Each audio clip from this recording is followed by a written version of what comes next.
Okay, before we get into the video proper, here's the real reason anyone watches this channel. Adorable kittens. This is Umbra, about 6 months old and definitely growing very fast. One of the newest additions to the family. He is actually part of a twin setup that we've got.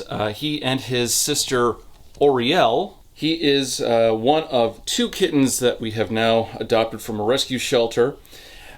Interesting story, we actually went down to a rescue shelter about 2 hours away, just on the edge of the middle of nowhere, to get another cat, which turned out to be Umbra's mother, but apparently that cat didn't really work well with dogs or other cats, so we had Ash to consider. So we had to try to find other cats to adopt.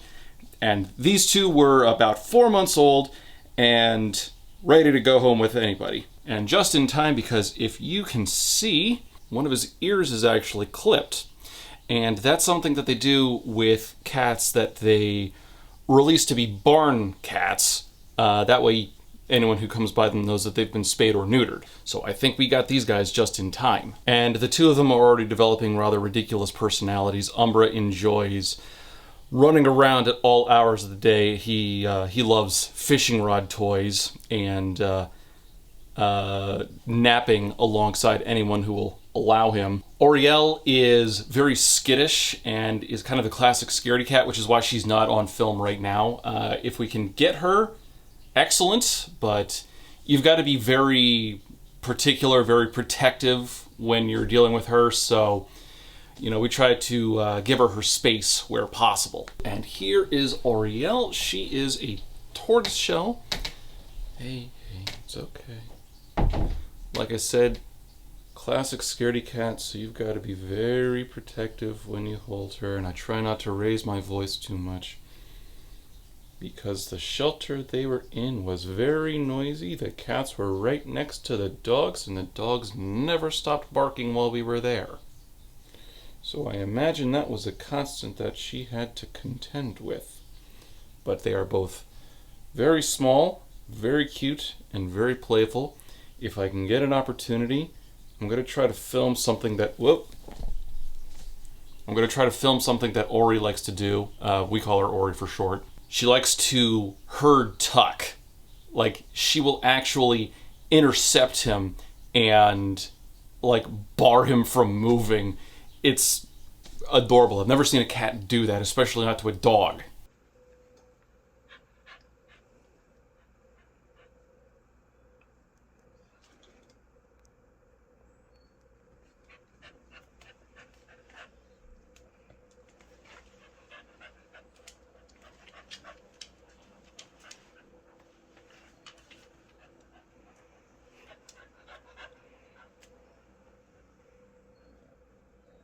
But anyway, on to today's video, we are reviewing the latest surprise hit from BookTok, Fourth Wing by Rebecca Yarros. Now, I probably wouldn't have even bothered with this one if so many people hadn't requested it. Fourth Wing was one of those things that I had heard of distantly, but didn't really know anything about. But apparently people kept talking about it. It just became the thing to hate. And I can understand that to a point. It is sort of a product of BookTok where it received most of its positive attention. But considering some of the other things that BookTok has propped up, like Lightlark or Colleen Hoover, there's a degree of skepticism that is almost certainly required. And depending upon who you ask, this is either the next great fantasy series to pay attention to, or it's absolute trash and you've got to mock every single element about it. What is my thought on this overall? Well, I'm going to make you wait until the very end to find out, because it'll keep you invested in this video. Got to get that runtime up somehow. But what is this story about? What makes it stand out so much? Well, this is a story that has a magic school with dragons. Woo! You see, every year the Basgiath War College, and I know I probably mispronounced that, allows thousands of new students into their college where they can either join the infantry, the scribes, the whatever the fourth one is, it doesn't matter, or the big one that this story is about, the Dragon Rider quadrant. And the story follows Violet Sorengale, the protagonist, as she unwittingly is forced into the college by her mother. You see, the problem is, this is kind of an elite specialized school with a shockingly high death count, and most people train their entire lives in order to enter this. Well, Violet has only been training for a couple of months, so she doesn't really have much of an advantage in order to survive. But she was practicing to be a scribe one day, so she is kind of a Mulan figure. Very smart, even though she's not as physically capable as the other students. Great! You can knock him out with your diploma! A point which is made even more difficult because Violet actually has what's called Ehlers-Danlos syndrome, which is a real thing that I'd never heard of before this book, so hey, props to the book for teaching me something I didn't know. Ehlers-Danlos syndrome, and I'm getting this from the Mayo Clinic, is a group of inherited disorders that affect your connective tissues, primarily your skin, joints, and blood vessel walls. People who have Ehlers-Danlos syndrome usually have overly flexible joints and stretchy, fragile skin. This can become a problem if you have a wound that requires stitches because the skin often isn't strong enough to hold them. So, obviously, a particular disadvantage for anyone going into a combat school which requires riding dragons, which are fast, jerk around a lot, and are kind of violent. And interestingly enough, this is actually, like, Ehlers-Danlos is something that the author Rebecca Yarros has to contend with herself. And I was able to kind of look at where Violet needs accommodations and where I won't take them myself, or where she won't take them, and kind of exploring someone who's stubborn and what they will and will not accept was helpful to me, because I could step back and say, no, I do have to change my signature because my hand can't do that, or I do have to give myself accommodations.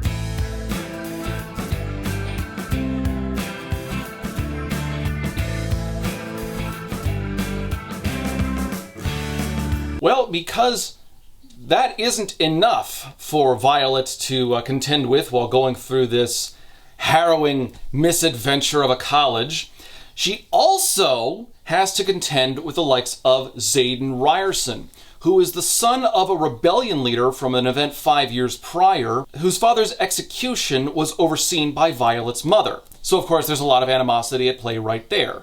Xaden has every reason to want Violet dead, and because of the rules of the college, there are plenty of ways for him to get away with doing that. But wouldn't you know it, these two, they do start off with a bit of animosity, but as the story progresses, you know, there is something about that Xaden Ryerson, the way his hair is slicked back, the way his eyes gleam in the sunlight, the way those muscles do muscly things. Oh my. Me likey. So, could there be a bit of budding romance in that direction? Well, this book is actually known as a romantasy, which is a portmanteau of romance and fantasy. And I do think that that's very important to keep in mind, because the story, first and foremost, is really a romance set in a fantasy world. It's not a fantasy with romance in it. The romance is the point of the story, and considering Yarros' other works, that actually makes a lot of sense. Now, Yarros is a very established romance author and has multiple titles under her belt already. She also has a pretty good ranking on Goodreads. Her average rating is apparently a 4.5, which is remarkable. The majority of her books are rated over a 4.0 average, so she's definitely doing something right. She has a very dedicated base. Now, granted, you shouldn't take that as a mark of quality in and of itself, rather as just a sign of how dedicated her fans are. Let's not forget that Lightlark was also highly rated for a little while, and that has some of the worst world building I have ever seen ever. Now, we just got the sequel out as of filming, Iron Flame. I have not read that yet. I'm not sure if I'm going to bother, but this was originally supposed to be a trilogy. And instead, because of pacing and characterization and just the way that things were building, apparently she couldn't get the full story out in only 3 books. So now this is going to be a 5-part series. So it was supposed to be a trilogy. And then as I was writing Iron Flame, I kind of looked at the time constraints because of what happens in book 1 and the evolution of the characters into book 2. Because of the time constraints here, here, and here, I think this story ends at this time point, which would actually make the book 5, or the series 5 books instead of 3. So one thing I like to do when I read these books is I like to give a copy to my wife so that she can read the books along with me, and we can compare notes, contrast ideas, see what notions I have that can be challenged. This time, though, it turned out to be kind of a waste of time because she has a very particular bias. I like dragons.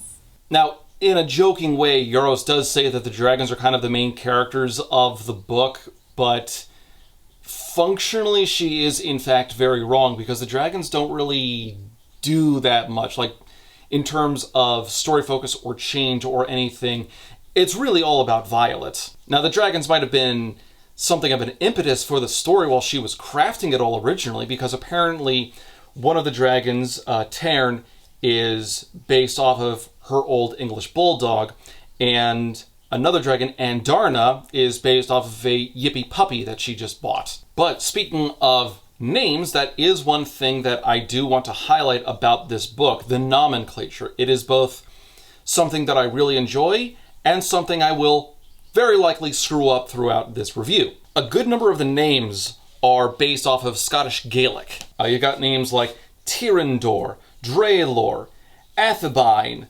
Basgaeth, Moraine. Scotland forever! There are dragons, Sgail, Ternanarch, Andarna. Whatever their full names actually are. I am certainly getting something about that wrong, but if you're familiar with this channel, you know that I can't pronounce foreign words worth a damn, so it ain't my fault. But I do like the way that a lot of the names come across. Those names that I just listed, they sound so fitting in a fantasy world. And that's probably because I'm not terribly familiar with Gaelic or whatever, but like Basgaeth sounds so good.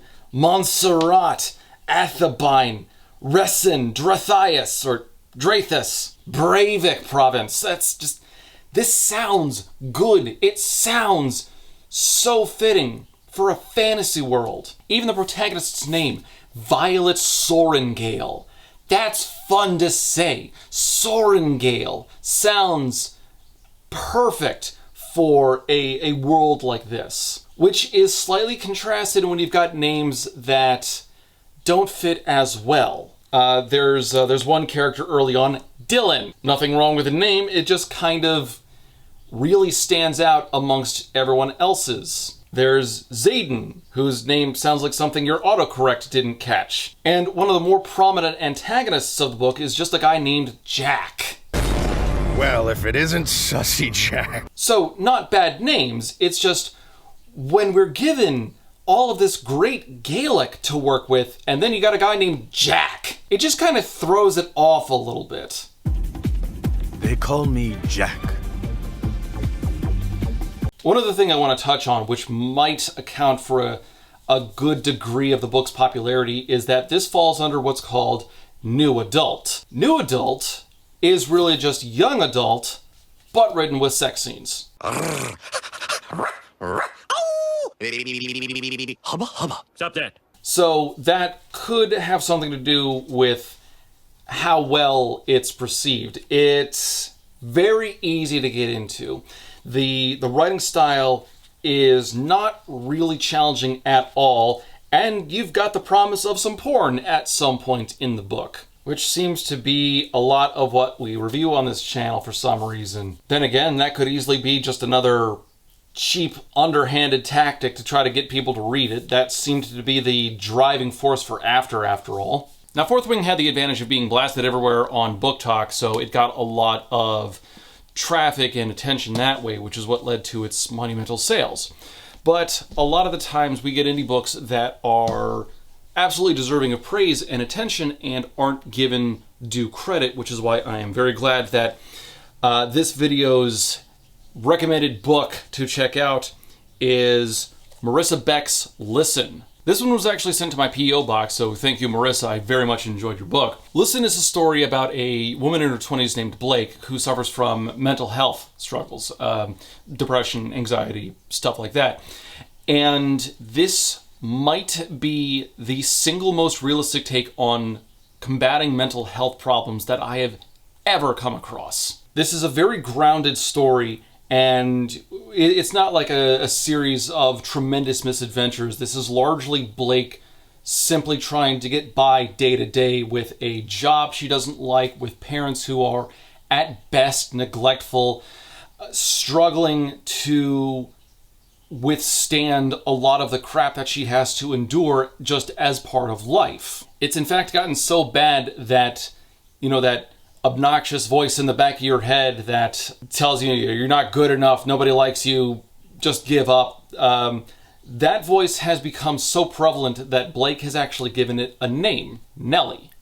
Negative Nellie. And while it's not a grand adventure story, it's told with such authenticity that this could be inspired almost entirely by real events. Like, there are little touches in this book that suggest that this was written by someone who either researched the hell out of the subject or actually went through this herself. And side note, Marissa, I do hope you're doing okay. Most takes on mental health struggles generally start like you've got the protagonist in a low spot, but they meet a therapist and gradually things do improve in their lives. Maybe there's a little dip or some drama like in the end of the second act for the sake of the story, but eventually the protagonist overcomes that and comes out better, if not entirely fixed. Listen doesn't do that. Listen will send Blake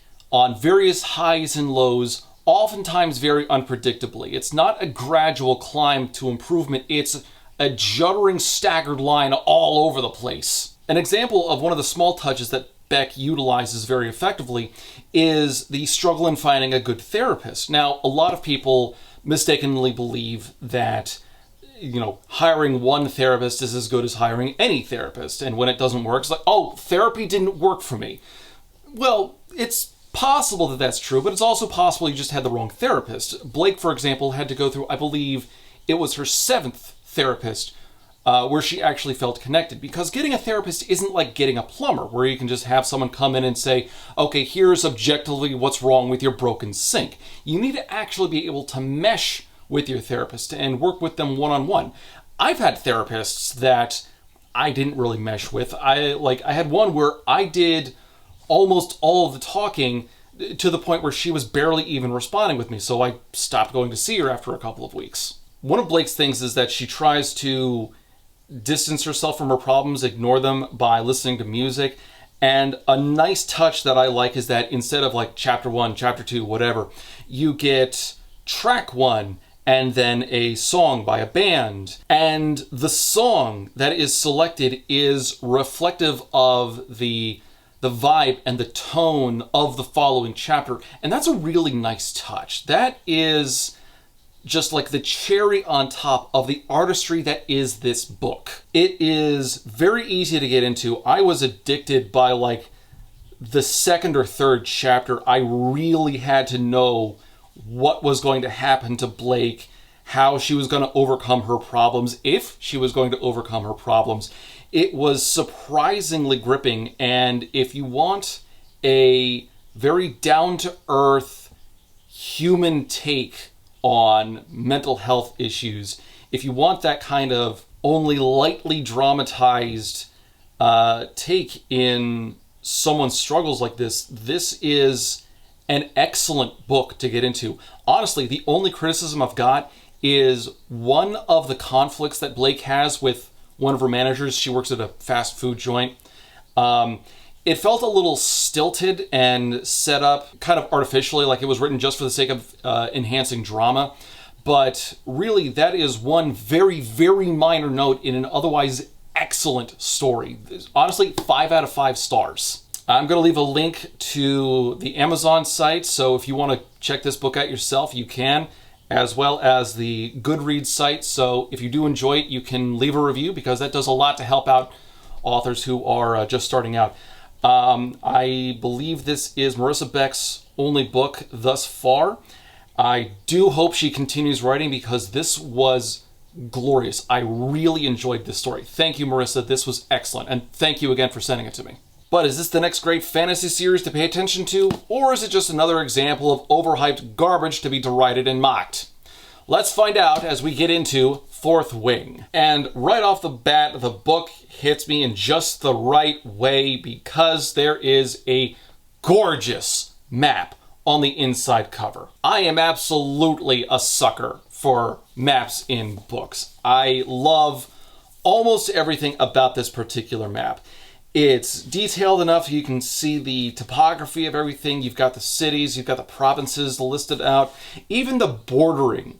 The artist took so much time and attention to give us this gorgeous border with dragons and suns and some waves on the bottom here. This took a lot of effort, and you can tell. The only criticism I will give this is the compass rose in the top right, because the N is sunken inside of the overall circle, and it really feels like it's out of place there. It's hard to see, and you've got a lot of otherwise underutilized space. Just move the whole thing down an inch and cover up some of that otherwise blank ocean. And you go a few pages in, and you get another gorgeous map for the War College itself. Although it does pay a little too much attention to the riders side of the college, because it leaves the rest of the college, like the infantry and the scribe quadrants and the healer quadrants, looking really blank and otherwise nondescript. I mean, yes, most of the book does take place in the rider quadrant,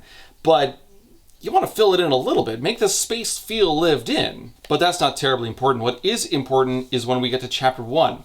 And something to note is that every chapter opens up with an excerpt from some piece of writing in this universe. Chapter 1 opens up with a section from what's called the Dragon Rider's Codex.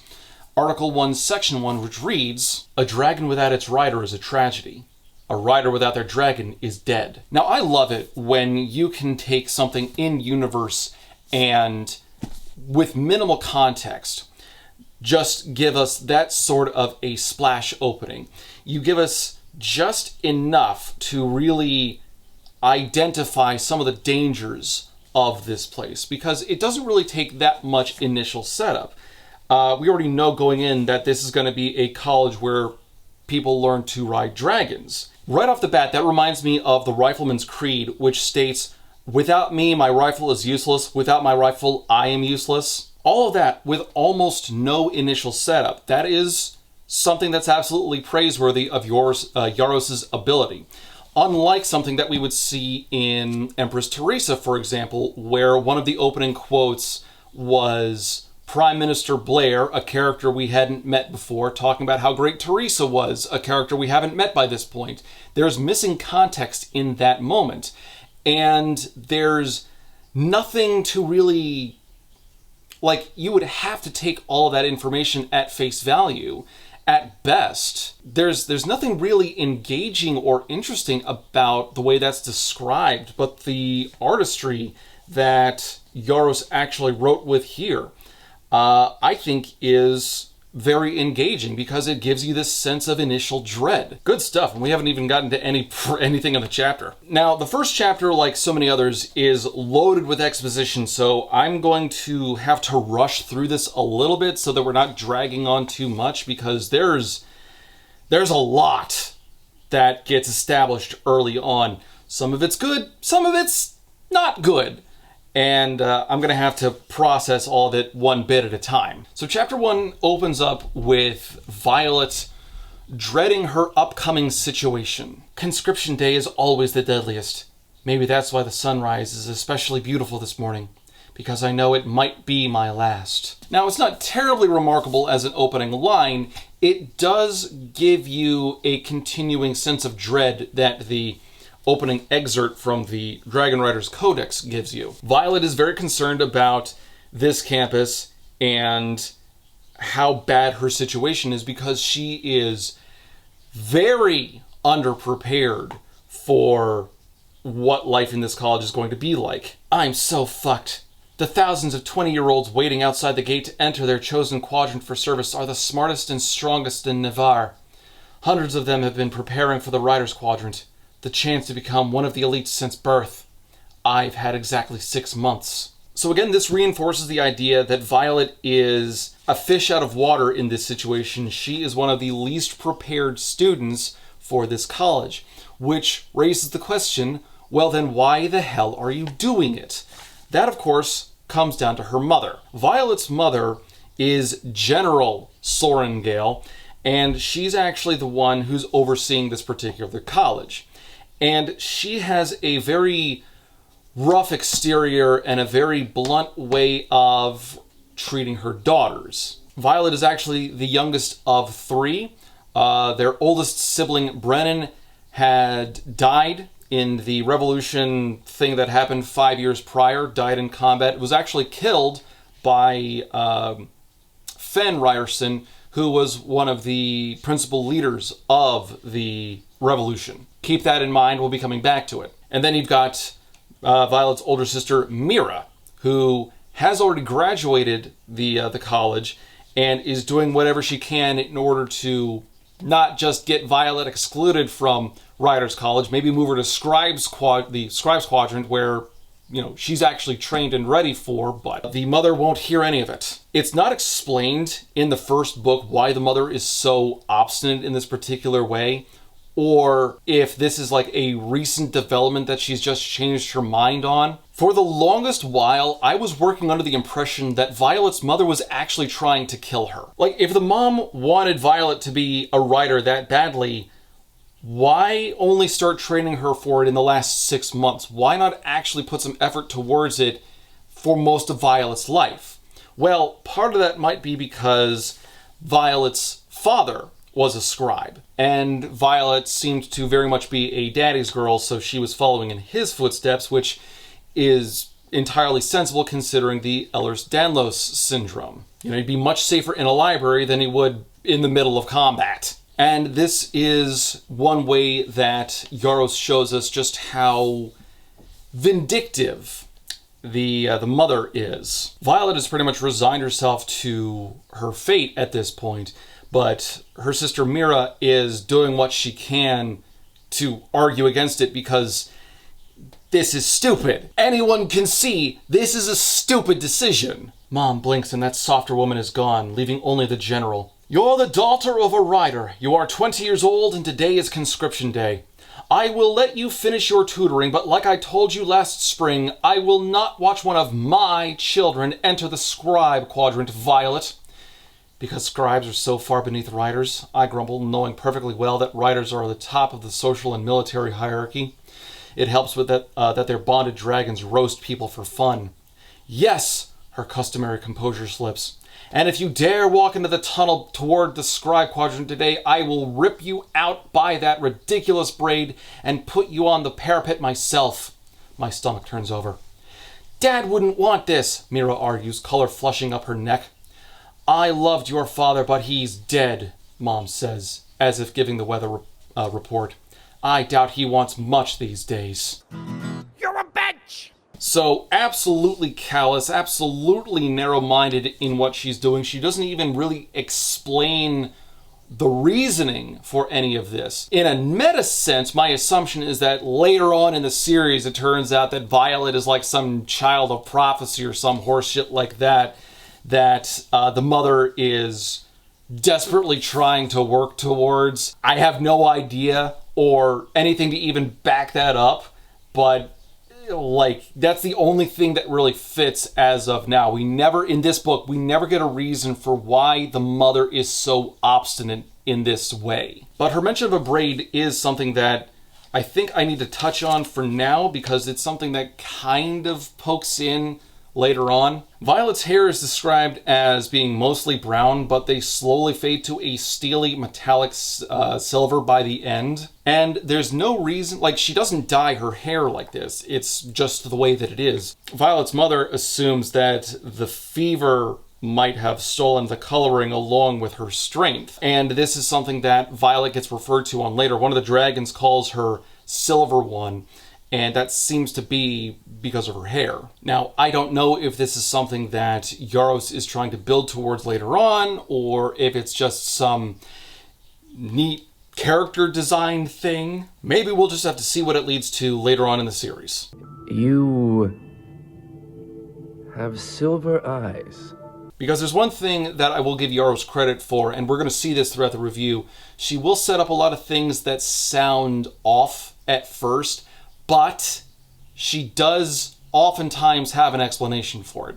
It's not always a great explanation, but I do think I do think that she is trying to plan her book carefully. She's not just relying on the rule of cool and throwing in every single idea into her book, a la Alex Astor. And one way that we can see that she's actually taking consideration towards her characters and their limitations is Violet's ability to fight. Mira and Violet get kicked out of their mother's office, and Mira starts walking along with Violet to give her some last-minute pointers, and she starts rifling through Violet's backpack, or rucksack, rather. Mira asks Violet if she can use a sword, and Violet responds, "I shake my head.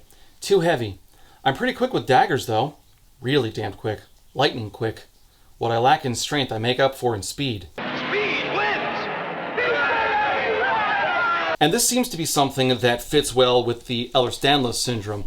And I like this limitation. So very often we're given protagonists that are like secret badasses deep down somehow, and there are ways to make that work, but if your character is super special awesome all the time in every way, and they're just like really withdrawn about it or really humble about it, yeah, I can wield a sword 3 times my weight and I've decimated 1,000 men in combat, but I'm just so shy and nervous, that becomes annoying. Like, it doesn't sound like a realistic setup.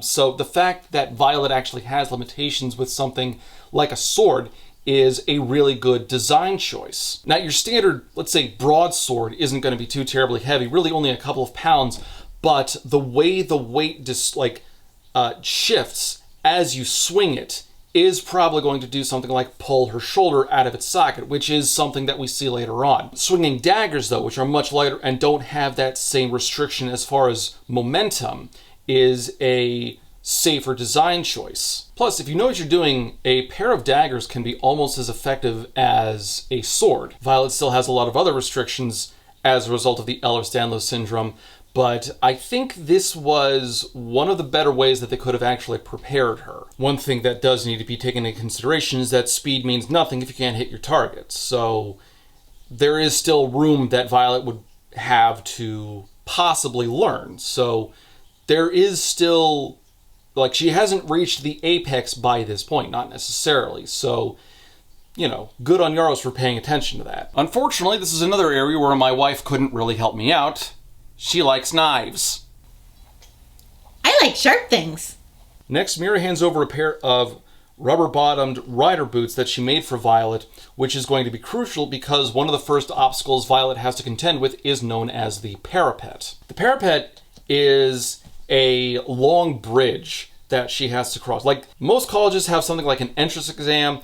The Basgaith, whatever, War College has the parapet. The parapet is roughly 18 inches wide, 200 feet above ground, and last time I looked, those were rain clouds moving in. So, you've got a long bridge, about 18 inches wide, and yeah, a bit of a drop, but that doesn't sound like too much of a challenge. Your standard gate is usually more narrow than about 18 inches, so she shouldn't have too much trouble crossing.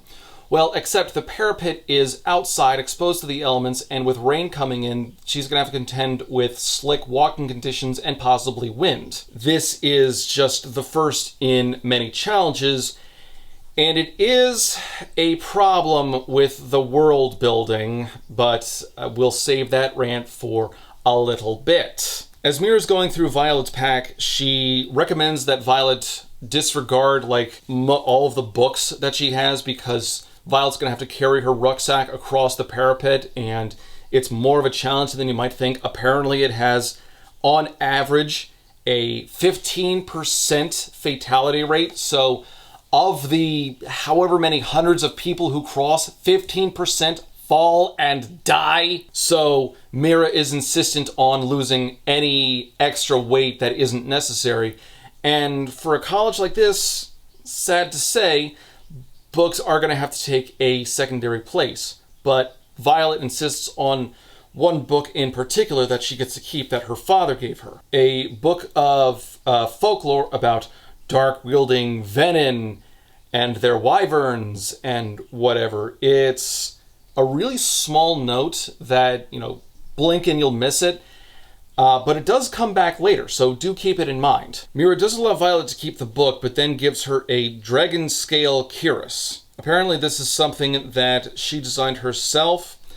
Another writer who has a special ability to make big things very small, as described, was able to shrink dragon scales into a more manageable, carryable piece, and just segmented that like scale armor. Now, I'm just going to jump ahead a little bit because I'm otherwise probably going to forget.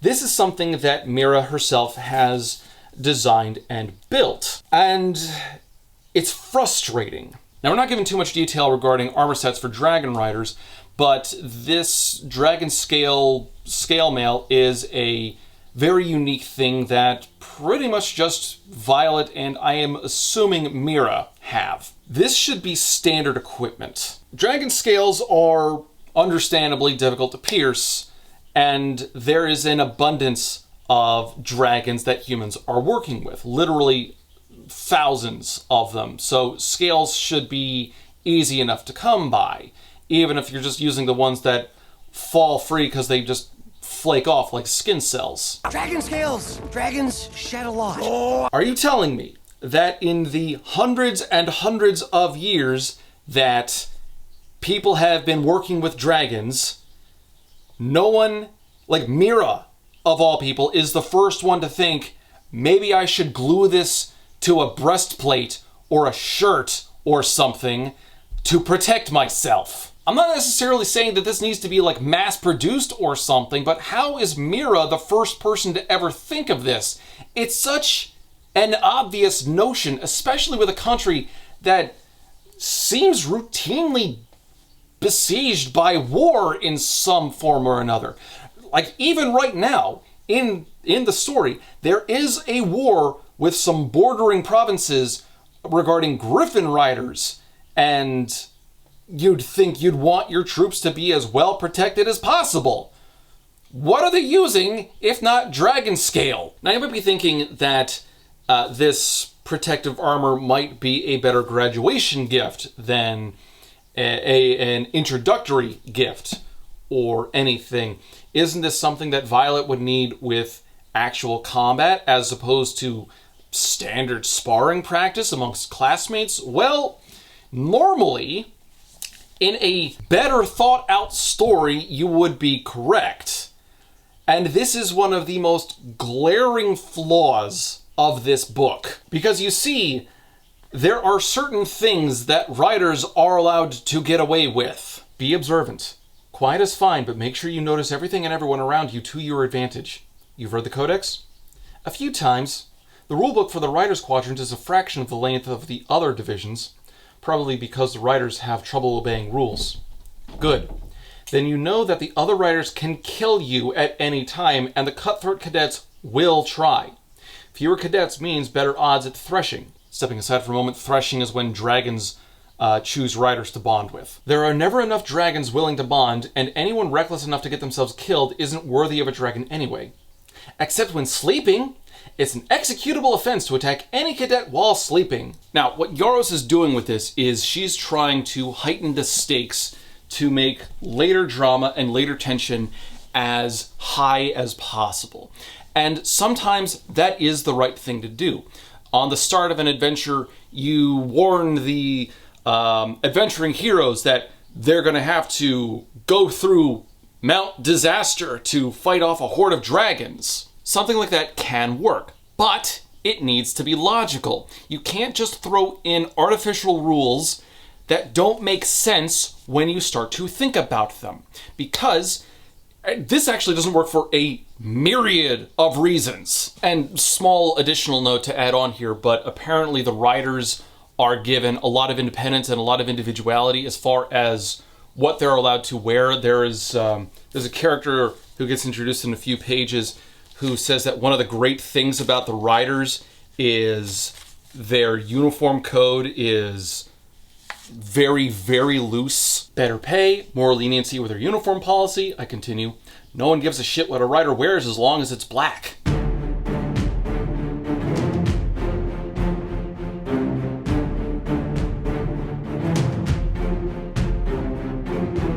Now, in basic training, in boot camp, and whatever, do you know why new cadets have their heads shaved and why they're all given the same uniforms to wear and why you've got the drill sergeants shouting at them all the time? A lot of that is to create a sense of unity, because now everyone looks as similar as they can really make you look, and you've got people who are yelling at you and creating all of these different stressors and things to complain about. You've got a common enemy to unite against, as it were. What they're doing is they're trying to make you a cohesive unit. You've got a whole bunch of other people in the same boat as you with a similar problem, and you can bond over that. They want you to mesh with everybody else.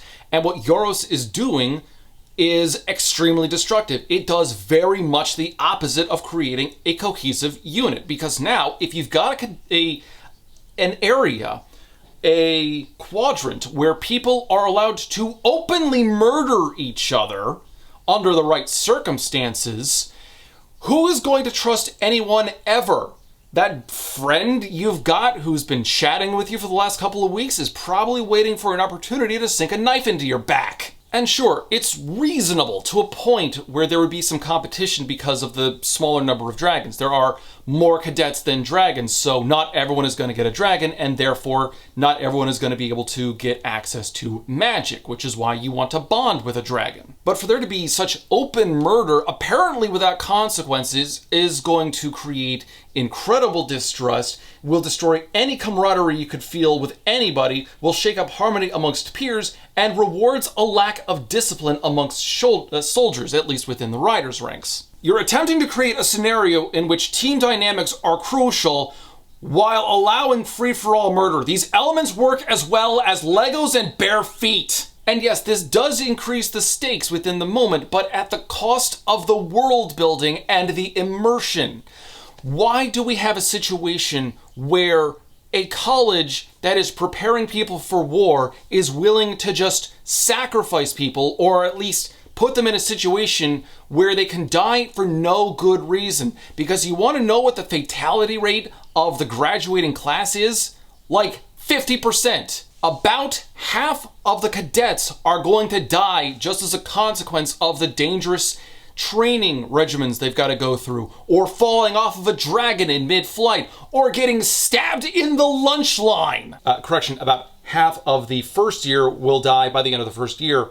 About a quarter of them total will survive to graduate. So the death rate at this college is shamefully high. In Special Forces training, yes, there are some dangerous situations and fatalities do happen, but they're relatively rare. Do you want to know why that is? Because in the event that you can't make the cut, you're not physically fit enough, you're not passing the aptitude tests, whatever the reason, you can still go back and get a different job in some different field somewhere. Maybe you can't make it as a ranger, but you could probably make it as a tank engineer or something. People are resources in this way, and this college is wasting so bloody many resources. Like, to a ridiculous degree. And what's this bit about not being allowed to kill people in their sleep? Who is actually going to be able to check on that? Why is this even a rule in the first place? Are you not allowed to kill somebody if their guard is down? Prison shanking is okay as long as your target is conscious? What if you broke into somebody's room and shook them awake and then killed them? Is that allowed? What if someone was a narcoleptic and they fell asleep right before the blade went into their neck? Is that somehow an executable offense now? And how do you even prove that that's what happened? What if someone is just lying in bed when they were killed? Is that allowed? If that's the case, then why not say the rule is you're not allowed to kill them while they're in their dorm rooms? Because that way you're at least saying that someplace is off limits because of the nature of the area itself. It's kind of like sacred ground at a church for sanctuary purposes. And how would you even prove that someone was asleep when they died? Like, can't they just be laying in bed or something, maybe under the covers? Is that the limit? Or is it actually that they're unconscious? There are so many logistical problems in trying to solve this. It's a case of he said, she said, where one of the parties is dead. Part of the culture of the college is they don't want any undesirable weaklings as part of their squadron. So every once in a while, people will prune the ranks, as it were. And I feel like Violet would be a very easy target for that. So Yaros wanted to create some span at which Violet would be safe as like a consequence of rules or something. There is a moment at which she can actually drop her guard. But at this point, there are so many layers upon layers of things that don't make sense that it defies all explanation. There is no logic in this entire setup. By being allowed to openly murder other cadets, you are creating an environment where you are in fact assisting the enemy team. What Yaros should have done is said, here's the bar for entry.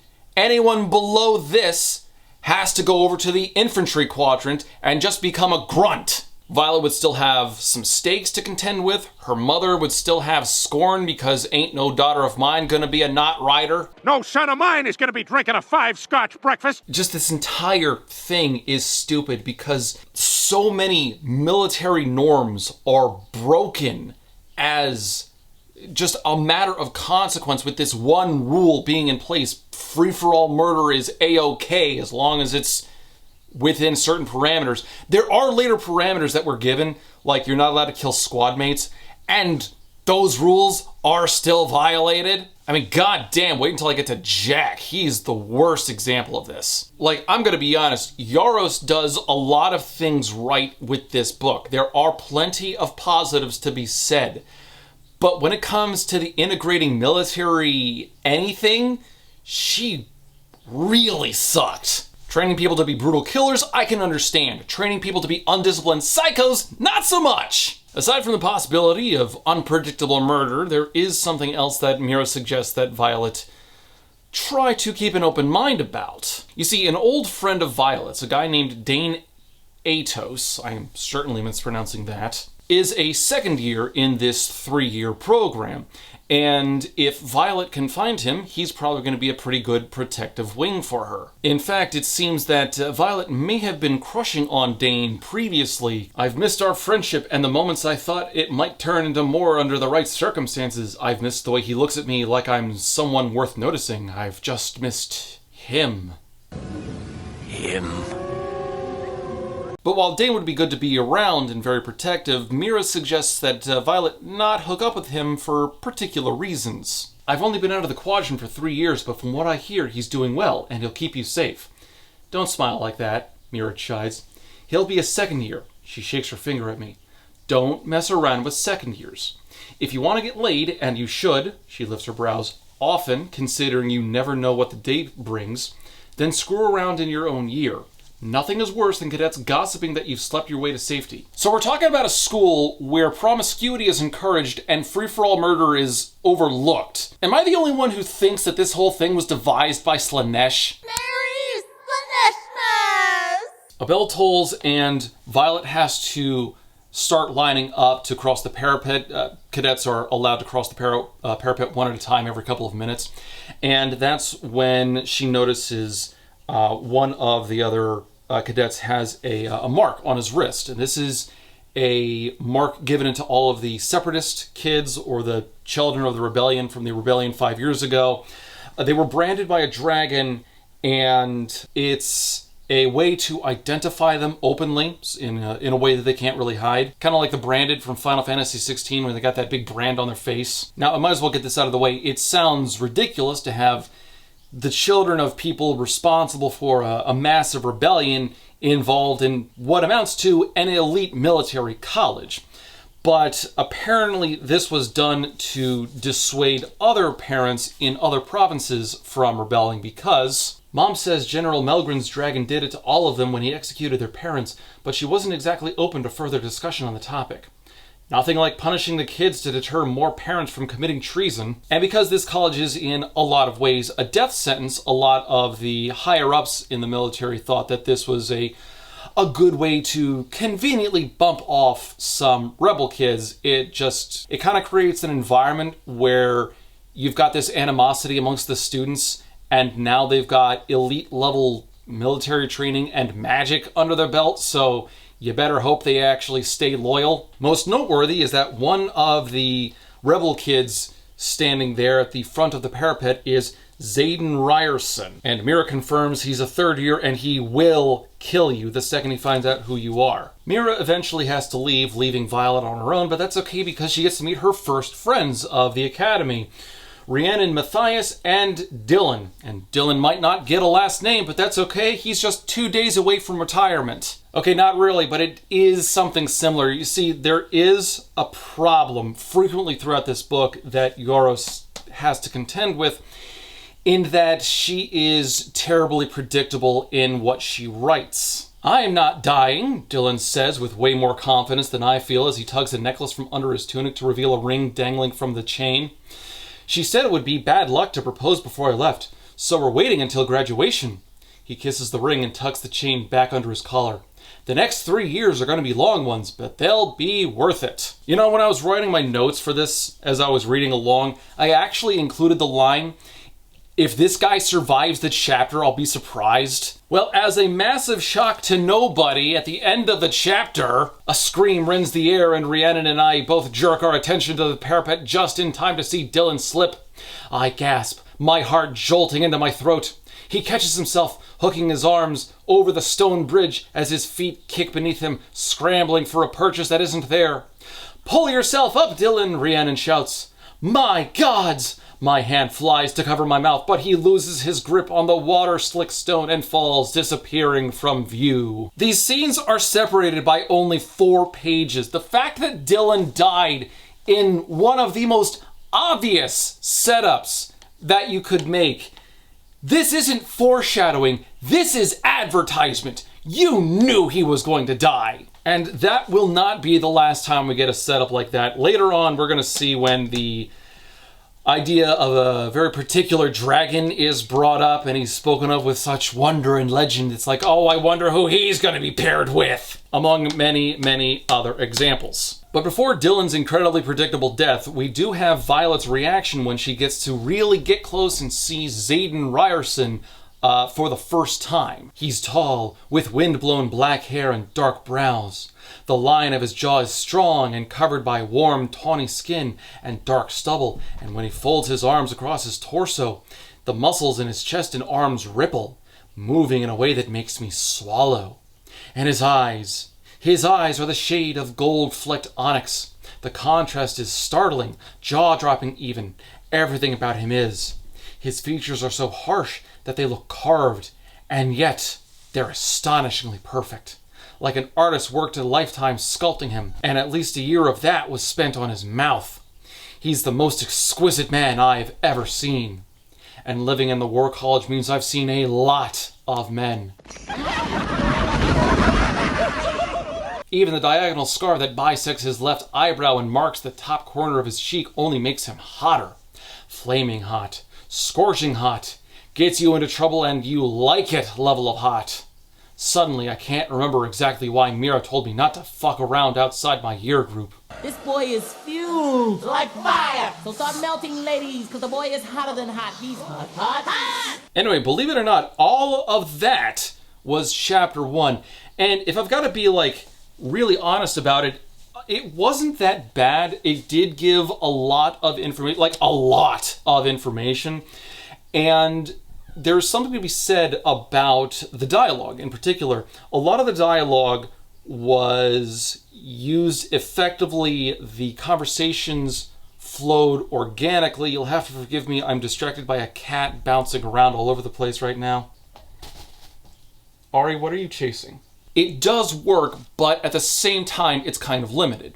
You see, there's a way to deliver dialogue via exposition if you can fit character into it, so you're not simply saying blunt force trauma rules of the world or a history lesson or something. There's a degree of characterization that must go into your dialogue in order to make it sound like something a person would actually say. Otherwise, the entire thing comes off as stilted and rehearsed. But at the same time, you want to make sure that you have a little bit more than just the expositional dialogue. You've also got to have those moments of characters where you've got siblings sniping at each other, where you've got romantic couples whispering sweet nothings to each other, where you have enemies antagonizing each other. Exposition through dialogue is great, and I think it is a very reliable tool.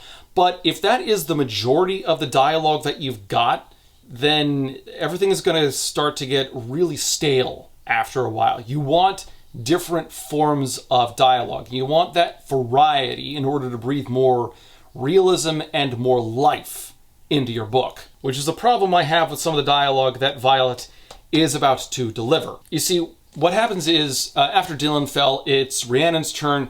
Violet, I forgot to mention, actually traded one of her new boots with Rhiannon because Rhiannon's boots weren't going to be good enough to grip against the slick stone of the parapet. And so now Violet's up next with one good boot on, when she overhears some obnoxious guy, a couple of cadets behind her. This is Jack Barlow, who says that he's going to be a wing leader one day, and apparently his voice reeks of arrogance. Jack Barlow is one of the most perplexing problems in this book. We'll get more into him and discuss him a bit more as the book goes on, but this is where he's introduced, and he leads to a lot of very troubling problems within the world building. But anyway, Violet starts to cross the parapet, and she's reasonably very nervous. You know, narrow walkway with a 200-foot plunge and rain and wind running the risk of pushing you over, so a lot to worry about. Some people would try to distract themselves, maybe hum a tune to keep their mind off of their troubles. Well, apparently Violet can't really sing at all, but she does have another way to distract herself. I can't carry a tune or even decently hum, so singing for a distraction is out. But I am a scholar. There's nowhere as calming as the archives, so that's what I think of. Facts, logic, history. Your mind already knows the answer, so just calm down and let it remember. That's what Dad always told me. I need something to keep the logical side of my brain from turning around and walking straight back to the turret. The continent is home to 2 kingdoms, and we've been at war for 400 years, I recite using the basic simple data that has been drilled into me for easy recall and preparation for the scribe's test. Step after step, I walk my way across the parapet. Navarre, my home, is the larger kingdom with 6 unique provinces. Tirandor, our southernmost and largest province, shares its border with the province of Krovla within the Poromil kingdom. Each word calms my breathing and steadies my heart rate, lessening the dizziness. This egregious display of exposition goes on for like another full page. This is the most in-your-face, lazy, blatant exposition dump I can ever think. Like, there were so many better ways to deliver the history and the setup of this world. To have Violet give a history lesson for the sake of just the reader while she's crossing a very narrow bridge to a stupid college. Fuck, man. You've got to go out of your way to find exposition delivery worse than that. Like, this is almost as bad as starting a speech with, "As you well know."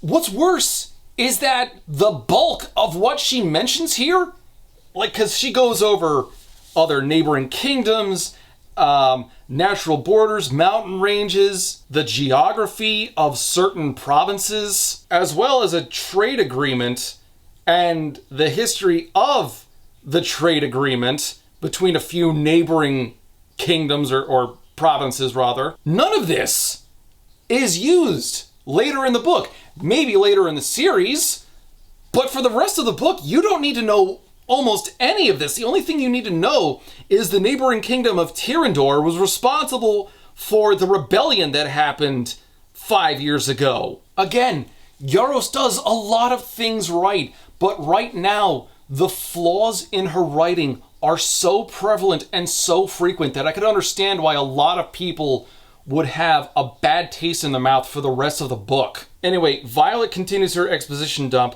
Some other cadet starts walking just after her. Jack starts walking after that guy, eventually catches up and just blatantly tosses him off of the parapet, proclaiming, "You're next, Sorengale." The last couple of feet of the parapet, Jack almost catches up to Violet, but she manages to get across the finish line, pulls out a dagger she was carrying, and holds that up against Jack's little Jack right before he has a chance to cross the finish line himself. So Cadet Sorengale has you by the actual balls here in more ways than one. She does, in fact, have the ability to kill Jack right here in this time and place, but she decides to let him go because she doesn't really want to kill anyone, which is a great mindset to have for somebody who's about to enter a military academy where she will learn how to kill people. One of the other cadets tells Jack, if you want to kill her, you have to do it in the sparring ring or on your own time. And Jack says if he decides to snap her neck the second he steps down,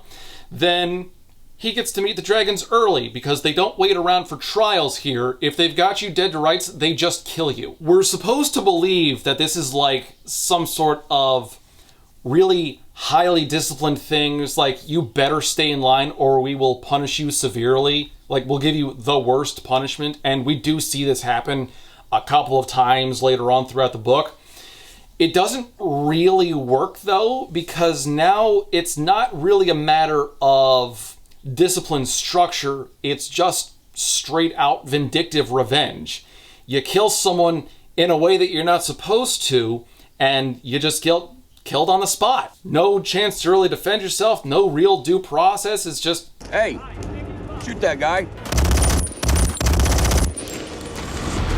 Now, this is supposed to create some sort of a no-nonsense disciplinary sort of an area, but it doesn't really work with the you're allowed to kill people in the right conditions and we won't do anything to stop it setup. A core problem with Fourth Wing is that there's a lot of dissonance involved. There are a lot of things that in their own vein do kind of make sense until you consider it with some other element that directly conflicts with it. And it does get, I promise the book does get better at some points, but a lot of the initial world building is very rough. And Jack does step down, proclaiming that he's going to be the one to kill her.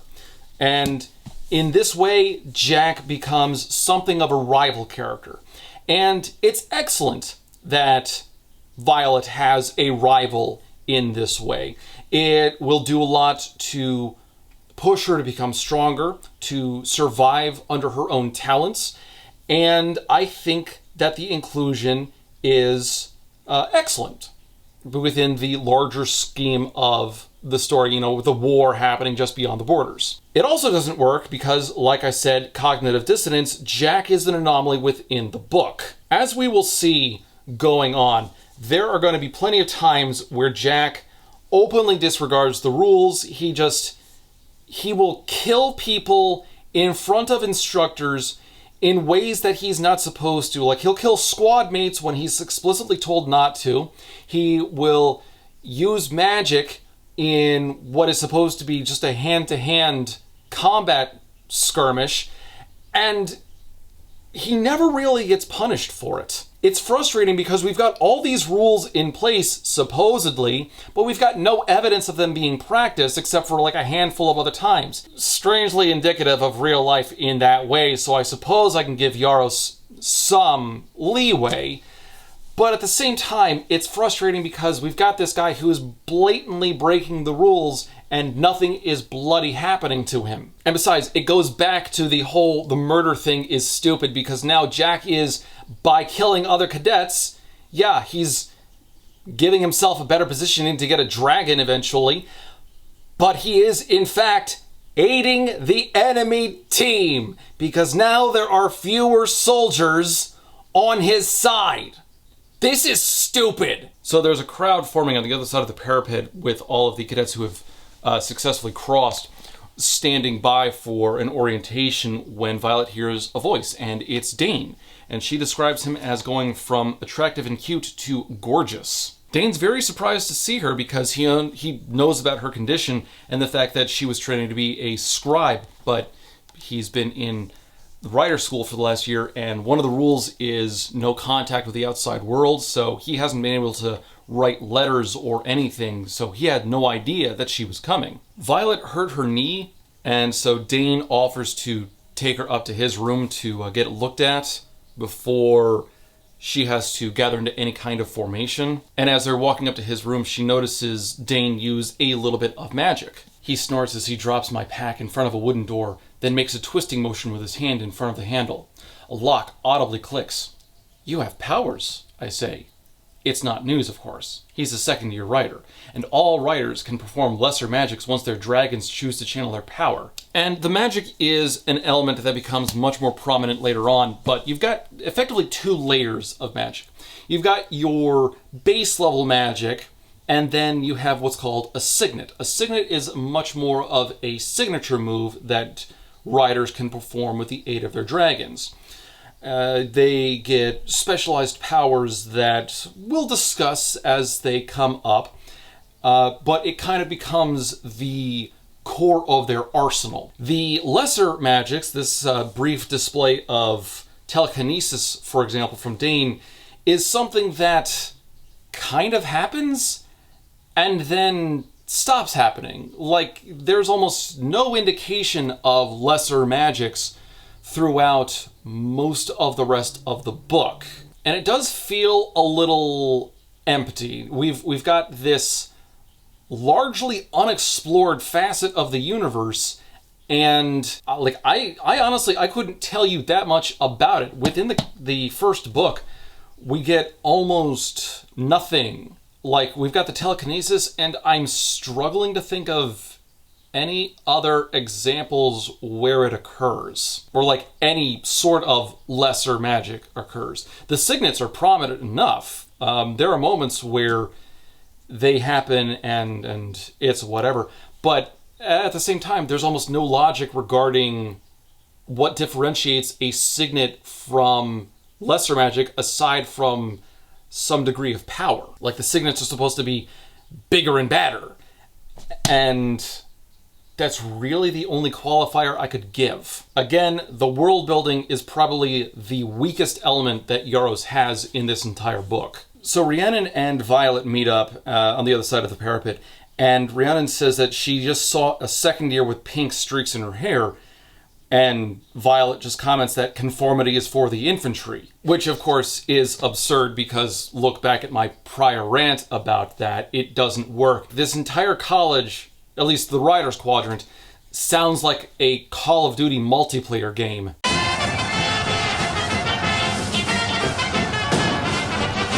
So Dane starts helping Violet, and we do get a little bit of flirting between the two of them. Violet actually removes her pants and comments that it's nothing Dane hasn't seen before. This isn't necessarily an indication that they've slept together. In fact, on that page, later on the page, Violet says that Dane has seen her in swimwear, tunics, and even ball gowns. And it's a cute bit of flirting. It's good that we're finally getting dialogue that elicits really just character and isn't really expositional. But as they talk, Dane mentions that they need to get Violet out of there because she doesn't belong at Writers College. It's too dangerous, and she doesn't have the constitution to withstand it, Ehlers-Danlos and all. The two start arguing, and Violet really puts her foot down to stand up for her chances here because she's already beaten the parapet, so you know, she's got at least some accomplishments under her belt thus far. But Dane keeps insisting, you know, it's not safe here. She's trained to be a scribe, not a writer. It's an entirely different skill set. Putting on leathers doesn't make you a writer. And Violet keeps pushing back on this notion. Do you think I want to watch my best friend die? Do you think it'll be fun to see what they do to you knowing you're General Sorengale's daughter? Putting on leathers doesn't make you a rider, V. They're going to tear you to shreds, and if they don't, the dragons will. In the Rider's Quadrant, you either graduate or die, and you know that. Let me save you. His entire posture droops, and the plea in his eyes shreds some of my indignation. Please let me save you. You can't, I whisper. She said she'd haul me right back. I either leave here as a rider or as a name on a stone. And this becomes Dane's goal throughout the book. He wants to protect Violet however he can, and he tries a number of things to try to convince her, which we'll get into as they pop up. In the meantime, the only thing he can really do to protect her is get her assigned to his squadron, because Dane, as a second year, has been made a squad leader. So Dane and Violet go out to the courtyard where everyone is amassing, and they run into Rhiannon, who has made a new friend. Her name is Tara. Tara will be intertwined with Rhiannon later on. Wink, wink. Be gay and do crime. And that's the extent of her character. Like, I'm honest, I don't know if Tara actually has any dialogue in this book. One of the other problems with this story is the utilization of side characters. There are maybe 5 or 6 definable characters in this book, and that includes dragons that we haven't seen yet. Side characters like Rydok later on, Sawyer, Tara, as an example, can be summed up in a handful of words, and that's about it. Even Rhiannon, as much as she's been included in the story thus far, isn't easily defined. She is Violet's friend, and that's about it. I will still argue that Yaros's biggest flaw when writing is her inability to really come up with cohesive world building, but her utilization of side characters is easily a secondary problem. There are so many characters in this book. There are literally dozens of names and maybe 5 or 6 characters. Oh, look, I found one line of Tara's.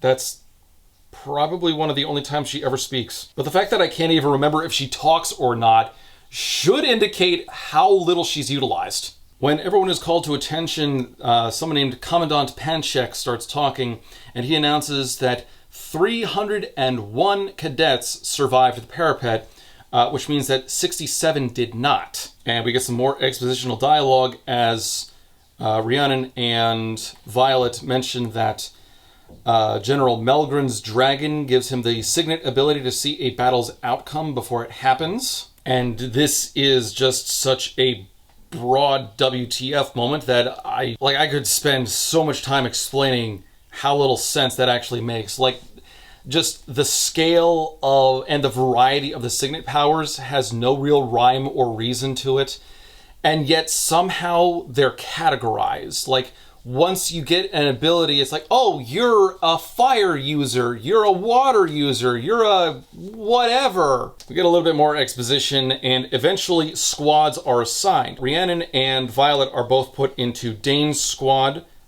which is the second squad flame section of the second wing, until there's a little bit of interference from Xaden, who actually moves Dane's squad with someone else's, and it turns out that that puts Violet in Xaden's wing, which is the fourth wing. And Xaden tries to give a bit of an introductory speech, and he says, take a look at your squad. These are the only people guaranteed by Codex not to kill you. Which is weird, because one of the reasons why cadets will be killed, aside from competing for Dragon Space, is to strengthen the wing.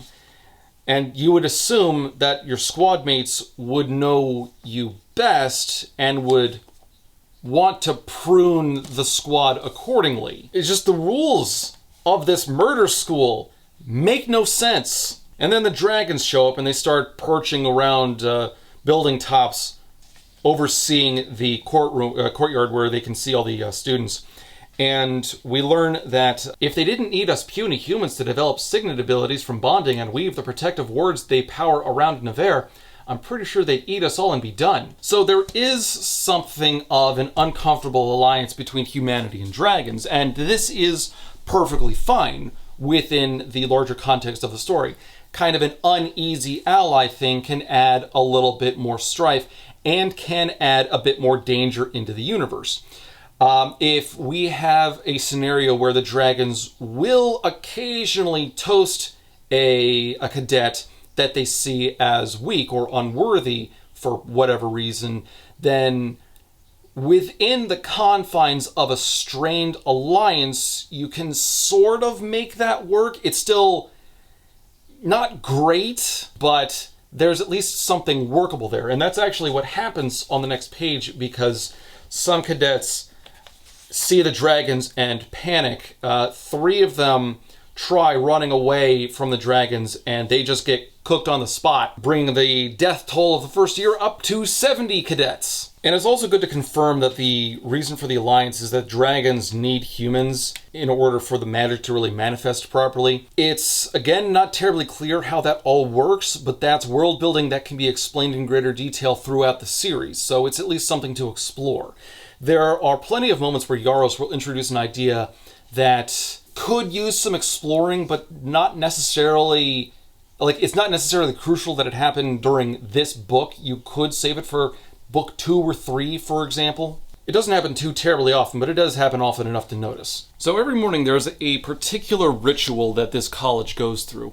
If anyone has died the previous day, they read the names off of a death roll, and then they say that they commend their souls to Malik, the god of death. And Malik is an interesting name to use because it reminds me of Elden Ring and the character Malekith, who presided and guarded destined death. Oh, death. Become my blade once more. I'm not suggesting that Yaros necessarily stole from Elden Ring, of all things, but there is a similarity.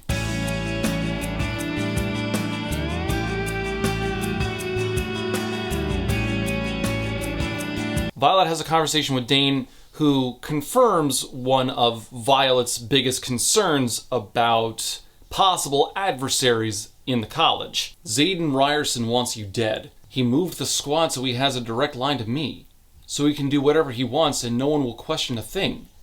I'm his revenge against my mother. Ooh, he's a bad boy. And reminder, Violet's mother oversaw the execution of Xaden's father, so there is due cause for alarm here. But we can't really sit on that piece of information for too terribly long. The conversation continues. We learn that Xaden's dragon is named Sigale, who is a blue dagger tail, more on that later. And we learn a little bit more about signets, like how some writers have the same types of signets, like fire wielding, ice wielding, and water wielding, useful for battles, but then some signets are much more extraordinary and stand out a lot more, like General Melgren, who can see the outcomes of battles. But then there's the matter of what Dane's signet ability is. I can read a person's recent memories, Dane admits quietly. Not like an intrinsic reads minds or anything. I have to put my hands on the person, so I'm not a security risk. But my signet's not common knowledge. I think they'll use me in intelligence. Intrinsic is something that we'll talk about later on when it becomes more relevant, don't worry. But this is just what Dane can do for now. Chapter 5 opens up with Battle Brief, which is a daily briefing class where students are informed of various events going on throughout the kingdom and are quizzed on such events so they can understand strategy, logistics, information gathering. It's a good, reasonable class to have because military college should be more than here's how you punch good. And this is where we learn a bit more about dragons, how the borders work, as well as griffins. Dragons aren't the only animals capable of channeling powers to their riders. Griffins from Poromil also share the ability, but dragons are the only ones capable of powering the wards that make all other magic, but their own, impossible within our borders. They're the reason Navarre's borders are somewhat circular. Their power radiates from the veil and can only extend so far. even with squad stations at every outpost. And we learn a few other choice bits of information, like how the war against the Griffins has been going on for about 400 years now, and dragons can channel more power than griffins, which is a lot of the reason why they've been able to protect the borders as well as they have. And we are also introduced to 3 other students, Pryor, who is very meek, Luca, who is very catty, and Aurelie, who chastises and is no nonsense towards the others' attitudes. I do not know if these characters ever make another appearance in the rest of this book. Again, the side characters are an anomaly in this book. There is so little to say about any of them, and there is so little staying power. Now, ultimately, what you would want, because this is a school with a squadron system in place, so, you know, there should be some sort of team in this team building scenario. The problem is no one in the team ever matters. Okay, one exception to that, a guy named Liam, we'll get to him later, but aside from that, you learn almost nothing about any of the other squad members. I honestly forgot everything about these 3 characters until I reread this page where their names are listed. And I don't think they make another appearance for the rest of the book, or if they do, it is in such a minor way that it has no significance.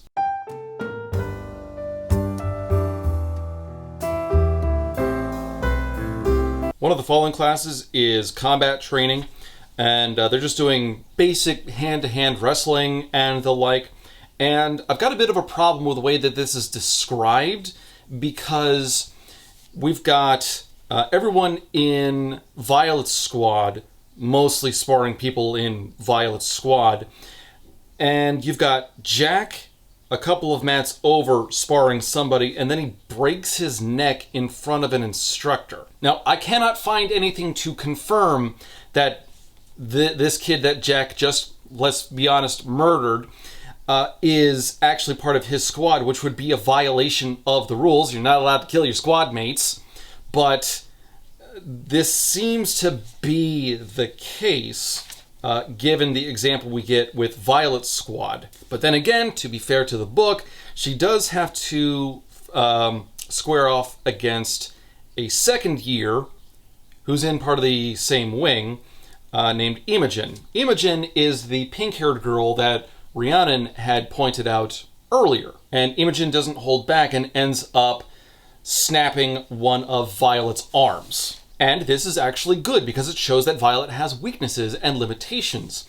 Some good advice that I saw a little while ago is that when you're trying to make your protagonist look awesome, you don't want them to be an unstoppable badass. That's not interesting. How much damage a character can do oftentimes isn't very appealing. It's how they overcome their limitations, their shortcomings. And Violet has a number of shortcomings already in place, so there is some reason to pay attention to her and hope that she can find ways around her problems. It's a good start to a character like this. But it ain't about how hard you hit. It's about how hard you can get hit and keep moving forward. How much you can take and keep moving forward. That's how winning is done. Now, because of her broken arm, Violet is taken to the healer's quadrant, where she is taken to a doctor named Nolan. You have healers of all sorts, but they aren't really, they don't have magic because they're not linked to dragons. So they've got to rely on tinctures and bandages and such. But there is a particular type of healer called a mender, which does have access to magic and can, in fact, mend broken bones relatively quickly. And Nolan has been treating Violet for the last 5 years, so there's already a connection there. And I do like this scene here because it's Yaros playing with writing conventions a little bit. Violet is given a potion to help dull the pain of the broken arm, and this gets her to start slurring her speech a little bit, and it's actually kind of amusing. "Hi, Nolan." I force my mouth to curve upwards. I'd wait, but one of my arms doesn't work and the other feels really heavy. It's fun when you can find small ways like that to go against normal writing conventions and show a character actually slurring the words like this. Again, it's a nice small touch that I do like, and I think that it shows that Yaros has some potential as a writer. And speaking of breaking conventions, we actually get a font change as Violet gets a letter from Mira, who has snuck in a little journal for her to read. And the font for the letter itself changes, and that gives a good visual aid of not just how Mira writes, but also indicating that this is in fact a letter separate from the normal font of the book. And again, we get another font change with the opening of the journal that Violet receives. It turns out that this was Brennan's journal, Brennan being her older brother who died 5 years ago during the rebellion. I know I keep bringing stuff like that up and referencing old material. It's just, there's a lot of stuff in this book. Like, we're only on page 75 right now. Anyway, this journal, the Book of Brennan, is effectively a list of cheat sheets that Brennan wrote down for Mira in order to survive the academy. And now Mira has passed it on to Violet, which is good. She needs this advantage in order to help cope with her limitations, and this is a reasonable in-universe explanation for how Violet could work her way through her problems. Remember, she was training to be a scribe. She's a thinker. She's a reader. She's a planner.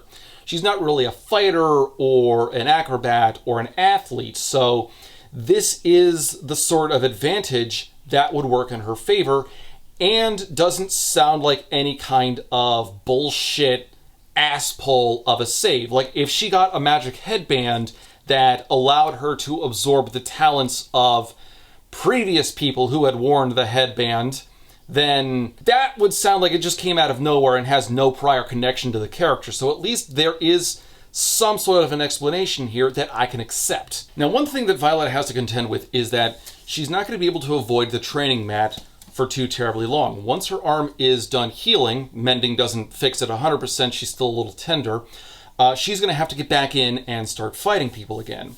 The problem is, it's a good opportunity for people to kill her because she would be seen as a weakling. Why not break her neck? Jack proved that you can get away with killing somebody blatantly in front of an instructor. And so to do that, Violet has a book of poisons. And she's out one night gathering poisons from, I believe it's alongside a riverbank, when she actually has to hide in a tree because she hears someone coming. It turns out that it is Xaden. The bad boy is back! Never leave me again. And then you get other people gathering in large groups, and it turns out they all have the mark of the rebel kids on them, which is interesting because according to the Basgiath War College Code of Conduct, marked ones, as they're referred to, are not allowed to assemble in groups of 3 or more because that is considered an act of seditious conspiracy and is therefore a capital offense. And yet, Violet has a group of almost 24 of them here. Now, obviously, they're planning something. They're up to some sort of nefarious plot because these are the children of rebels, so obviously they would be conspiring to do some sort of evil against the college or the kingdom, right? Well, no. That's what you would think at first, but it turns out most of the attendants are actually first years, and they're looking to Xaden for guidance. It's not accurate to call it a pep talk, but Xaden does effectively say, everybody stick together and, we're going to do what we can to all get through this. There's nothing conspiratorial about what they're actually talking about. This is a bunch of scared kids looking to an upperclassman for advice because they are, in fact, in murder college. Apparently by this point, they've already lost 2 other, I'm assuming these guys are first years. So they're scared. They're looking for encouragement, and they're not going to get any from any of the teachers or the top brass of the college. In fact, there's no real talk of violence or anything until someone asks, when do we get to kill Violet Sorengale? To which Xaden responds, he turns just enough for me to see his profile and the scar that crosses his face as he narrows his eyes at Imogen. I told you already, the youngest Sorengale is mine, and I'll handle her when the time is right. I want that ass, yes. Imogen counters that her mother is responsible for the execution of Imogen's mother and sister, and so, you know, she should do more than just try to snap her a bone. One of the other upperclassmen, Garrick, responds that Violet's mother is responsible for the capture of nearly all of their parents, not Violet. But Xaden repeats himself, says that Violet is his to handle, and no one has any other comments, and everyone is dispersed again. Violet waits some time before climbing down from the tree, but actually gets grabbed from behind because it turns out Xaden never left. He somehow knew she was in the tree. Apparently it was her perfume that gave her away. Oh, it stinks. Nice and good. And he was able to hide because his signet is as a shadow wielder, so he's able to manipulate shadows, solidify them, use them in combat, or use them to hide himself. There's a bit of a conversation between the two until Violet decides to go on the offensive. I flip the daggers in my hand, pinching them at the tips, then flick my wrists and fire them past his head, one on each side. They land solidly in the trunk of the tree behind him. You missed. He doesn't even flinch. Did I? I reach for my last two blades. Yeah, you did. Well, no, I really did. You see? Not a hole on me. I wasn't trying to... You should really work on your aim. Xaden, because of his experience, obviously has the upper hand here and asks if Violet is going to report their illegal meeting to her mother, because this could get them all killed. And this is where we get one of Violet's more important character moments. My stomach twists just like it did before I stepped out onto the parapet, like my body knows that whatever action I take next will determine my lifespan. You were helping them. I don't see why that should be punished. It wouldn't be fair to him or the others. Was their little meeting illegal? Absolutely. Should they die for it? Absolutely not. And that's exactly what will happen if I tell. Those first years will be executed for nothing more than asking for tutoring, and the senior cadets will join them just because they helped. I'm not going to tell. And I like this. This is a good display of Violet's morality on display here, where she's willing to set aside the written rule in order to make her own decision. You see, it's the decisions in conflict moments which really show who a character is. Those are the points that you should focus on when you want to point out who and what a character is. And at this point, Violet looks like someone who is determined to do the right thing, even if it goes against the norms that she's supposed to swear by. The next morning, we learn that Violet has actually taken on breakfast duty as part of an extracurricular, effectively. This means that she's in charge of everyone's meals at the start of the day, which is going to be very useful shortly. Specifically, she takes a vial of dried powdered fawnelly berries and sprinkles it over the scrambled eggs of someone named Oren Seifert. Next, we get a class led by someone named Professor Cowrie, who, I don't think this class is specifically mentioned, but he's going over like the basic types and varieties of dragons. And I like the way that dragons are broken down. Apparently you've got dagger tails and scorpion tails and sword tails and club tails, and they're all, you know, you've got green ones, red ones, blue ones, and they all have their own fighting style and temperaments, and that's good variety. That is clever world building because it's a quick and easy indicator based on the shapes of their tails to differentiate between different dragons and kind of vaguely get an idea of power scales. Kind of in an indirect way. It's simple, but it's effective. The problem comes down to how the professor teaches things, because this is, oh my god, this is misusing a guy's talents. Keep the temperaments of each specific breed in mind when you decide which dragons to approach and which to run from at Threshing, Professor Cowrie says, his serious dark eyes slashing towards his nose as he studies the new recruits for beat. Then he changes the projection he's conjured from a green dagger tail to a red scorpion tail. He's an illusionist and the only professor in the quadrant with a signet ability to project what he sees in his mind, which makes this class one of my favorites.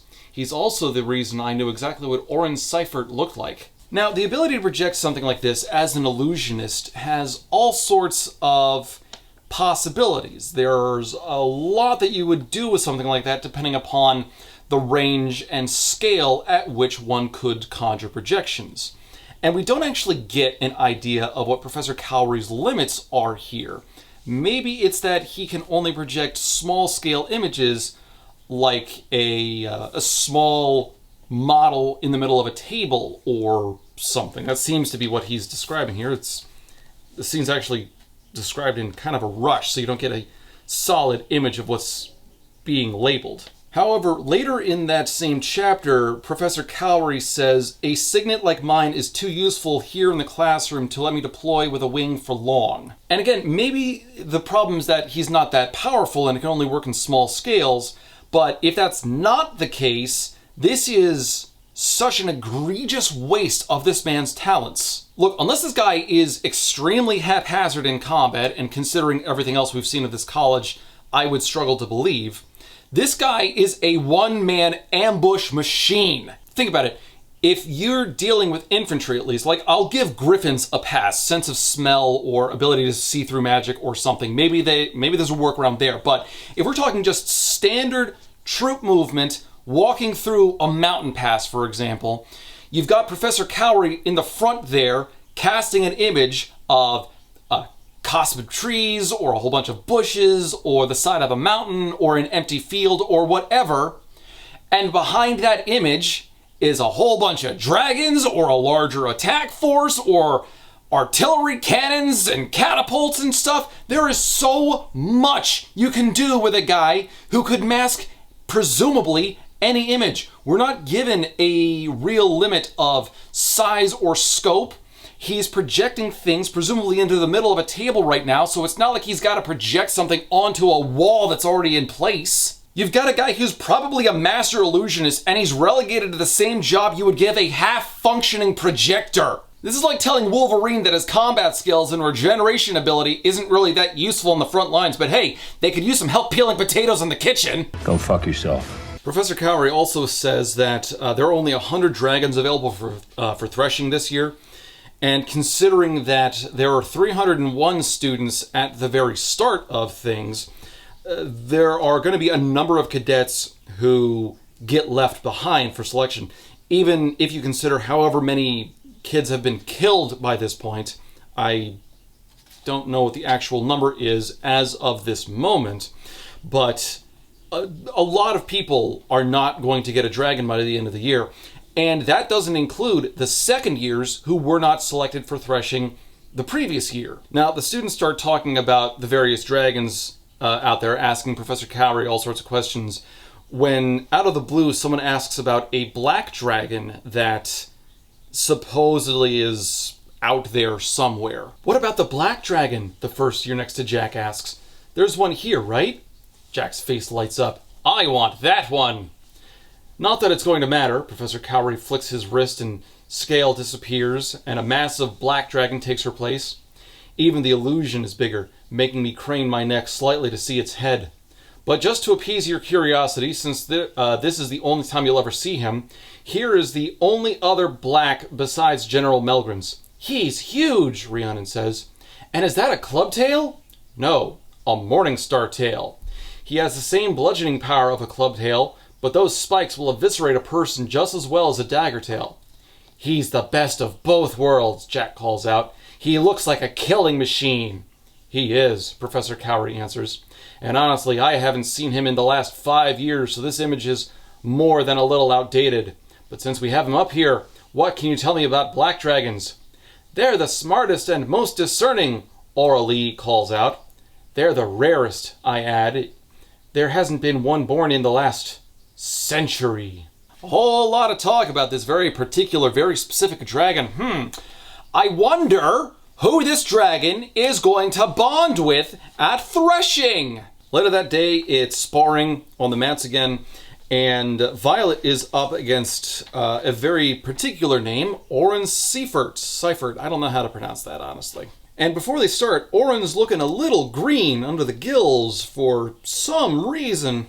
Maybe somebody put something in his food. Wink, wink. And Oren is talking a big game, but he really doesn't last that long.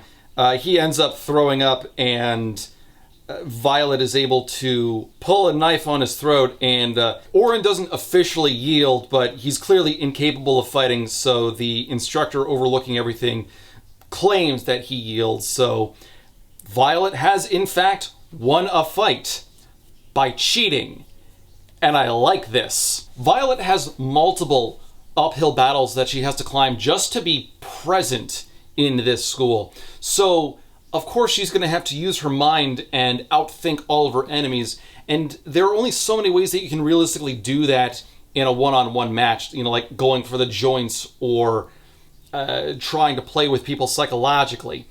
This feels like a much easier workaround for Violet, especially because, as the earlier section in the chapter proclaimed, she works the breakfast duty, so she has easy access to everyone's food.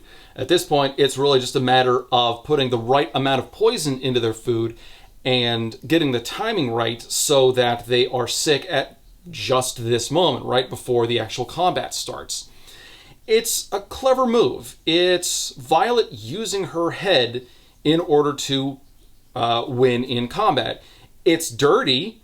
It's definitely not honorable, but it is effective because she wins multiple bouts like this. In fact, she does this like another 4 or 5 times before she actually gets the timing a little bit wrong with one person. One match, the other cadet apparently was sick before the start of class and had to skip it, so Violet had to be paired with somebody else. And that other person she got paired up with was Xaden. Now, obviously, Xaden wins. There's no way that he could realistically lose at this point. He's got experience, he's got height, he's got weight, he's got training. So not only does he win, he wins so handily that he actually starts criticizing Violet in the moment. "You're tiny," he says it like an insult. "Well aware my eyes narrow. So stop going for bigger moves that expose you." He drags the tip of his dagger down his side. "A rib shot would have worked just fine." Then he guides our hands along his back, making himself vulnerable. "Kidneys are a good fit from this angle too." So there's a bit of back and forth, a bit of not quite flirting, but he is playfully teasing her. In fact, he gives her the nickname Violence. Cut now! Violence! For the sake of violence! Now, even though Xaden had a clear chance to kill and maybe even torture Violet a little bit, he didn't. He just took her down handily, and she walked away with really just her pride wounded. After the bout, Dane and Violet are talking to each other, and the conversations about Xaden and why he didn't execute Violet when he had a clear chance. And Violet is feeling a little guilty about keeping Xaden's secret, but it does get her to wonder, what if Xaden is actually up to something? Is he really a threat to the kingdom? "Do you think he could be plotting against Nevers and still have bonded scale?" I ask, my cheek against his blanket. "I did at first." His hands moved down my spine, pressing into the nuts that made lifting my arms almost impossible that last half hour of training tonight. "But then I bonded Calf, and I realized that dragons would do anything to protect the Vale and their sacred hatching grounds. There's no way any dragon would have bonded Ryerson or any of the Separatists if they weren't honest about protecting Nevers." And this is what I mean when I say that Yaros has a lot built up. There are going to be questions that pop up in one chapter that gets answered 2 or 3 or however many chapters later on. She does have a lot of contingency plans in place. Not for everything, mind you. There are still plenty of things where there aren't really any answers given, and logic would dictate that she's doing it wrong, like the murder college allowing so many students to die when they could just be bumped over to the infantry. While they're talking, Dane says that he's spoken to another professor in the scribe quadrant who would still take Violet over as a scribe if she wanted to bail as a writer. And Violet can't believe that he would do this sort of a thing, and Dane just tries to defend that he saw a way to get her out of danger, so he stepped up and took it. Tears well in my eyes, but I refuse to let them fall. Instead, I tuck my chin and grab my dragon scale vest, pull it over my head, then wrench the laces together at the small of my back and tie them. Dane sighs. I never said I don't think you can cut it, Violet. You say it every day, I snap. You say it when you walk with me from formation to class, which I know makes you late for flight line. You say it when you yell at your wing leader when he takes me to the mat. He had no right to. He's my wing leader! I shrug my tunic over my head. He has the right to do whatever he wants, including execute me.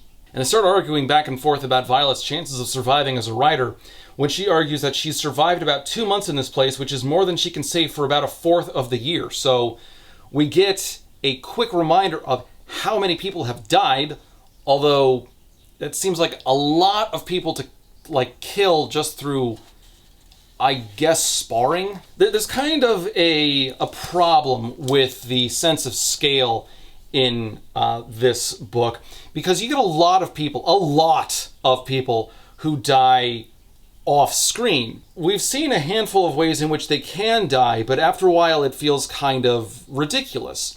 The only ways that we've seen people die up to this point are the parapet, dragons just roasting people, and Jack breaking that one dude's neck. And presumably there are other people who have died during the skirmishes, but it doesn't feel like it's enough. It's stupid after a while. This is a college with no safety regulations of any sort and no real care to the wherewithal or health of their students. Think of it in this way. In a war movie, you're going to have all sorts of extras whose main purpose in the movie is to eventually die.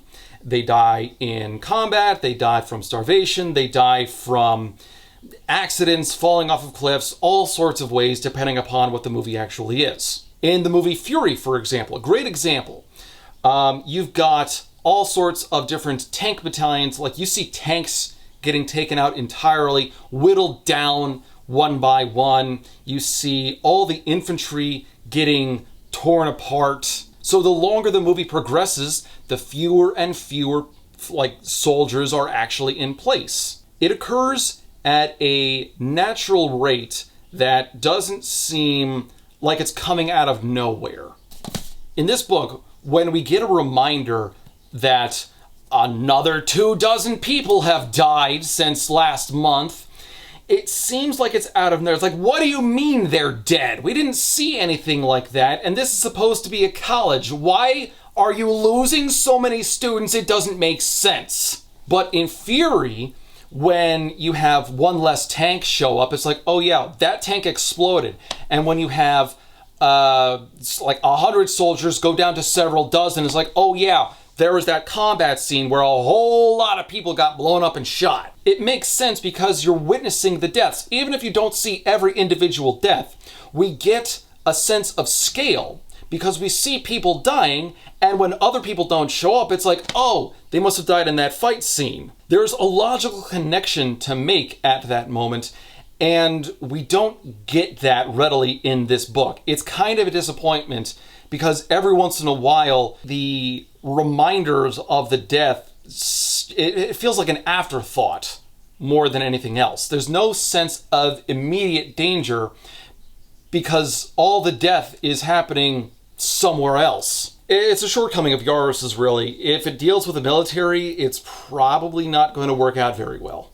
I don't know how Yaros handles things in her other romance books. Like, maybe she's dealing with a much smaller cast of characters, so it's easier to keep track of all that. But now that she's working with a much larger ensemble cast, there's too much for her to really keep track of, so she has to keep whittling things down off page because she doesn't know how to include it on page.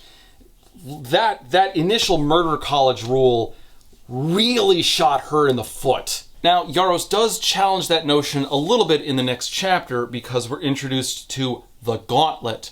The Gauntlet is going to be kind of think of it as a midterm. You got to pass this in order to qualify for Threshing. We get everyone in the squad listed off, and Professor Emeterio, who oversees the skirmish hand-to-hand combat classes, makes a comment that you're the only squad to remain intact since Parapet.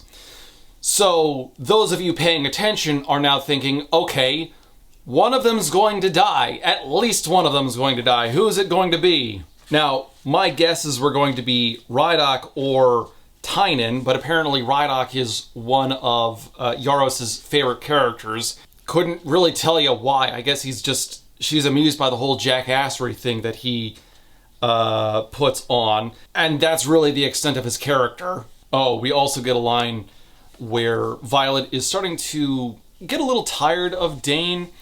Like, she's discouraged because one squad guy who I can't really remember beyond this, named Tynan, starts teasing Violet, saying that Dane is especially proud of her, and then accuses the two of them of hooking up. And this gets Violet to start thinking about the state of her relationship with Dane, because he hasn't really made a move. Like, it doesn't bother any of you that our squad leader is fucking one of us? Tynan throws out his hands. I'm not! I start, indignation getting the best of me before I can take a deep breath. Honestly, it's none of your goddamn business who I'm sleeping with, Tynan. Though, if I'm going to get accused, can't I have some of the perks? If I know Dane, he's hung up on the whole fraternization is discouraged within the chain of command thing like this asshole. But surely Dane would actually make a move if he really wanted to, right? And keep this in mind, we'll be talking more about Violet's relationship with Dane in due time, but it's the slow progression of the two of them that I really appreciate. Yaros, when it comes to romance, I think really knows what she's doing. She's very patient, she plots out very carefully, and it is perhaps the strongest element within this story. More on that later. Now, the squad goes through the gauntlet one at a time. It's really just a large obstacle course, but it is still very dangerous, has some deadly falls and all that, because what the hell are safety regulations? The squad will have several attempts to, like several weeks, I believe. I'm not sure how long it is, but their final exam isn't for some time, so they get to practice on the gauntlet for quite a while until they're tested for real. And just like the parapet, Violet goes into overt exposition mode in order to give us some details about feathertail dragons, which is the breed that we know least about. They abhor violence and are not suitable for bonding, and apparently one has never left the Vale within their lifetime. Feathertail dragons sound like a rarity. I wonder what this will lead to. Oh, and then one of the faceless extras in the squad, Orally, misses a jump and falls to her death. Yeah, okay, it's tragic, but like, we knew nothing about this character. She was like, I think she was a little stern, but she was on page so briefly that she did nothing recognizable. Like, who the hell was this person? It's another example of, oh no, extra number 38 is dead. Woe is all of us. Humanity is lesser for this for some reason. Seriously, this college is stupid. Oh yeah, and after Orly's death, Violet is taking some of her stuff and setting it aside to send it to her parents. And this doesn't seem like a big deal. Like, it's a nice thing to do. Make sure that the parents get something to remember their daughter's death. But this is actually against the rules. And this is a small thing that actually does have much larger subtextual considerations for later on that Yaros is playing with kind of effectively, actually. You see, after a rider dies, their body is burned and all of their property is burned. So the idea of sending a memento of some sort to the parents is really a violation of the rules. Like, this is honestly one of the more subtle things to do, because when you realize that, you also realize that Brennan's journal should have been burned when he died, and that didn't happen, so this is another violation of the rules. Keep that in mind, we'll be coming back to it. Violet is gathering Orly's stuff, because when a rider dies, all of their stuff has to be burned, and no one else is gathering Orly's stuff, so she's volunteering, and she ends up throwing that into a pit along with Orly's body. And as she leaves, she actually runs into Xaden, who is traveling with two of his henchmen, Garrick and Bodhi. Xaden dismisses them so he can talk with Violet in private, saying, "Killing you wouldn't be any trouble, Violence. It's leaving you alive that seems to cause the majority of my trouble." Mama warned me about women like you. I was hoping she was right. Xaden challenges Violet's perception because she's like really down about Orly's death for some reason. I guess they were friends, not that we ever saw any evidence of that. But Violet, of course, is also worried about the Gauntlet because how the hell could she possibly beat that, what with her Ehlers-Danlos syndrome? Maybe if you stopped sulking in your self-pity, you'd see you have everything you need to scale the Gauntlet. He calls after me, his voice echoing down the hallway. Myself what? I turn around, my jaw dropping. People die, he says slowly, his jaw ticking before he drags in a deep breath. It's going to happen over and over again. It's the nature of what happens here. What makes you a writer is what you do after people die. You want to know why you're still alive? Because you're the scale I currently judge myself against every night. Every day I let you live, I get to convince myself that there's still a part of me that's a decent person. But if you want to quit, then please, spare me the temptation and fucking quit. But if you want to do something, then do it. You see, there's a particular element within the Gauntlet, basically climbing inside of a chimney in order to climb up the inside and scale up a hill that way. But because she's so short, Violet doesn't really have the range in order to move up it properly. So she's convinced she doesn't really have a chance. Any apprehension that Violet has about the Gauntlet is gone by pretty much the next chapter because she finds a way to climb up the chimney section that she's having so much trouble with by using a rope.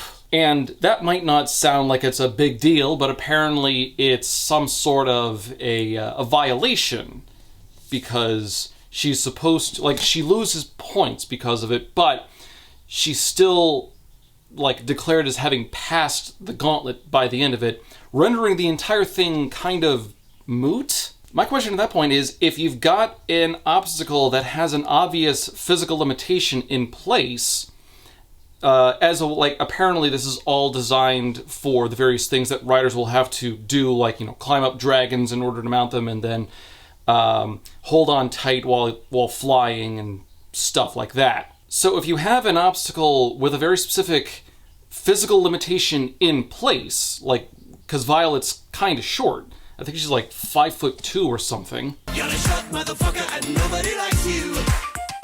Sure. And she is not physically capable of climbing the chimney or any of the obstacles the way that they were designed, then why even give this workaround? Why not simply start off by saying, look, you're this height and you got to be this tall to be a rider because of reasons? It just sounds arbitrary. Like, why is that rule in place if the workaround is just going to be allowed anyway? I mean, I like the idea of the Gauntlet. I like the idea of this perilous obstacle course race, and not just because I run OCRs, but because it's a good way to visualize some of the basics that riders will have to go through.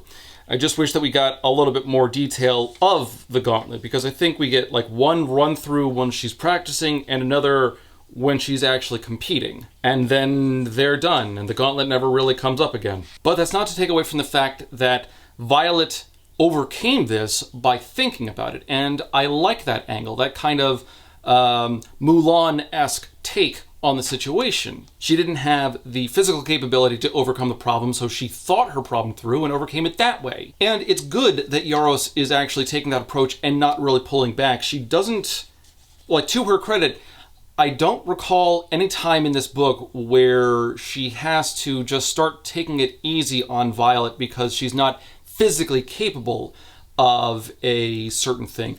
Yaros was, for the most part, pretty careful about appropriately applying the Ehlers-Danlos syndrome and making sure that Violet wasn't put in a situation where it would be otherwise impossible for her to overcome a problem, and then just having her overcome a problem anyway. Like, if she had to bench 500 pounds, for example, and she's clearly not capable of doing that, but by the next chapter, through sheer grit and determination, she's benching 500 pounds, because fuck you. After the Gauntlet, there's something called Presentation Day, and this is where the dragons who are looking for new riders show up and just kind of line a field, and the riders walk alongside them.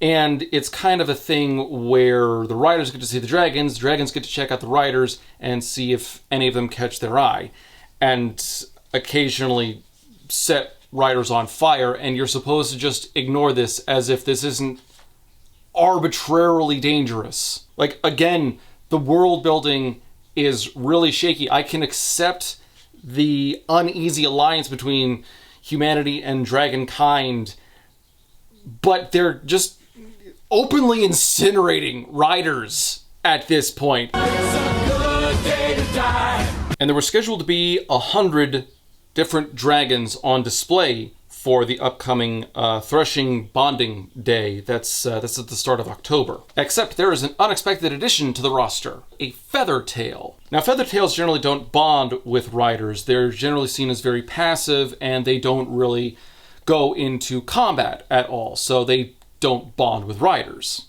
Oh, there's a soft kitty. That's a camera. You are not supposed to mess with that.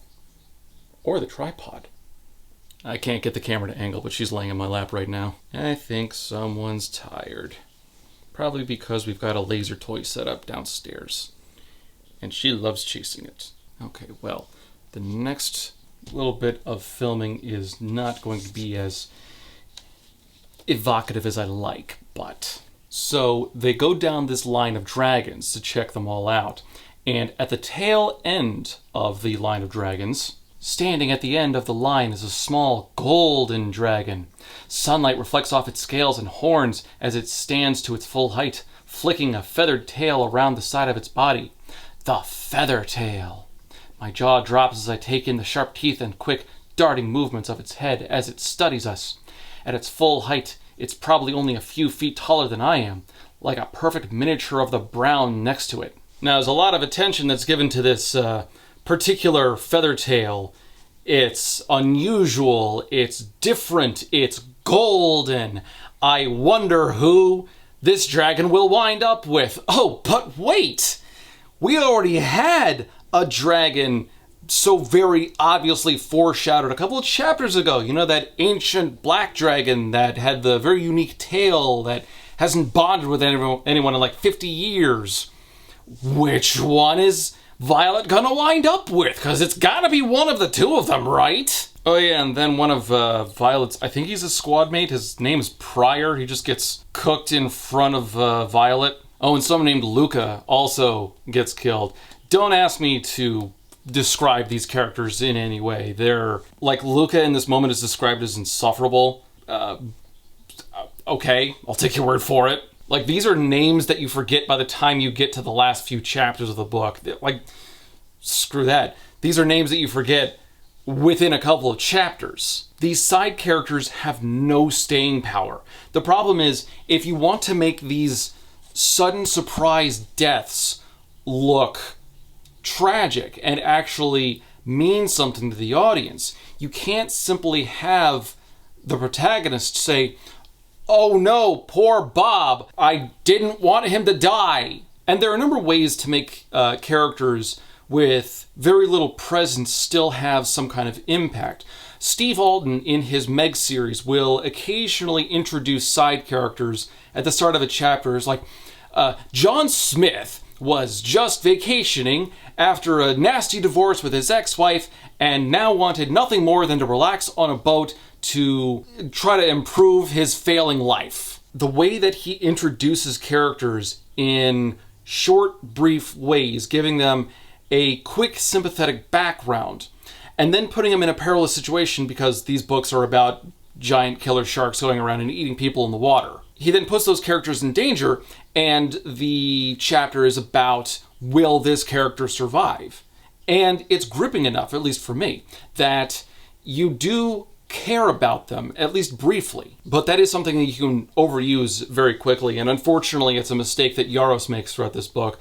There are too many characters. There are too many side characters and not nearly enough time for us to get invested in any of them. What she should have done is have a smaller squad, or at least a bunch of friends within that squad who stick together and get to know each other, and that's where most of the focus, at least within the squad dynamics, are. Because you can have like a group of 10 in the squad as long as you pay attention to like 3 or 4 of them.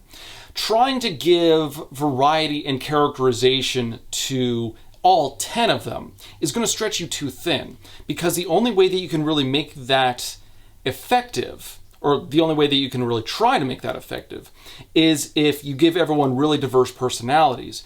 And unfortunately, they usually have to be pretty simplistic, which is what has happened in this book. Again, one of the golden rules in writing is less is more. Don't put more on your plate than you can really handle.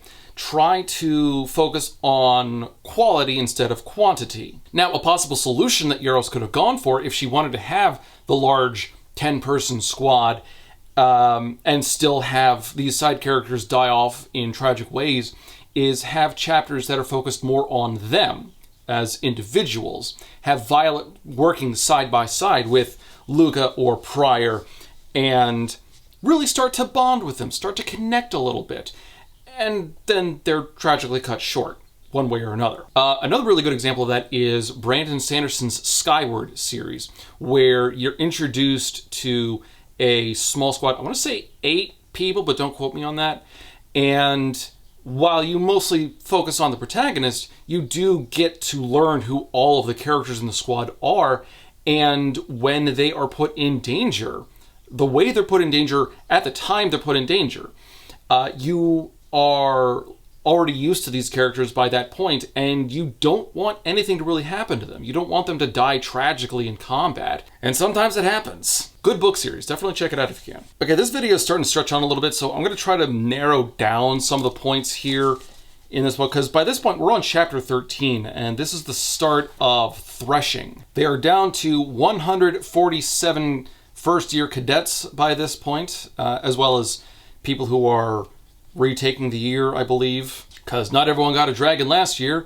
A bit of a short supply, as it were. We also see that one of Violet's squad mates, a guy named Tynan, is working with Jack Barlow and Oren, the guy, like the first guy that Violet poisoned on the wrestling mats. And this does highlight a problem with the character dynamics that Yaros is playing with. There's no sense of teamwork or camaraderie with any of this. Like I said at the start, one of the key things with a military dynamic is squad dynamics, like actually having characters interact and go through all of their problems and bond together. And we don't get that. We see them kind of existing near each other. We see Violet as an individual interacting with other individuals in various ways, but there's no sense of a team in this book, at least not by this point. So the fact that we've got Tynan who's going off and working with Jack, a known douchebag and psychopathic murderer, it really casts a shadow on the entire endeavor here. Like, these aren't proper military squads. These are just standard high school cliques. And I'm not saying you can't have high school cliques in military squads. I'm saying you should be, like, as a writer, you should be aiming for more the team dynamic than the clique. You can have both. That can absolutely work. But there's no camaraderie in this book until like the very end. So the way Threshing works is you've got the dragons set loose in this one chunk of woods and mountains, and the cadets are let loose and they run around until they find a dragon and see if they can interact with it in any positive way. Maybe they like the dragon and the dragon likes them back, and they... Wow, that actually sounds a lot worse than I wanted. You're just reeking of feminine beauty. What's the matter with you? You got something in your eye? Yeah, oh. Maybe they can approach each other and have a mutual understanding, and then, hooray, hurrah, they just fly off from there. Or maybe time runs out and all the dragons pick other cadets. While she's running around in the woods, Violet actually comes across Jack's group, and for some reason, even though there is a shortage of dragons, Jack wants to kill the Feathertail. It's for the best, Jack argues, his tone dropping. It's unrideable, a certified freak, and you know Feathertails are useless in combat. They refuse to fight. His voice fades as they walk further away, headed north, toward the clearing. Shit, I mutter under my breath, even though the assholes are out of hearing range by now. No one knows anything about Feathertails, so I don't know where Jack is getting his information, but I don't have time to focus on his assumptions right now. Walking in, she sees a glint of light in the distance, quite possibly something reflecting off of the golden dragon. So she makes it her mission to try to find the golden dragon and try to tell it to fly away, because Jack is a psychopath. Even though killing a dragon, like, even if he's capable of it, if any of the other dragons found out about it, Jack would get torn to pieces. So would the other two, just for being near him.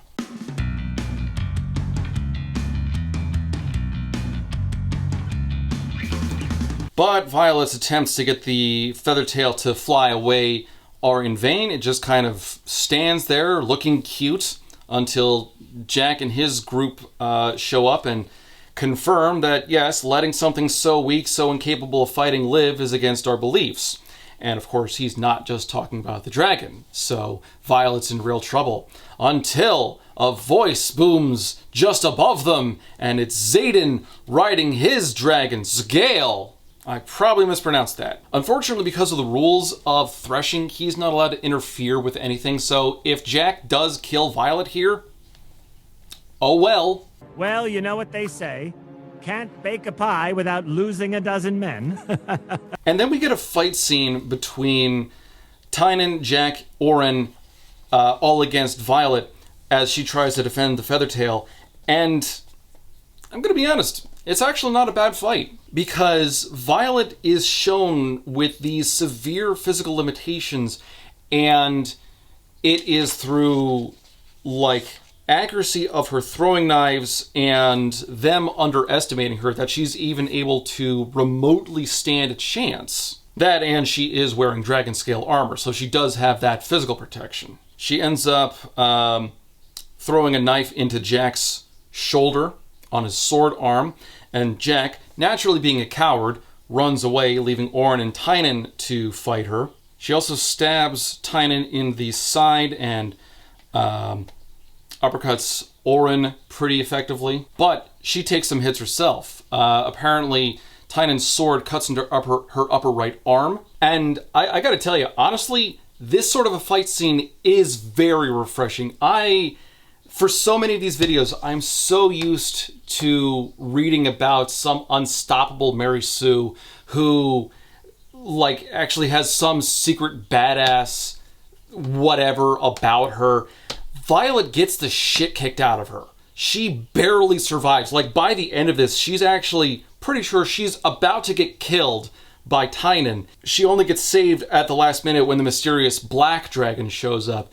And we'll get to that in a second, but oh my god, I like that we actually have a protagonist who has to actually struggle in combat. Like, that's not even that big of an ask. Okay, here's the big secret of making your character look like a badass. Nobody cares if your protagonist is some unstoppable juggernaut of sword swings and face kicks. If you want your character to look like a badass, kick the shit out of them, have them struggle in the moment, have them barely win, assuming they even win, because loss is still a wonderful thing to display, but the struggling is the important part. Them actually needing to display that degree of extra effort against a greater challenge. I mean, look at Guts in Berserk, one of the certified most badass protagonists out there.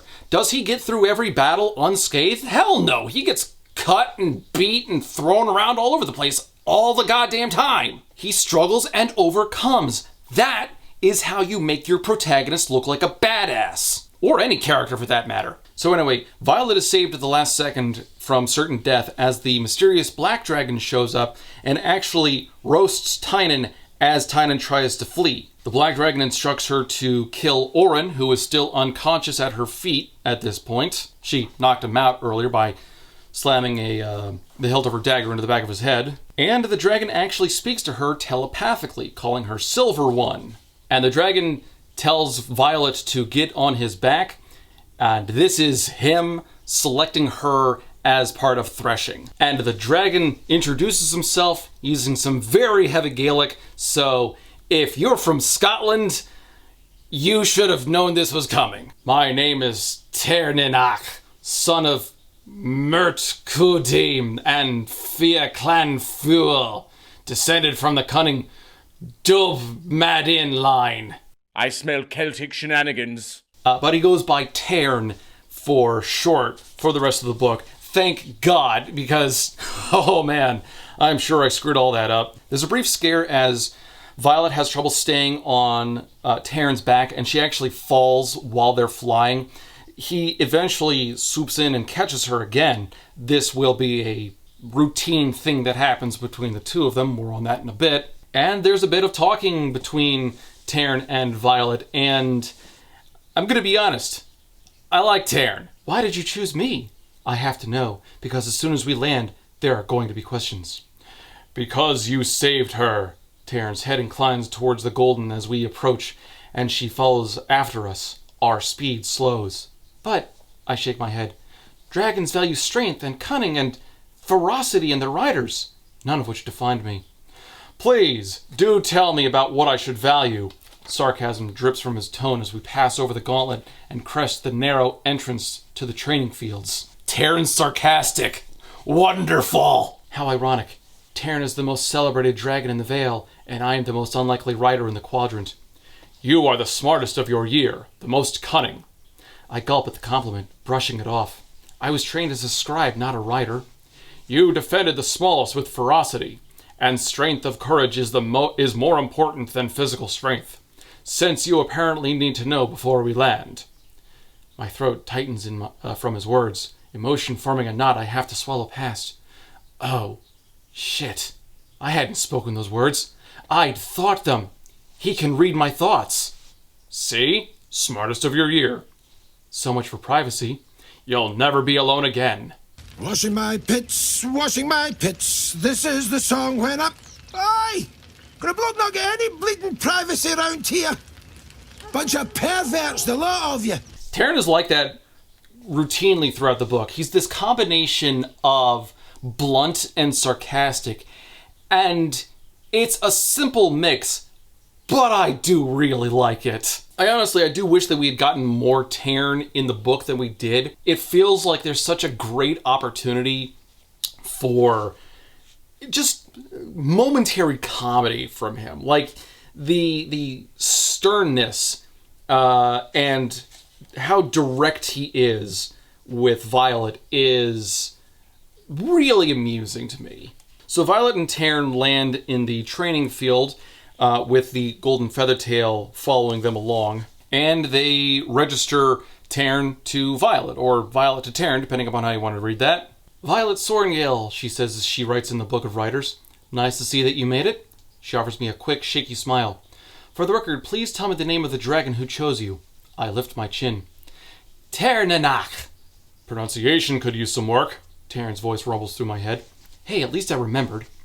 I think back in his general direction, wondering if he'll hear me across the field. At least I didn't let you fall to your death. He sounds utterly bored, but he definitely heard me.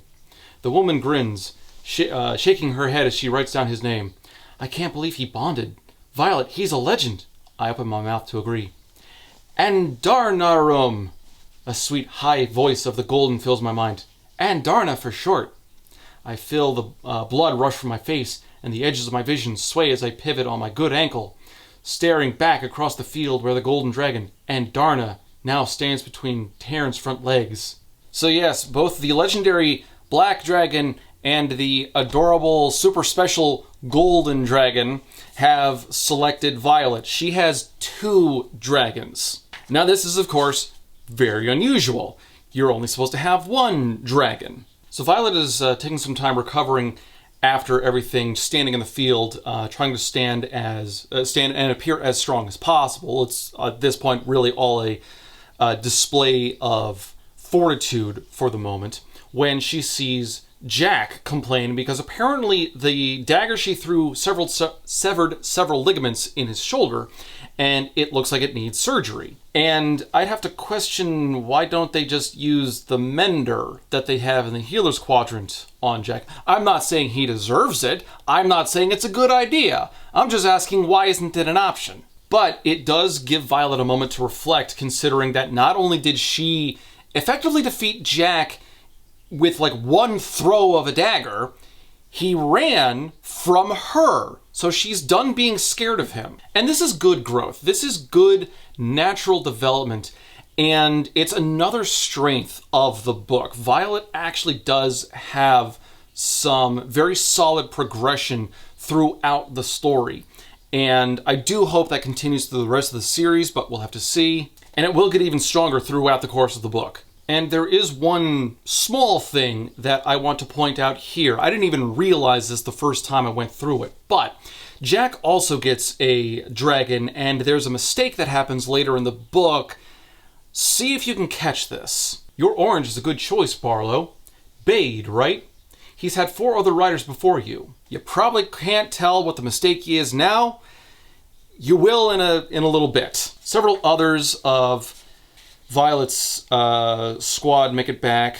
Rhiannon, Rhydock, Sawyer shows up, and those are pretty much the only ones who actually matter for the rest of the squad. Like, those are the 3 that Yaros should have been paying more attention to and giving more time to display characterization, because all the others are pretty much dead. There was Tynan got roasted, of course, and there was another one named Trina who apparently fell off of her dragon's back while flying away. Then Dane shows up and he starts talking to Violet about, you know, she's hurt, he's upset by that, and the leadership is apparently going to want her to choose one of the 2 dragons, and he pushes for her to pick Andarna because the gold one is the safest choice of the 2. But there's also another reason why he wants her to pick Andarna. That's because it turns out that Taryn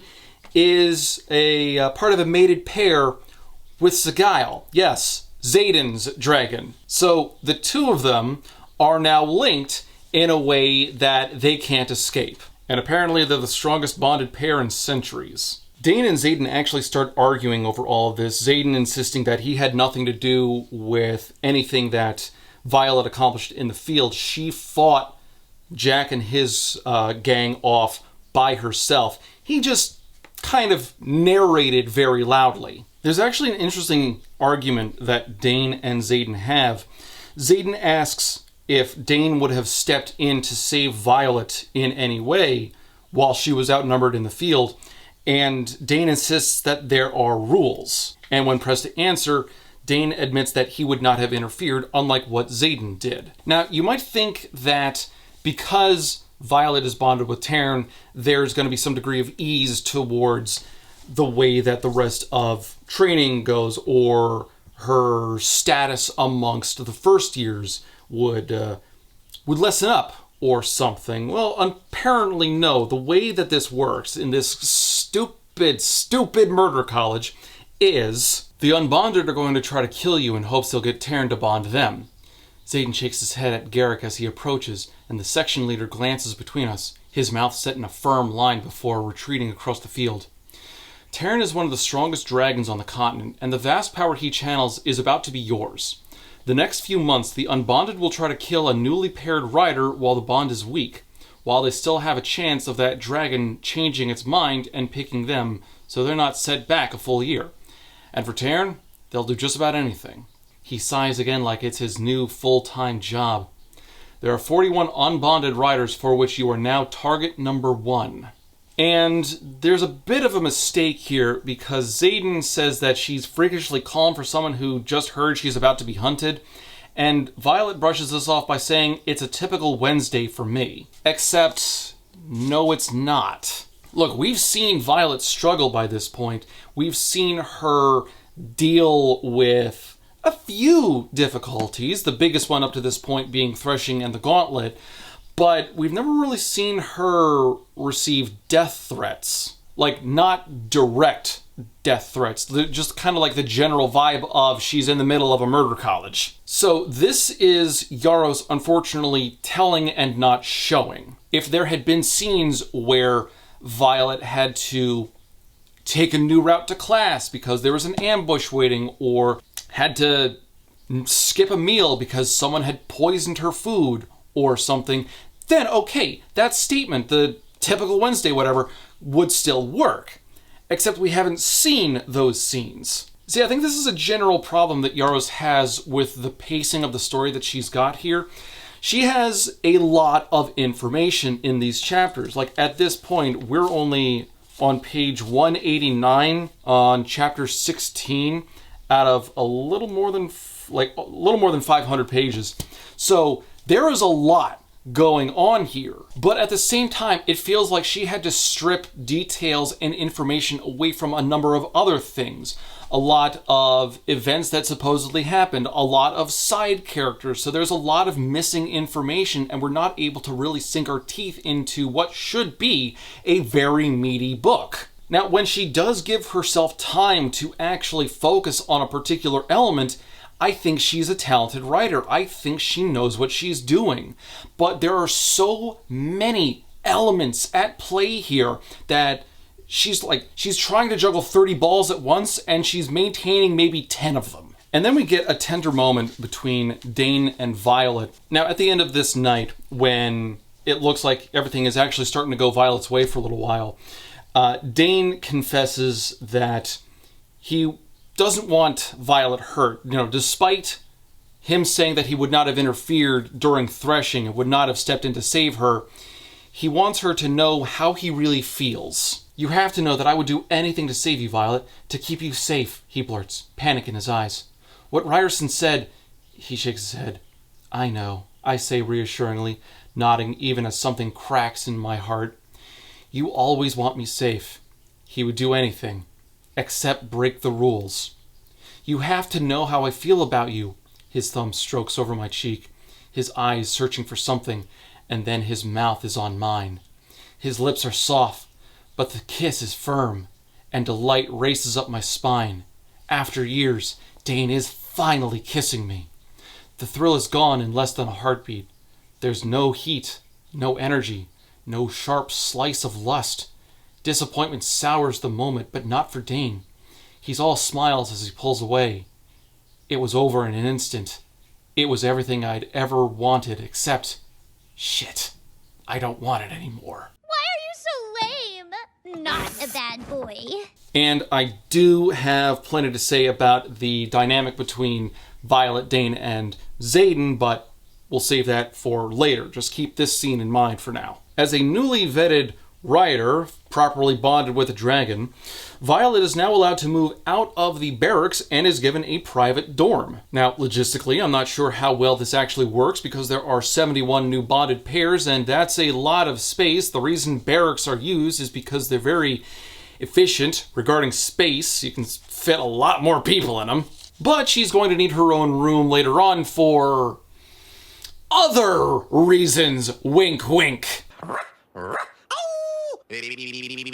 Hubba hubba. Now, there is an interesting problem. Do you remember the issue with Jack and his dragon? Well, Violet goes down to breakfast and hangs out with the rest of her squad, and they start talking about several things, one of which being Jack. And this is where we get an interesting mistake regarding Jack and his dragon. But Barlow bonded? Rideout questions. Though from what I've heard, his orange scorpion tail is on the smaller side.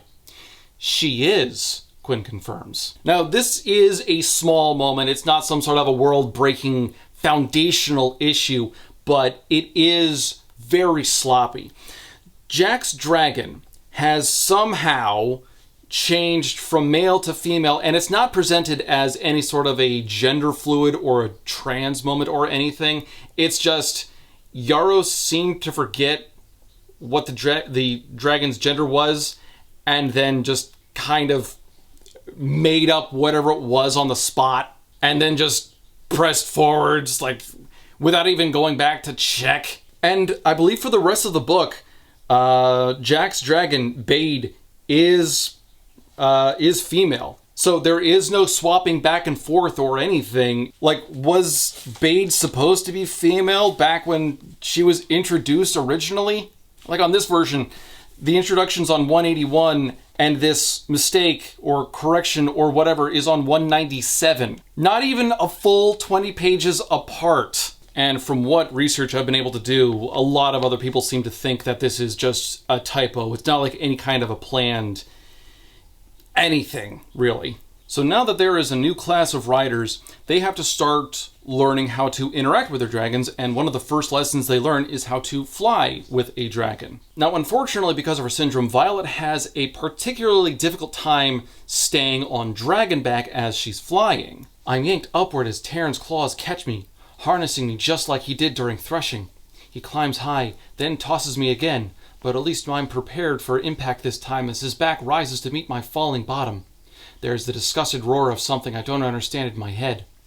What the hell does that mean? I scramble for the seat and get myself into position as he flies level.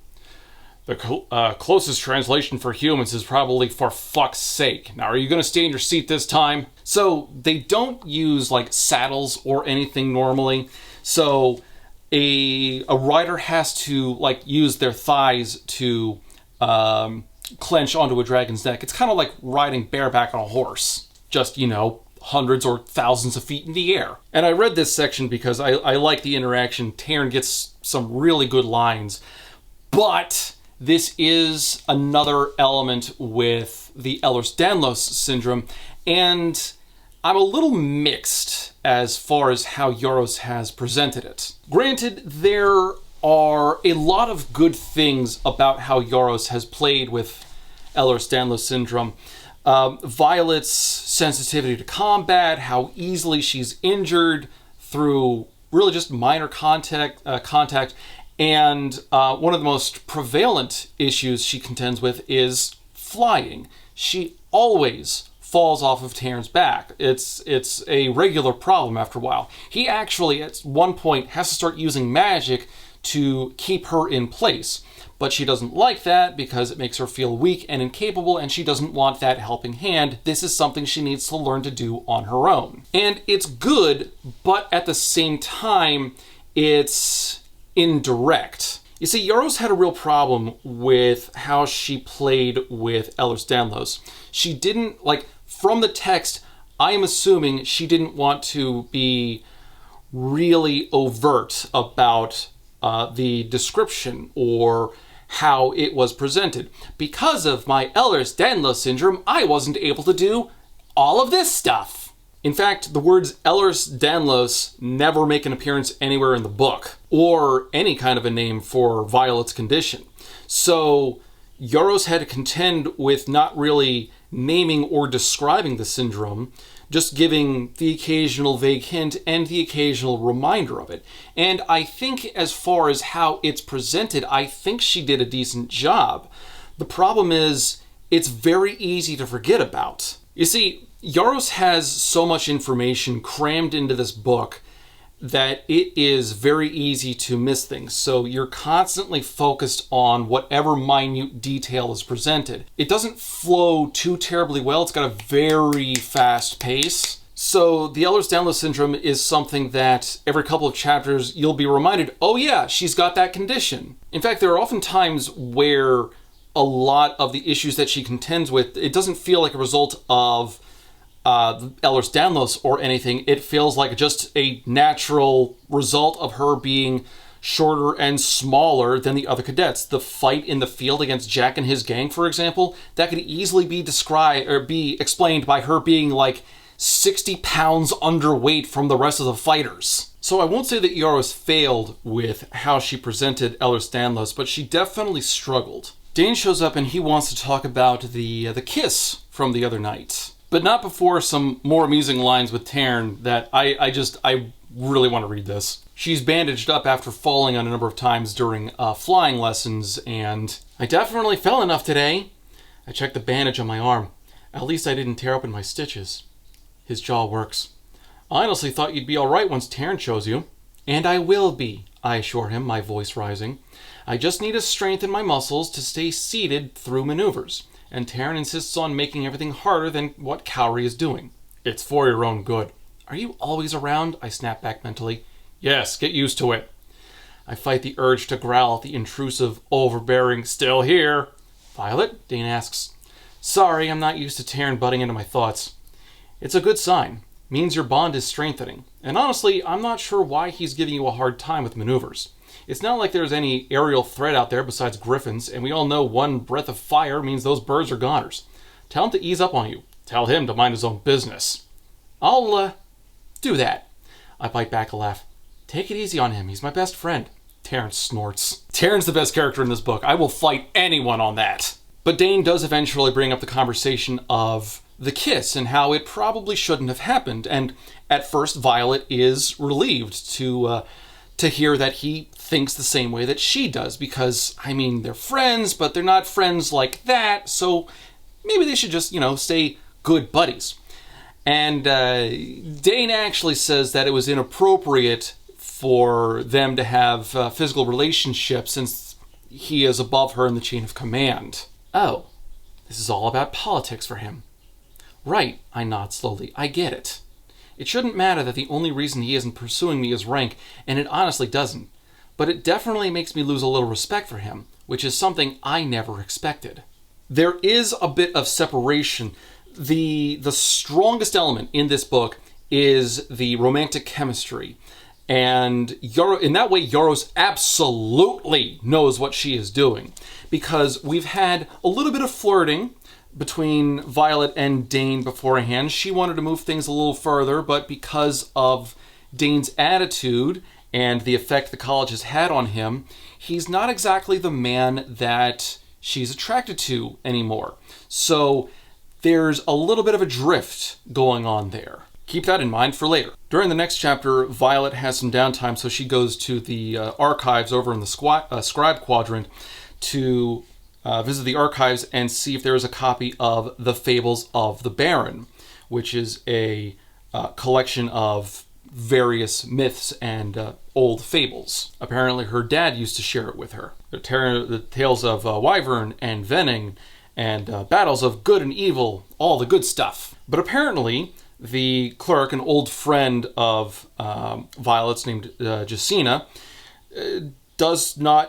is not familiar with that text and apparently cannot find a copy anywhere in the archives. And that's very unusual because the archives are supposed to have a copy or the original of almost every book in the kingdom. The only exceptions to that being like the forbidden tomes or ultra rare books. But this is just a book of folklore. Why would they not have that? It's kind of funny when you learn why an author wrote a particular book. Tolkien, for example, wanted to create a world where he could use the language he made up for the elves. Orson Scott Card apparently wrote Ender's Game because he really liked the idea of the zero gravity arena that the battle school used. And so he just kind of built a story around that. And apparently one of the reasons why Yaros wanted to create the Empyrean cycle, or saga, or whatever, is because of this very notion, the control of knowledge.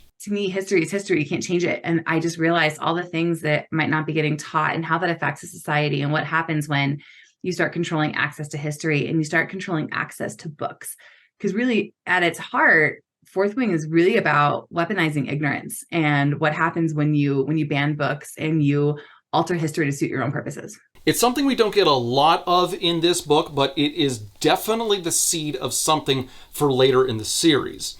And it's a good touch. It's a very small something that can sprout into something much more cataclysmic later on in the series. I am honestly curious to see what this evolves into. And then we get the rundown of how you earn a signet, as well as the consequences of not actually getting one after a while. You'll manifest when your dragon is ready to trust you with all that power, Quinn says, then finishes off her water.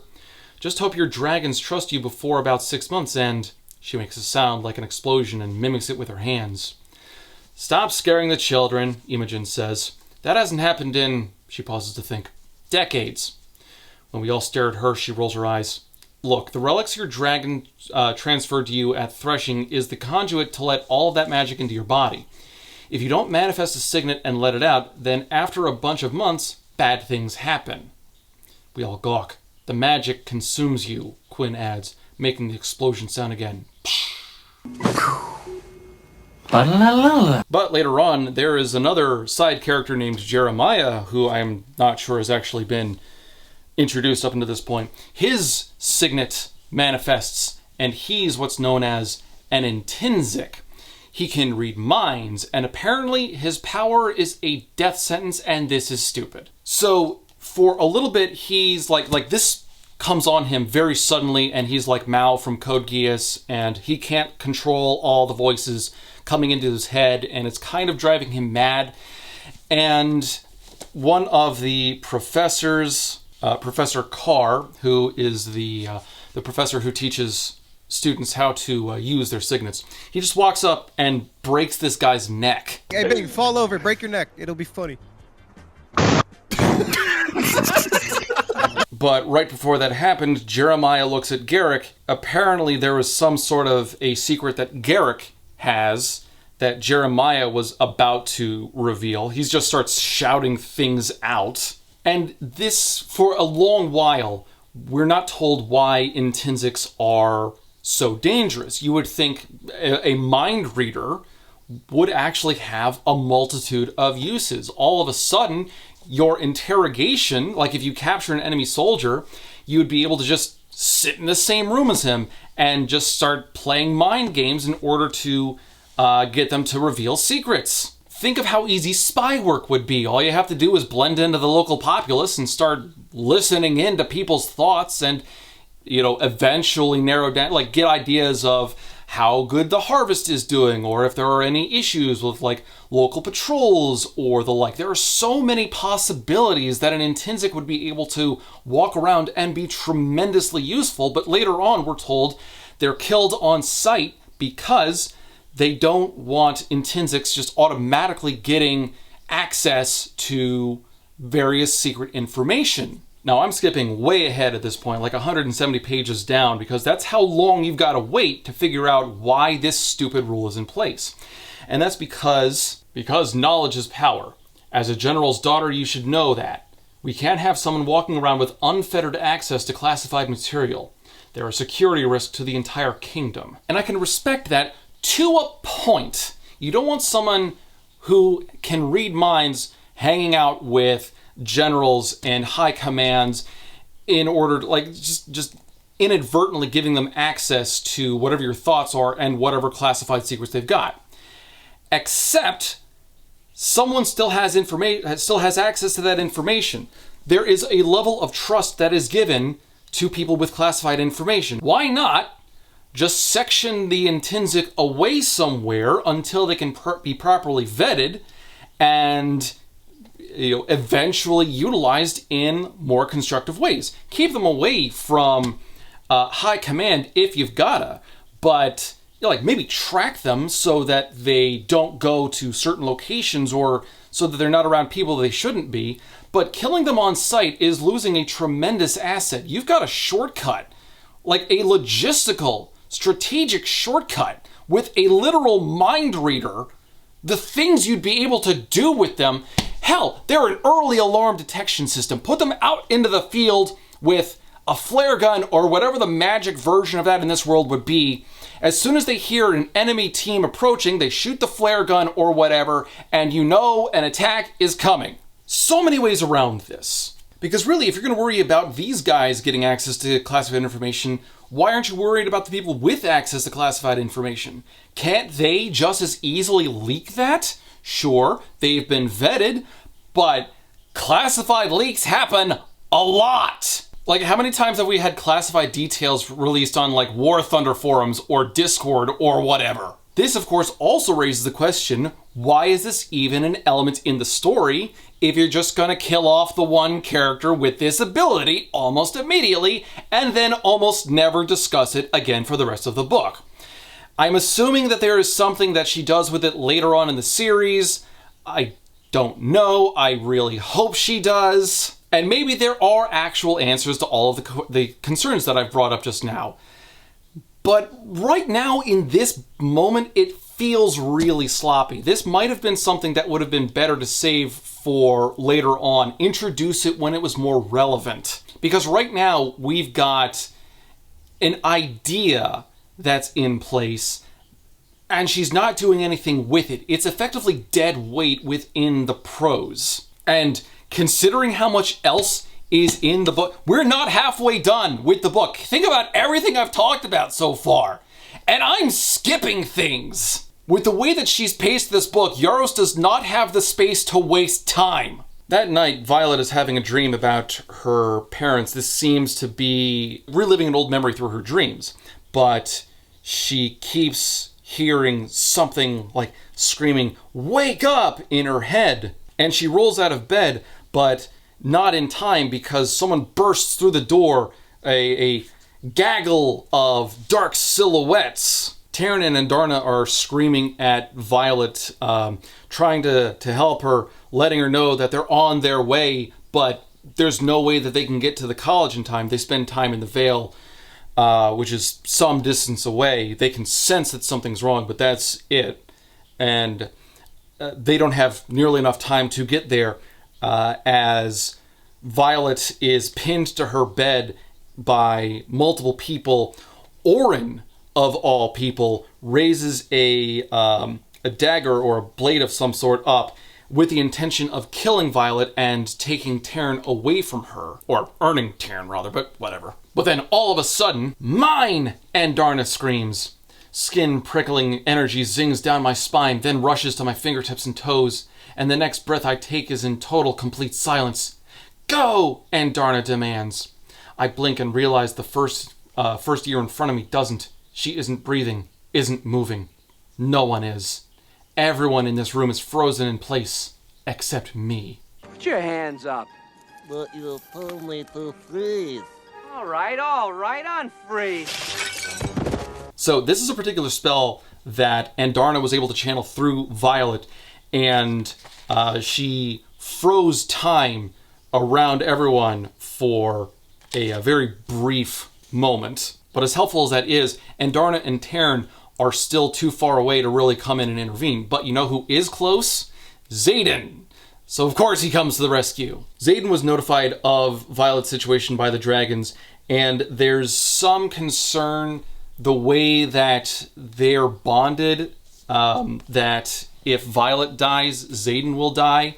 So he's now obligated to keep her alive. And the fact that all of these other unbonded cadets attempted to murder Violet in her sleep, well, that's a violation. So now Xaden, as a wing leader, is authorized to execute them. So he does that. The ultimate bad boy. I bet he's scary.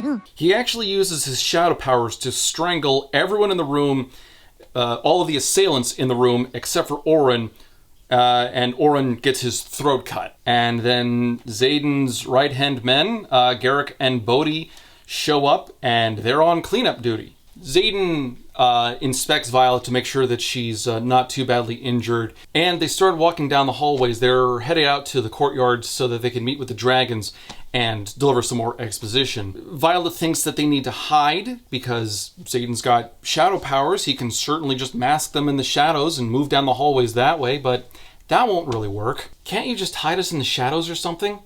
Sure, because a giant black cloud moving down the hallway isn't going to look more suspicious than a couple sneaking around. He shoots me a look that keeps me from countering. Point taken. Not that we're a couple. Not that I wouldn't climb the man like a tree if presented with the right set of circumstances. And it's obvious that the book was headed towards this particular pairing, and we're going to have to fit Xaden with Violet somehow. And I think it's natural that Violet starts off with a more baseline physical urge. Like, she doesn't like him as a person, finds him kind of obnoxious, but he's got good hair, dreamy eyes, kind of cute. So, you know, at least some small sexual attraction initially is normal.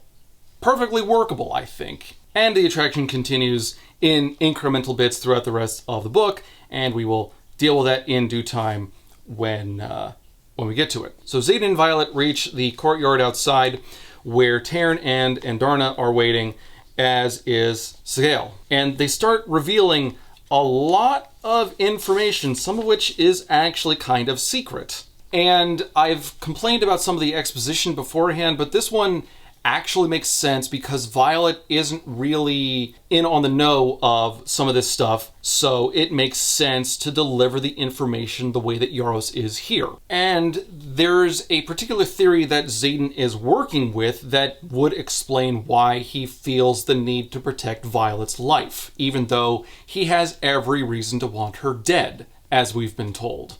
It starts off simply because it turns out that even though the telepathic link that dragons share is between only them and their riders, Xaden can apparently hear Tarn. And likewise, Violet can hear Sigale talking. In awe, I blink up at the navy blue daggertail as Xaden moves to my side. She talked to me. I know, I heard. He folds his arms across his chest. It's because they're mates. It's the same reason I'm chained to you. You make it sound so pleasant. It's not. He turns to face me. But you and I are exactly that, Violence. We're chained, tethered. You die, I die. So I damn well deserve to know how the hell you were under Cypher's knife 1 second and across the room in another. This is very much like Rollo's power from Code Geass. What?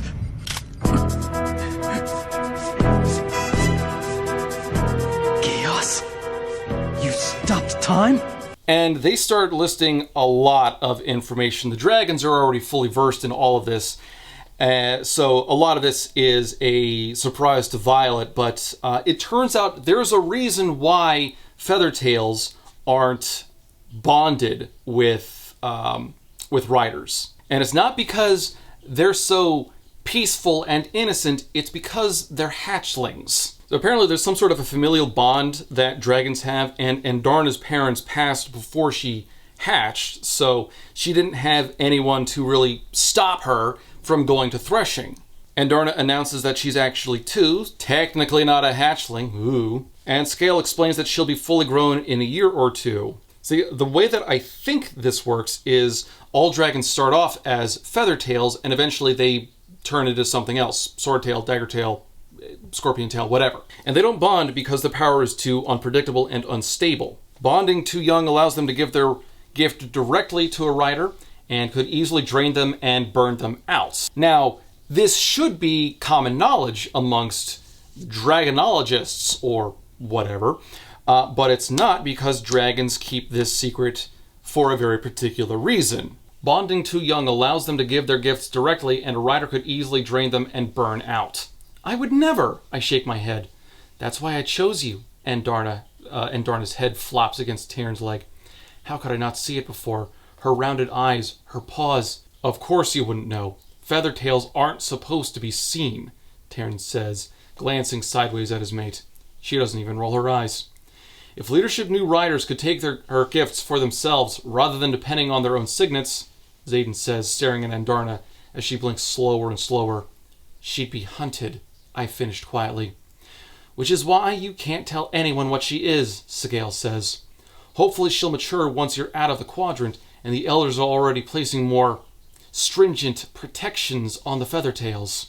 And this works. This is an element of Yaros' world building that does work because you have an idea that's introduced a while ago that it doesn't quite make a lot of sense, but it doesn't really ruffle anything or go against anything we've seen up to this point, but it does have a valid, logical explanation revealed later on, which does make me wonder if the way that the murder college is run actually has a purpose. Maybe it does. The problem is it goes against base level logic so much that I struggle to see it as anything more than just a stupid way to raise the stakes. I don't know, maybe it turns out they're all in a simulation and death is the only way to escape it, so they try to mask the whole thing in order to make everyone think that this is a good idea. Credit where it's due though, Yaros did think this part out. And with that, we are almost halfway done.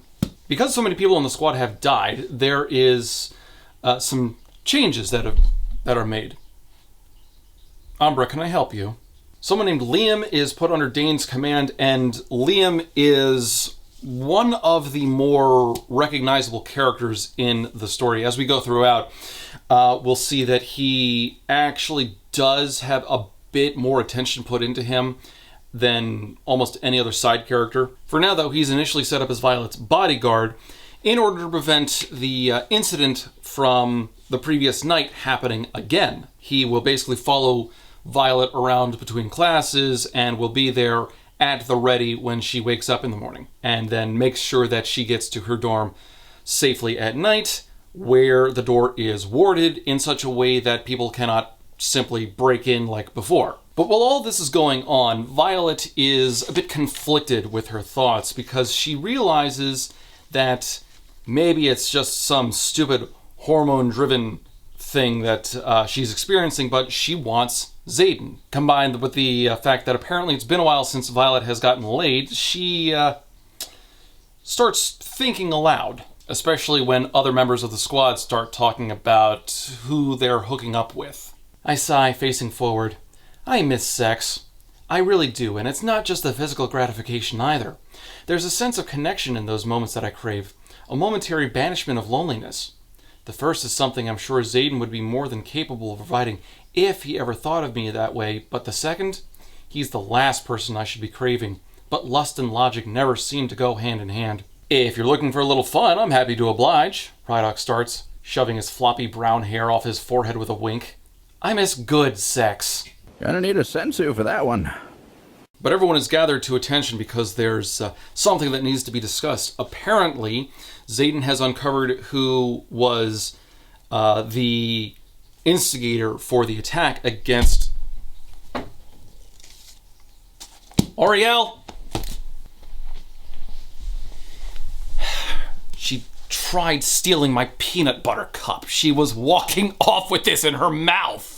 But everyone is called to attention because Xaden is calling out another wing leader, Amber Mavis, who Violet had earlier declared was actually the ringleader that had led the attack in her bedroom. She'd managed to get away before Xaden showed up, but now that Xaden is actually calling all of this attention, they're getting a quorum of the other wing leaders, and they are calling Amber out. Now, Dane is against this. He says that Amber respects the rules too much and would not break them. And he even offers to use his signet to read her memories to verify that it must have been somebody else. And he reaches for her face, and Violet says, "Touch me without permission and you'll spend the rest of your life regretting it."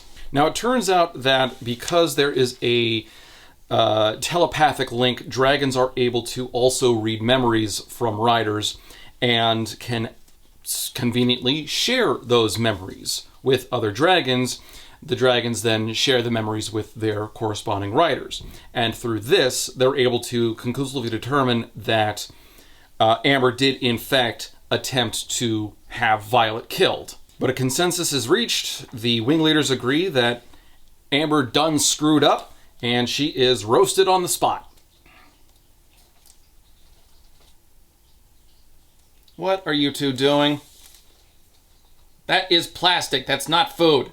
Later, Violet is sparring with Rhiannon, and she's struggling, but she doesn't want Rhiannon to take it easy on her because if they run into an enemy out in combat, the enemy's not going to take it easy on her, so she wants to be able to overcome her issues on her own. And it's a good bit of character. I like that we're already, We're about halfway through the book, and we're already seeing a significant change in Violet from who she was at the start. Because remember, at the very beginning, she was kind of resigned to the idea of joining the Writers' College, very much unenthusiastic about the whole thing, certain that she was going to die, and now she's actually putting in a lot of effort and making actual progress. Like, already we see a difference, and that's good character writing right there. But that's not the main point of the chapter, because, well, the key thing here is Xaden and Garrick are sparring, and they're doing so shirtless. Xaden and Garrick have stripped off their shirts and are sparring like their lives depend on it. A blur of kicks, punches, and rippling muscle. I've never seen two people move that fast. It's a beautiful, hypnotizing dance with lethal choreography that makes me hold my breath whenever Garrick goes in for the kill and Xaden deflects. I've seen countless riders spar without their shirts these past months. This is nothing new. I should be absolutely immune to the male form, but I've never seen him shirtless. Every edge of Xaden's body is honed like a weapon, all sharp lines and barely leashed power. His rebellion relic twists around his upper body and stands out against the deep bronze of his skin, accentuating every punch he throws, and his stomach. I mean, how many muscles are there in the abdominals? His are so rigidly defined that I could probably count every single one if the rest of him wasn't so damned distracting. Now, this is what I like about the way Yaros approached the growing attraction between Violet and Xaden. It's piecemeal. You get a little bit of something basic, and then it grows. Every time Violet notices Xaden in one of these moments, it's a bit more. There's more description. There's more specific description. It is a more significant discovery for her. It is so much better than her just like instantly falling for the guy because, oh my god, he's so hot. Remember, she started out kind of wary of Xaden at the start and very aware that he probably wanted to kill her. But through a series of misadventures, Xaden occasionally helping her out, we see Violet's mind slowly turning the longer the book goes on. And that's good. That is a nice, patient pace that Yaros absolutely uses effectively. In fact, that momentum carries through later on in the chapter when Violet has to go for a walk to clear her head, trying to get the images of Xaden off her mind, when she actually runs into Xaden, who is smoking something called churum.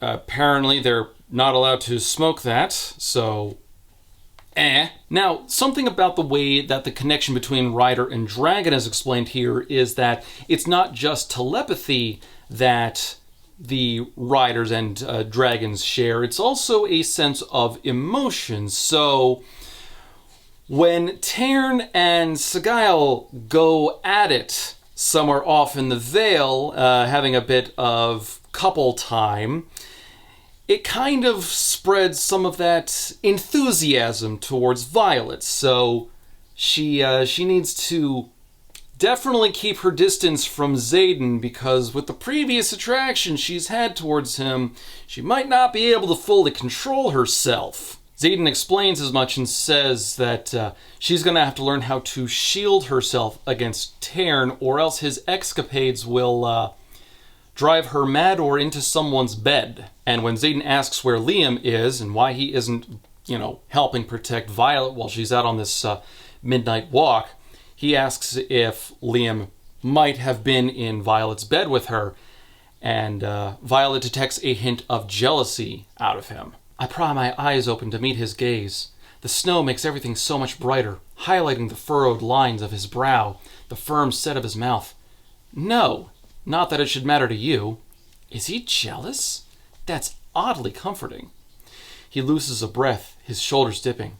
It doesn't matter to me as long as you're both consenting. And trust me, you're in no condition to consent. And while I do like that Xaden is being mindful of the situation and isn't taking advantage of Violet, the scene does continue on and stumbles over itself logically because, well, if this is a known concern that cadets should be aware of, the whole thing is kind of like a magical aphrodisiac.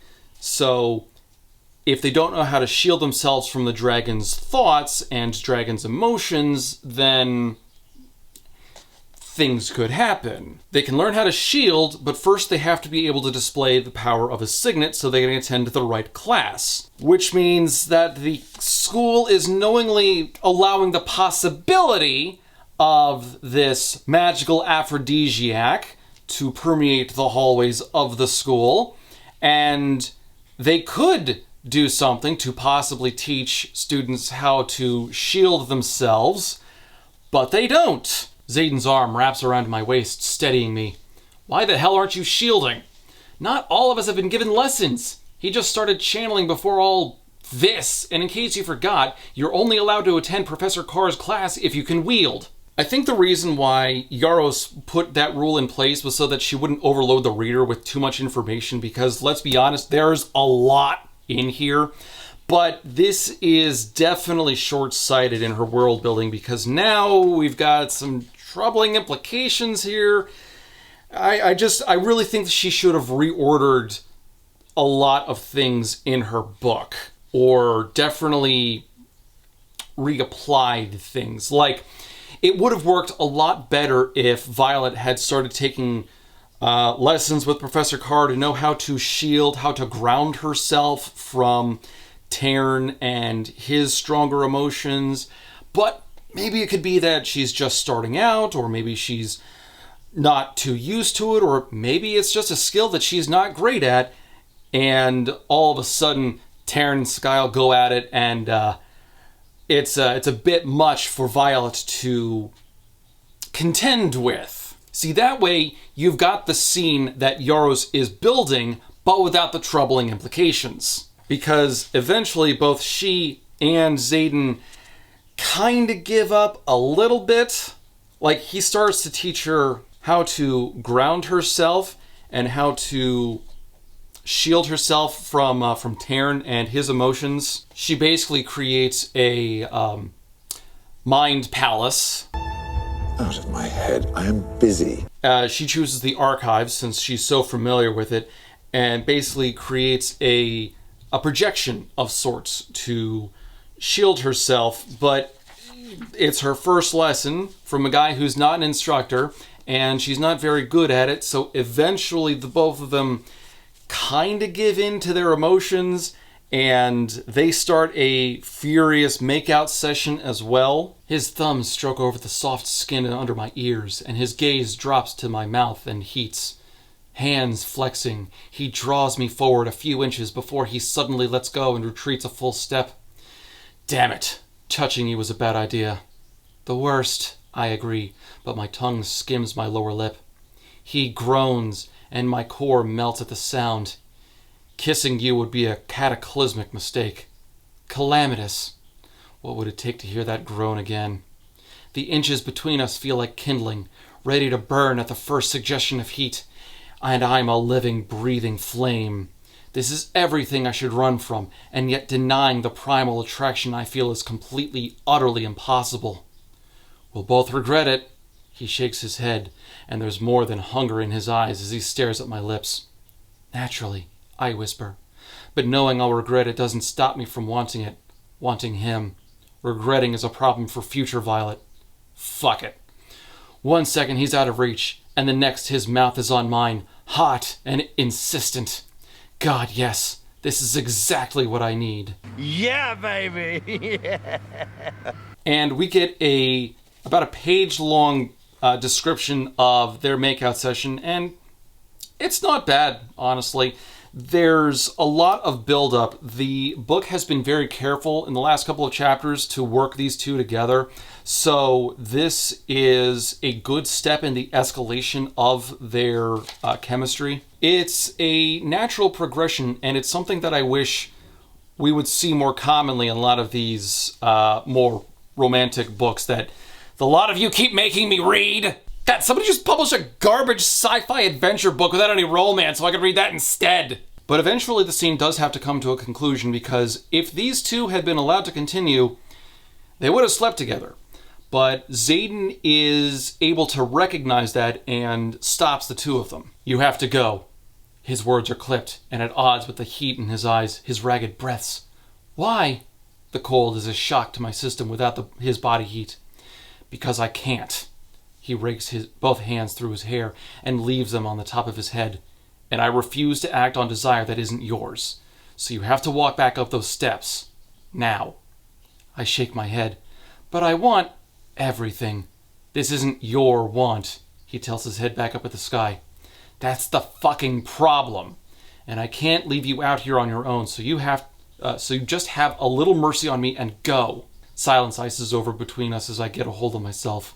He's saying no.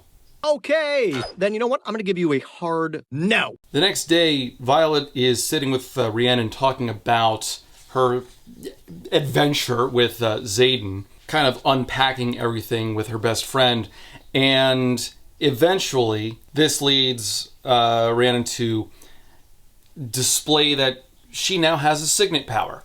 "Watch the book on my desk." "Got it." My gaze locks on the history textbook on the left-hand side of the desk. A minute passes, but I don't look away. Then the thing vanishes. "What the hell, Rye?" I fly to my feet and whip my head towards her. What just... My mouth drops. She's holding the book, looking up at me with a wide grin. "Is that the same book?" I lean in to see. "Yep, it's the same." "I guess I can summon." Her grin grows even wider. So she has the ability to teleport small things from across the room after charging the power for about a minute. Perhaps on second thought, a whole 5-minute startup time for an attack is pretty abysmal in terms of usability in battle. Charge time aside, that's actually not bad. That's like the ultimate couch potato power. Man, how'd I ever live without this thing?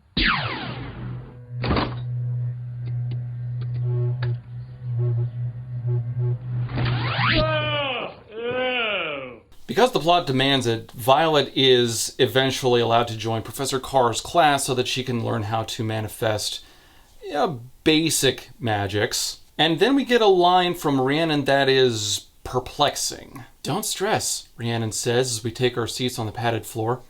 "That's what I was trying to remind you of earlier. You are Taryn's writer." "What do you mean?" I set my satchel down next to me. "You're all worried about the integrity of the wing because Riordan might have to visit to keep his dragon happy, but Violet, he's not the most powerful rider of our generation. You are." And this is where I start to waver on the whole Violet as a Mary Sue versus no she isn't thing. It's getting a little blurry. Rhiannon says that Violet is the most powerful rider that they've had of their generation, but by what metric does she measure that? What skills, what aptitude has Violet displayed in order to draw that conclusion? Effectively, there is none. Granted, she has displayed some prowess and ability, that is true. But enough to be considered the most powerful of the generation? No. Where is she getting that? Now, the connection that Rhiannon is attempting to utilize is because Violet is Taryn's rider, she, by extension, must be the most powerful. And that's nonsensical. Taryn might be the most powerful dragon, but that in no way implies that Violet is, by connection, powerful. I can lug around a 50 caliber sniper rifle no problem, but it doesn't mean I know how to use it or that I can hit anything with it. It's quiet. Too quiet. Now suddenly it's too loud. Outside of Professor Carr's class, Dane runs into Violet, and there's a very good line that I like here because Violet realizes that Dane is holding her back a little bit. He keeps trying to keep her safe, getting her off to the squad quadrant, trying to get her to select Endarna over Taryn, stuff like that. And Dane keeps trying to argue against Violet being around Xaden in any capacity, at which point it's like, Violet can't do anything about that. She's bonded with Taryn, who's made it to scale, who's bonded with Xaden. They're stuck together. And Violet is going to do what she can to make the most out of the situation because she doesn't really have a choice. "I know you want to keep me safe, Dane," I whisper, "but keeping me safe is keeping me from growing too." Remember that line, we'll be coming back to it later. So as the months go on, December turns into January and the classes get a little more intense. Violet wins a challenge, earning a dagger from a girl in second wing, but we don't know what the challenge is, so the accomplishment feels hollow. I'm assuming it was a sparring match, like unarmed combat, or maybe armed with just daggers, but if that's the case, it feels a little underutilized because Violet has always been a thinker, not a straight-on fighter, which really becomes a problem because later that day, one of the matches is Violet versus Jack. Now, there was a scene I skipped over a couple of chapters ago where Jack actually openly threatened Violet and said, "Simmer down, Mary, I'm not going to attack your little charge. Not when I can just challenge her in a couple of weeks and accidentally snap her scrawny neck in front of an audience." You're a bloody psychopath. High-functioning sociopath. With your number. Jack is so brazen. This is what I say when I say that he is an anomaly as a character. It's great that Violet has a rival figure in the story. She should have a rival character in the story.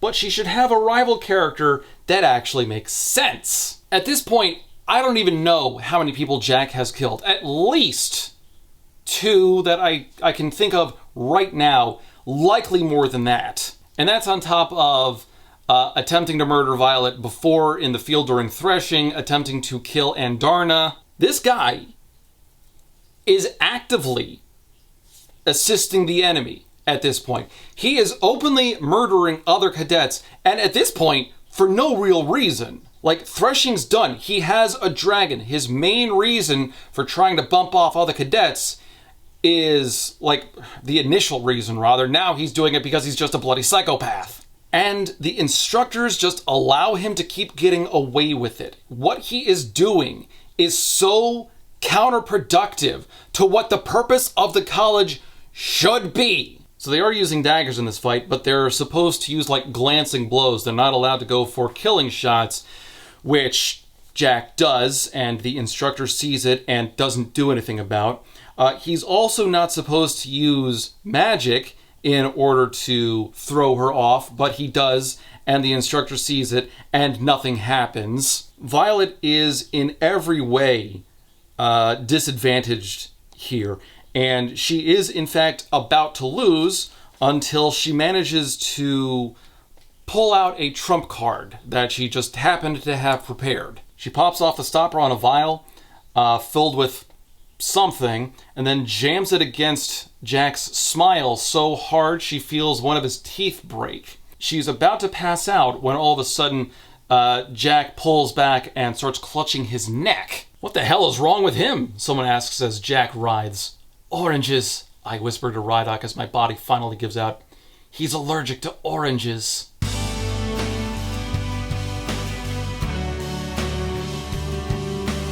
So she thought her way through the problem as opposed to just getting an easy win by overcoming her Ehlers-Danlos syndrome.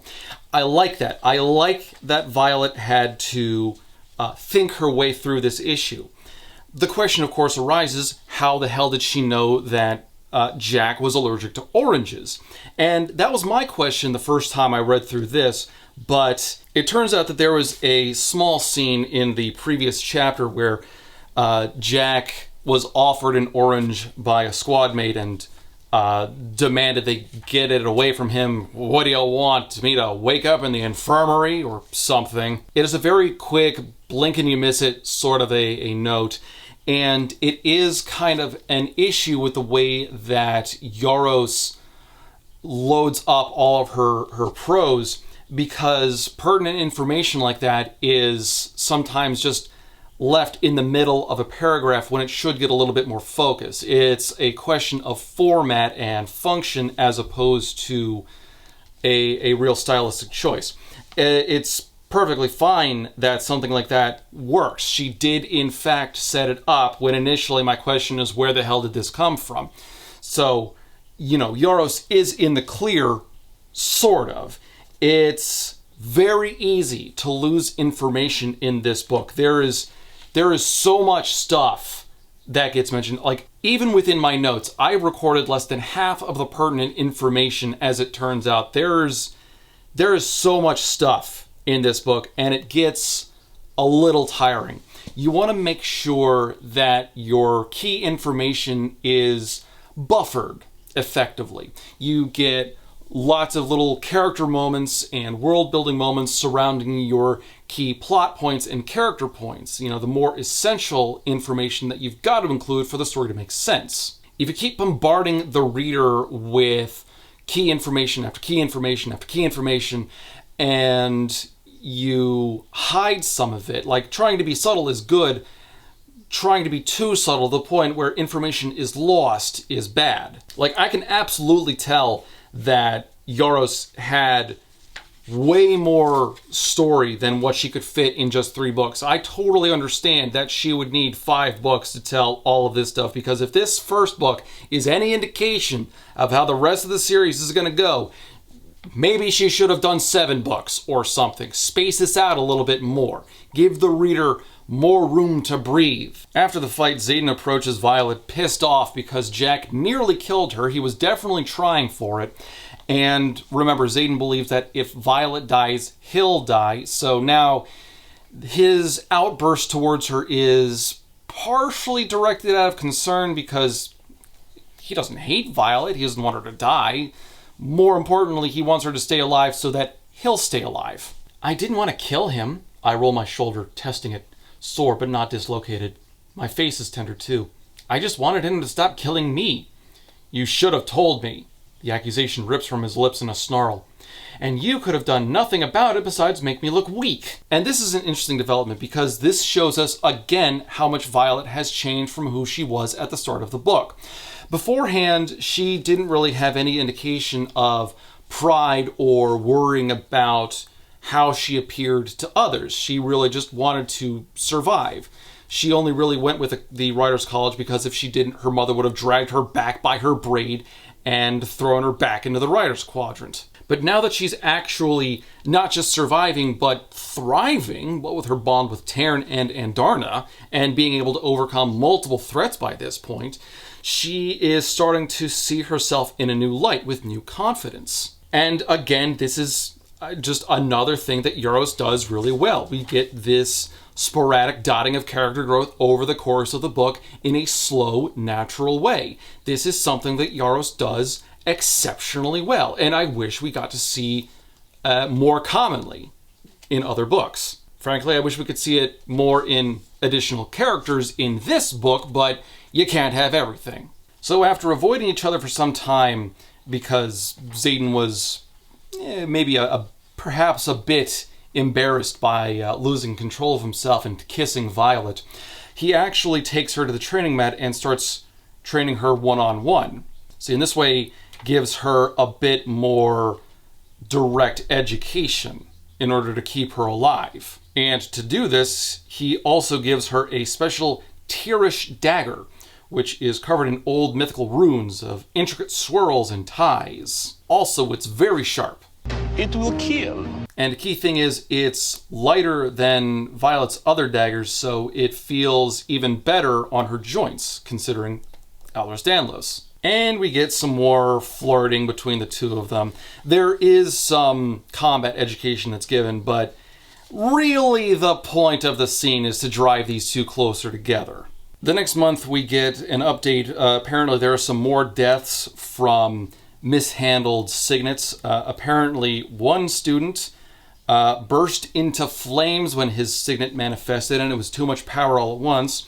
And there were another 2 deaths. One student's Signet erupted into a big thing of ice, which was so powerful it took out someone sitting next to them. And this is all just so cavalier that by this point, you've really got to wonder, how much does it make sense to actually attend this school when the death rate is so high, when death can come from anywhere? Like, one person was just sitting next to somebody else in class and died that way. To a point, I can understand why some people would still want to join this college. Prestige, magic, dragons, you do have enough reasons, and people have done crazy things for success and glory before. I mean, look at all the people who died during the gold rush, just trying to get across the mountains. Like, at some point, we've got to see the more celebratory side of things. Have the riders attending galas and balls and enjoying life, or even better, get rid of the stupidly high mortality rate. I mean, that's effectively what My Hero Academia is all about. You get superpowers, you get to train how to utilize those superpowers in a very exclusive school, and there's a lot of prestige and glory that goes with that. Granted, yes, there are risks that happen because of villains and such, but there is an understandable reason why you'd want to join that kind of lifestyle. If Yaros had just not included the death rate, like, this series would be a little more understandable, something more akin to My Hero Academia. I applied for super school. Here, I'm going to become the world's greatest hero. Hey there! Female! Shit, he's a YouTuber. So, there's a big event that everything is building towards called the Squad Battle. It's like a big arena thing that the school conducts amongst the writers, and it pits squad against squad in a variety of different ways. And it's supposed to be this big, engaging event that even the commandants and the generals stand by to watch, and according to the Book of Brennan, they're salivating to see who will fall, which is kind of sadistic. These are your troops, why are you treating them like this? Says the guy who's never served in the military. Hey, Ori. You're here to steal more peanut butter cups. Now, unfortunately, we don't get to see a majority of the squad battles. In fact, we're told about more squad battles than we actually get to see. There's some sort of a hand-to-hand combat section that we see Rhiannon win at one point. And there's also a sky race, which Violet screwed up on big time. So you remember how Violet has trouble staying on while she's riding Terran and he's flying? Well, that kind of a detriment, while good for characterization, doesn't really work in the moment because now Violet looks stupid. My flight time in the Gauntlet sky race was the slowest in squad, but that's because I kept forcing Terran to release his magical hold on me, and then we'd lose precious seconds while he had to dip to catch me and toss me back in the saddle. Batman to all points. I could use some air support, since I can't fly at all. Now would be good. Now, the idea of the squad battle did come on really abruptly, so there's no real setup, so there's no reason for the reader to be that invested in things, but in universe, there's plenty of reason for Violet to be invested because now she is holding back the rest of her squad with a bad score. And it's a bad score that she kind of earned herself because, in her own words, she kept forcing Terran to release his magical hold on her, which would cause her to fall off of his back. I'm not going to fault her for not being able to ride the dragon properly, but at this point, like, falling off of him routinely, is she so prideful she's willing to hurt her squad in this competition, or is she so stupid that she doesn't understand pattern recognition? I know I've fallen off my dragon 12 times and we're a mile behind everyone else, but lucky number 13 will definitely cinch it for us. It looks like he can't even fly yet. What's the matter? Is he stupid? But those events don't really matter so much as the big one that they've got for this particular evening. You see, they're going on a scavenger hunt. Yes, really. Except it's one without any squad leaders. It's just going to be just the riders without any kind of leadership or overhead. And according to the commandant leading all of this, the purpose of this is to accomplish a unique mission without the leadership and instruction of their squad leaders. Doesn't that defeat the purpose of having squad leaders? Someone asked across the mat. The purpose of a squad leader is to form a tightly knit unit that can carry on with a mission after their demise. Consider your leaders demised. And that's a drastic oversimplification of leadership if I've ever heard it. Now, what this guy should have said is that he wants to see how the riders do if the squad leader is taken out, because that can happen in the middle of combat. What are you going to do? Accomplish the mission? Fall back? Panic? Everybody panic! He then gives them the most vague description for this little scavenger hunt and says, "Your mission is simple. Find and acquire by any means necessary the one thing that would be most advantageous to our enemies regarding the war effort. Leadership will serve as unbiased judges, and the winning squad will be awarded 60 points. 60 points would be enough to put them back into first place, and then they could win the grand prize of whatever it is. And apparently they are allowed to try to grab anything within the walls of the college. And so we get names that we've seen before, Liam, Rhiannon, Rydok, and we get a couple of others that we've heard but aren't terribly familiar with, like Imogen or Quinn. And then we get a couple of others that I'm not sure if they have been in the book before, like Emery. Now, one thing I don't like is when you have really opportune magic. When someone suddenly figures out how to do the right kind of spell in order to save the day during the climax of a movie or whatever. Or in the case of what Yaros did here, introduce a bunch of characters arbitrarily that just happen to have the right combination of powers in order to do the one thing you need to do for this scene. So you've got all the other squads running around doing whatever, looking for whatever. Violet, because of her connection to her mother, figured, you know, it might be beneficial if we raid my mother's office. So that's exactly what they do. And the skills they have with some of the unlocked signets are so opportune. Like the one character who can astral project and gets the guard to walk away that way. One character, Nadine, can apparently unweave wards and unweaves all the wards, protecting the door to Violet's mother's office.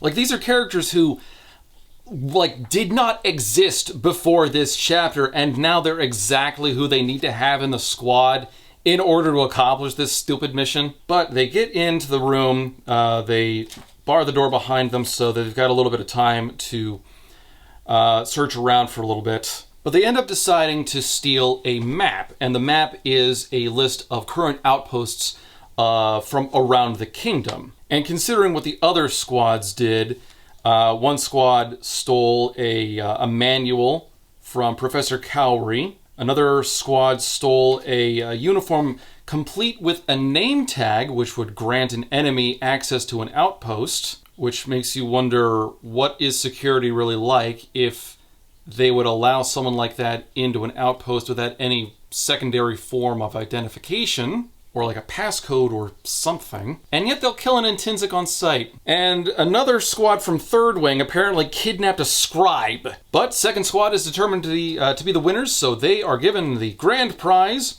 of a week-long tour of a forward outpost. And this would be a grand opportunity to see a little bit more about how the outpost functions, or how they contend with local events, or skirmishes from the enemy, or daily regimen, or any number of things. But instead the chapter just devolves into Violet happening to run into her sister, who is also stationed there. And we do get some good character back and forth between the two of them. It's not a bad scene, it's just a bit underwhelming considering what it could have been. While on this little trip, it turns out that Rhiannon's family is near there, so like a 5-minute flight, according to Tairn. So Violet, Rhiannon, and eventually Mira decide to go pay Rhiannon's family a visit. And this allows Violet to open up to her sister about how things are going between her and Dane and Xaden. But speaking of Xaden, it turns out that mated pairs can't be separated for too terribly long. It's just the way dragons work, apparently. They can be separated for a max of about 3 days. And we learn that when Xaden announces it when he comes through the front door of Rhiannon's family home. Now, Mira attempts to lead second squad in an exercise to keep them sharp, breaks them into teams, and gives them a training mission to overcome. They go over strategies and theory crafting on how to solve certain problems. It's not a bad scene. It's effectively just a small classroom when we've got this brand new environment. Like, they're in an actual outpost. Let's explore the actual outpost. This is just another classroom. They've got plenty of that back at the college. If you're in a new environment like this, it should feel new. It shouldn't just be something recycled from a previous scene. Granted, Yaros is actually utilizing this to a point, because now we don't have the instructors around. We have Dane attempting to be the big, strong leader and pull one over on Xaden. And Xaden's just kind of stepping it back because he's kind of on leave. Pretend he's not here. Dane, of course, is kind of being a bit extra because he wants to be a wing leader himself next year, and he's not really doing a great job. He's letting his emotions get the better of him. Unfortunately, all of this devolves because the outpost is suddenly attacked by Griffin riders. And this is another disappointment because we've got an opportunity for actual warfare, to actually see how Griffins fight, to see how Mira fights, to see how well Xaden fights alongside Violet in actual combat, to put the entire squad on alert and into real danger. I mean, more real danger as opposed to the stupid chaos the college just inadvertently allows to exist. Instead, Xaden insists that everyone leave, and they leave. So it's just another, like, everything about this outpost visit is a missed opportunity. But the squad doesn't make it back to Basgaith safely, and we do get this amusing exchange between Violet and Taryn. Instead, Xaden walks into the hallway holding 2 steaming pewter mugs as he heads straight for me. Still hate me? Absolutely. That's not entirely true, but it's easy to blame all the guilt I've been eating for 2 days straight on him. Figured you'd already be waiting. He holds out one of the mugs as an offering. It's coffee. Scale says you hadn't slept. It's none of Scale's business if I'm sleeping, I snip. But thanks. I take the cup. He looks like he's had a full 8 hours and a vacation since yesterday. I bet you're sleeping like a baby. Quit telling Scale about my sleep habits, I grumble at Taryn. I'm not dignifying that demand with a response.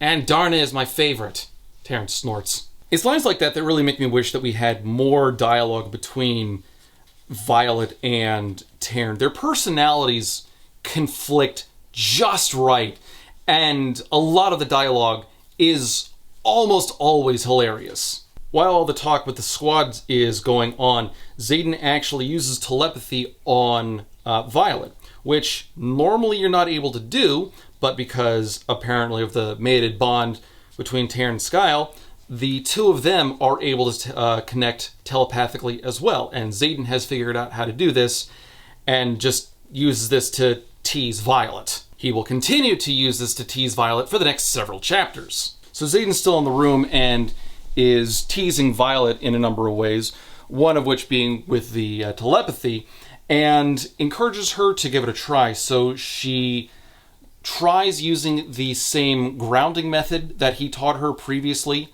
imagines the archives, sees an outline of him, and is able to form a link that way. It's a little abrupt, but she is able to learn how to use telepathy pretty quickly. So now the two of them are able to stay in constant contact via telepathy, which does lead to some amusing lines later on. Now, there's another event similar to the squad battle called the War Games, and this one's going to be a little more intense. The squad battle was just the squads running around inside the college. The War Games is going to be them on Dragonback doing any number of missions. The one that Violet's squad is given is a Capture the Flag mission. They've got their own flag they've got to defend, and they also have to go after another team's flag who is hidden in a fortress. The flag in this question really being an egg. But of course, it would be rather disadvantageous for Violet to go into even mock combat the way that she is and the way that she keeps insisting on not having Taryn use his magic to keep her in place. So Xaden actually works around this and has ordered a saddle to be constructed for Taryn. Now, what's amusing is Taryn is obviously going to battle alongside Violet, but Andarna does not want to be left out. She just flies up and says, "I want to battle too," which it's so childish, but so terribly amusing. I saw in an interview at one point, Yaros said that the dragons are like the main characters in her story, and functionally she's wrong, but I do think the dragons steal the show. But wouldn't you know it, the squad that Violet and her squad is fighting is actually the one that Jack is in, of all people, and he is pissed off and wants to take his anger out on somebody. Now, the scene itself doesn't really have a lot of build-up. This is something that, like in any other book, you'd probably get a chapter or two of a lead-in to get a bit more information on it. This feels like a good chunk of the fight of the entire mission was lost on the editing room floor. Because they're flying around, they're looking for the enemy egg while protecting a team flag, and all of a sudden Jack shows up out of nowhere and he actually attacks Liam, who's nearby. Well, he manages to stab Liam in the side with a sword, and Liam's actually a likable character by this point, so this is kind of a dire moment. Like, the reader has enough reason to care about Liam actually dying here, because if given the opportunity, Jack will kill him. And Liam falls off of his dragon and starts plummeting to the ground, and there's no way that Violet can catch him. Until you remember that Andarna's in the area and Andarna can freeze time. So the obvious happens, Andarna freezes time, Violet is able to swoop in and grab Liam. He's still injured, he's still got that stab wound in the side, but that's when Violet feels something else start to kick in. Violet can feel something racing inside her skin, scorching her blood, and she figures that this is her signet finally getting ready to explode in the moment. That sizzle of magic grows to a lethal swirling vortex of energy, and though my feet are still firmly grounded, the power rises to a breaking point, and the roof of my archives disintegrates. Power cackles above me, swirls around me, wraps along my feet below me. I am the sky and the power of every storm that has ever been. I am infinite. A scream rips from my throat just as lightning splits the sky with a terrifying crack of thunder. The bluish streak of silver death slams into the tower, and sparks flare as it explodes in a blast of stone. Taryn banks to avoid the blast, and I pivot in the saddle. Jack falls down the mountainside in an avalanche of rock that I know he can't survive. From the way Bade cries beneath us, she knows it too. My hand trembles as I sheathe the clean dagger at my ribs. The only blood to be found is on the rocks below, though I look at my hands as though they should be covered in death. Taryn roars with the unmistakable sound of pride. Lightning wielder. There is something fun about the way Yaros can sum up a battle scene when she really applies. We need more build up for the impact to hit us properly. So yes, Jack is finally dead. That absolute plot hole of a character that shatters the world building so very much because he doesn't make any goddamn sense is dead. Hooray. Job's done. The bitch is dead. But more importantly, Liam is alive, and Violet finally has her main signet power through Taryn, which is soured a little bit by the fact that there hasn't been a lightning wielder in more than a century, so it feels a little Mary Sue-ish that now she has this super hidden, rare, badass power. I mean, lightning works, it's just making it such a rare talent is a bit of, I don't know, leaves a bad taste in my mouth. Now, as much as everyone is celebrating Jack being dead, the entire event has actually shooken Violet up a little bit. She doesn't want to kill, even if that means killing Jack. She's already spared him in that way beforehand when she used oranges to create an allergic reaction in him as opposed to stabbing him in the neck. And she starts to shut down a little bit, kind of some traumatic responses. She's not really talking that much, and when she is talking, she's really quiet. And this might be my favorite moment out of the entire book, because this is where Yaros absolutely nails the romance, like the pseudo-love triangle that has been sort of going on in the background of the plot. Up to this point, we've had Dane occasionally making advances on Violet. We've had Xaden and the overt sexualization therein, and Violet has slowly moved away from Dane, romantically speaking, and towards Xaden. And this is where it culminates. I killed him. Why the hell is that all I can say? I'm a broken music box, repeating the same melody over and over, and everyone can see me. Everyone knows I can't handle the consequences of my own signet. I know, he, Dane, presses a kiss to the top of my head. And if you don't want to use that kind of power again, you don't have to. Get the fuck away from her with that nonsense! Xaden pushes Dane's chest and tugs me out of his arms, and grips my shoulders, turning me to face him. You killed Barlow. Skipping a little bit, Violet is still reacting and regretting her signet by comparing it to others. Cowrie can bring his imagination to life, and Sawyer can bend metal. Mira can extend the wards. Everyone has a signet that isn't just useful for battle. They're tools for good in the world, and what the hell am I, Xaden? I'm a fucking weapon. You don't have to use your power, V, Dane starts, his voice soft and comforting. Stop fucking coddling her.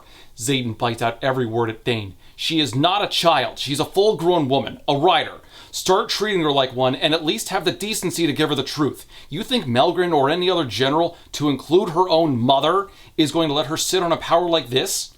It's not like she can hide it, not the way she just demolished one of the practice forts. I start to shake my head, but his eyes narrow on mine. You might not like it, might even loathe it, but it's power like yours that saves lives. By killing people? I cry. If Sigale is right, and signets reflect who we are at our core, then I'm exactly as Xaden nicknamed me. Violence. By defeating armies before they get the chance to hurt civilians. You want to keep Rhiannon's nephew alive in that little border village? This is how. You want to keep Mira alive when she's behind enemy lines? This is how. You are not just a weapon, Sorrengail. You are the weapon. You train this ability. Own it.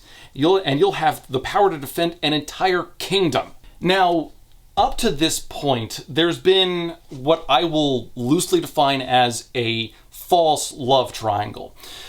In your basic love triangle, you're going to have typically the one protagonist and then the two offshoots there. In this case, Violet and Dane and Xaden. But instead of having the boys compete for Violet's affection at the same time, she has moved away from Dane towards Xaden over the course of the book.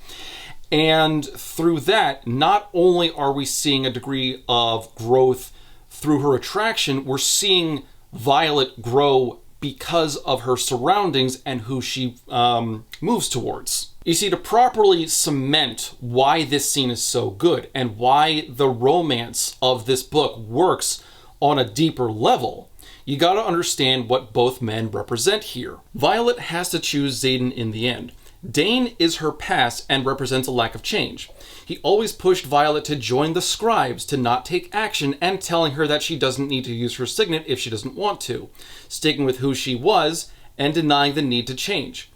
Xaden pushes, almost forces, change upon her, telling her that she needs to get stronger, train harder, and doesn't hold back when he tells her that she needs to get used to using her signet. He might be a bit blunt, but he represents necessary change in life, which is what Violet needs in this moment, especially to survive as a writer, while Dane represents childish stagnation, the same way a college dropout who bums around on his parents' couch without getting a job might. You see, both men wanted to protect Violet, but they wanted to do it in different ways.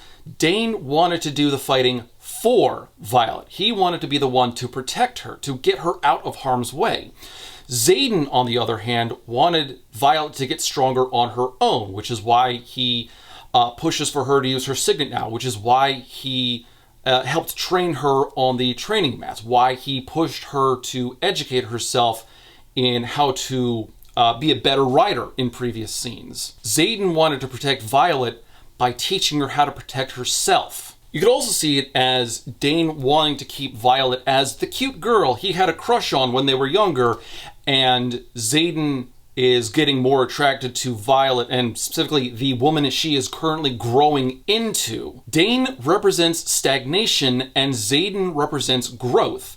And the fact that Violet is steering towards Xaden is a very positive impact of the romance in this book. It's not just a surface level cute boy meets cute girl and they make out a lot.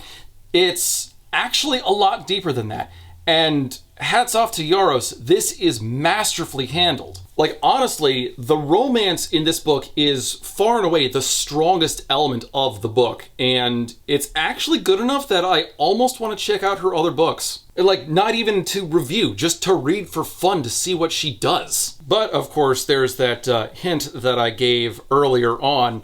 New adult is just young adult with sex scenes, and, well, after a lot of build-up, Yaros has finally delivered in chapter 30 the first proper sex scene, like fully detailed, no implications or anything. E.L. James. And honestly, it's not bad. Like, we get a full description of everything. There has been plenty of teasing up to this point, plenty of build-up. So for there to actually be a properly detailed sex scene between Xaden and Violet, it's actually, like, this feels earned, honestly. Like, I can't really give too much description here. I mean, I do want to keep this video monetized, but Yaros uses a lot of sensory description, a lot of sexy talk. The characters are kind of direct in what they want, and you get some decent descriptions here and there. It's not bad. There is one particular element about this, though, that I do have to make fun of. Energy crackles again as our mouths meet, and he still drives on, winding that knot inside me painfully tighter with every movement. And the power, it's too much. It's burning me, heating my blood with the need for release. Xaden, I cry out, simultaneously writhing yet holding onto him like he's the only thing anchoring me to the earth. I've got you, Violet, he promises, his breath ragged pants against my lips. Let it out. Lightning whips through me, flashing so bright that my eyes slam shut. Heat flares above me as thunder cracks immediately, and I smell smoke. Right there, yes! Gallic gun! Yes! Yeah, so it turns out that when a rider with a particular signet arrives to the occasion, they may also let out a blast of energy. And this is confirmed with multiple other sex scenes, so this isn't just a one-off thing. Like, this is canon. It even affects guys, because on the next page, on the third, he shouts, then shudders within me, and his power lashes out in streaks of shadows, the force splitting the wooden target on the other side of the window. Pieces fly, and Xaden throws out another wave of darkness that lasts just long enough to shield us from the debris. Then the shadows retreat, and daggers clatter to the ground behind me. So Violet got to kill someone, and she got laid. This is her best day at college yet. And there's a little bit of pillow talk between the two of them, and this is when Violet realizes that Xaden actually has 107 scars all over his back. Each scar represents a different child of the rebellion who was forced into the college. Members that Xaden has personally taken responsibility for. It's a bit edgy, perhaps, but, you know, at least it shows something of a caring nature for Xaden. But now that she actually has a proper signet, that means that Violet is going to start training with Professor Carr on how to properly utilize it. And now this is just another in a long list of classes that she starts taking. Not really a class so much as a one-on-one tutoring, because she flies off some distance away with Professor Carr, and she's very limited in what she's able to do with these powers. Like, she does have a rare, one-of-a-kind lightning ability that hasn't been seen in a century, and she sucks at using it. So there is a little bit of balance there. They apparently require a good rush of emotion for her to use, and she can hit targets about a mile away, except she has no stamina and is exhausted after 5 strikes, and she can't aim for shit. Now, these are things that she can, of course, work towards, and by the end of the book, she can do more strikes than just that, but I do think it's important to limit a character in this situation to make sure that they're not too overpowered. Remember, the characters who have to struggle are more interesting than the overpowered badasses who can do whatever they want. So it turns out that Violet and Xaden's romp in the hay was a bit destructive. Apparently, there were some bolts of lightning that reached the surrounding forest and required 2 water wielders to get the fires out. Also, there was some destruction inside Violet's dorm, which included a book that her father gave her. See, the book was damaged a little bit, and the spine was removed off the back, exposing the backs of the pages. But it turns out that there was a note hidden inside of them. My Violet, by the time you find this, you'll most likely be in the scribe quadrant. Remember that folklore is passed from one generation to the next to teach us about our past. If we lose it, we lose the links to our past. It only takes one desperate generation to change history, even erase it. I know you'll make the right choice when the time comes. You have always been the best of both your mother and me. Love, Dad. And yes, it is cryptic, but it goes towards the central thing that Yaros is building towards, that being the importance of information and not hiding information. It's not far off from Sanderson's Alcatraz Smedry series, which is all about how evil librarians actually withhold information from the common citizenry because they're just dicks. So about a month later, Violet is up to about 20 lightning strikes an hour.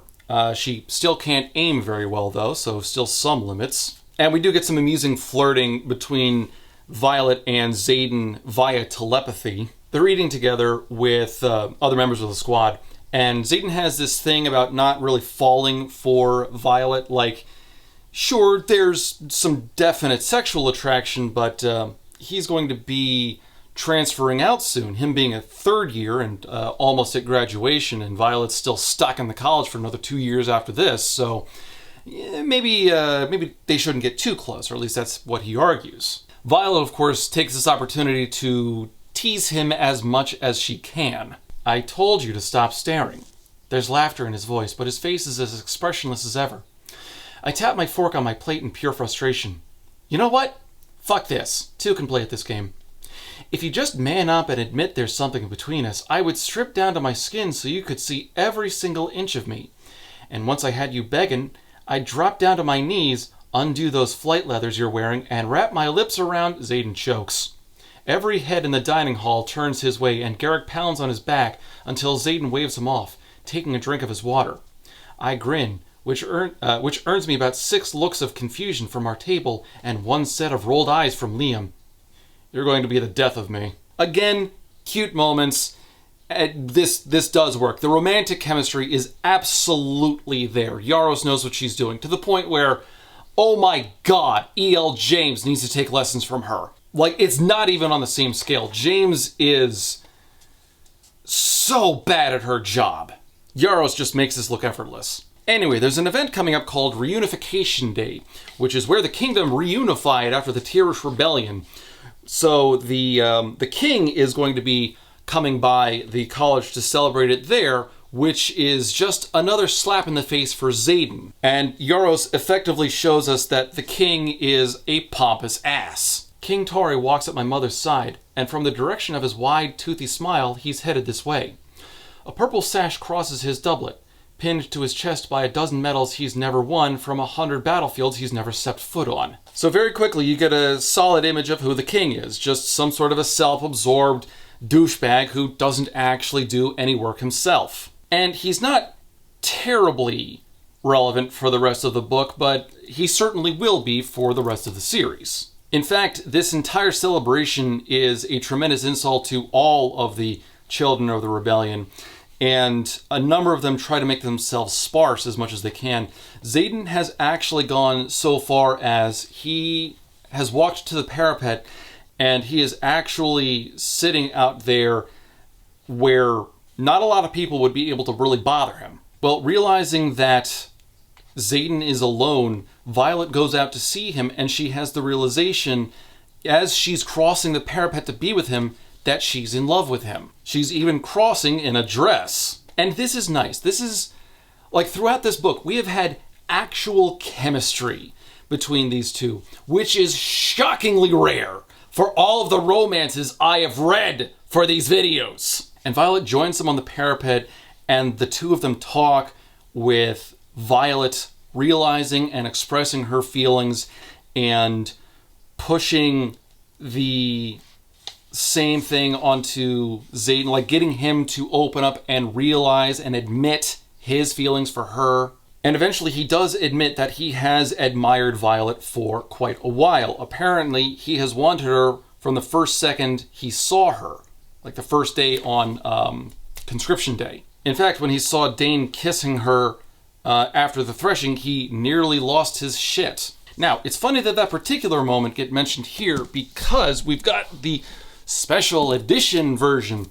And in this one, it's, for the most part, exactly the same as the version I'm reading from, except at the tail end of everything, we get 2 bonus chapters as told from Xaden's perspective. Now, functionally, the little bonus scenes that we get here are kind of useless. It'd be fun things for certain fans to enjoy, to see things from Xaden's perspective. One is from chapter 9 and another is from chapter 16. So we actually get to see what was going through Xaden's head right after Threshing, and that does include witnessing, as it says here, Dane fucking Atos has his mouth on my violence. Now, one trope I've seen people describe Fourth Wing as is the enemies to lovers trope, and that's not exactly what's going on here. More like harsh rivals to lovers, if one must be pedantic. Xaden has never really been Violet's enemy, although there was that animosity at the start of things, certainly. It's close enough, though, that fans of that particular trope will still probably get some satisfaction reading the book, even if the conflict between them is somewhat artificial. And after a heartfelt conversation, Xaden is actually pulled out of his depressive funk, and the two of them go to bed, and we get another sex scene. But unfortunately, the cuddling afterwards is ruined when Garrick pounds on Xaden's door because apparently there's a call to formation, and Xaden says someone had better be dead if I get out of this bed, and apparently there might be a lot of people dead because apparently they're under attack. And that notion lasts for a couple of pages. It turns out that no, they're not. This is all just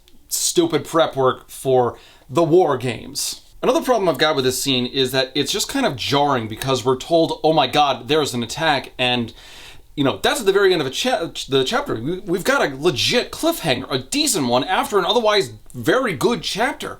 So to then end with that, and all of the promise of a potential attack and this, you know, really important fight scene, it then skids to a halt and everyone stands in formation because the attack was fake and now they just have to wait for assignments. They've got to hurry up and wait. Imagine, for example, you're watching a high-octane Fast and Furious movie and it's time for the climax and you've got all of this action, all the characters swarming together, ready to take on the bad guy at the very end, and they're driving their souped-up cars to get to the bad guy's base or something, and then you just have to have them wait in traffic for 5 or 10 minutes of movie runtime and they don't really do much. They just kind of sit there. It kills the momentum so hard. So everyone is pulled out of bed at stupid early o'clock in the morning, and they're given assignments for the war games proper.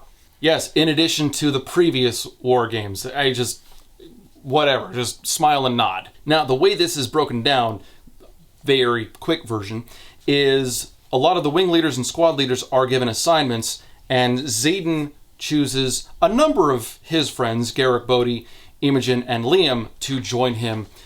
He's being sent out across the wards to Athabine, which is on the southern end of the kingdom. And he's going to be out there for about 5 days. And because of that, remember, dragons can't really be apart, mated pairs of dragons can't be apart for more than 3 days. So he needs Violet to go with him. Well, Dane is there when Xaden walks up and gives the assignment and requests Violet join him.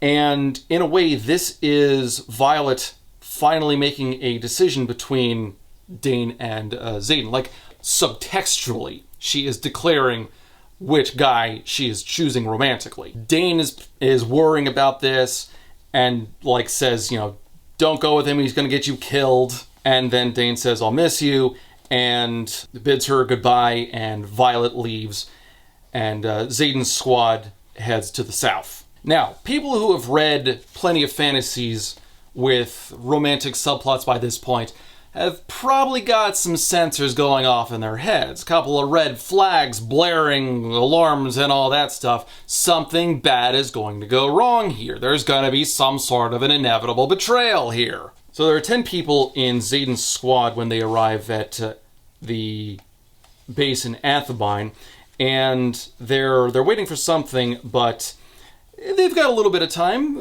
so Xaden and Violet decide to get a little frisky off in one corner by themselves, and they get interrupted, but not by anyone from the squads. It's a woman's voice, someone that Violet hasn't met before. These are Griffin Riders, and you've got Xaden apologizing and Liam holding Violet in place, and it's like, what's going on?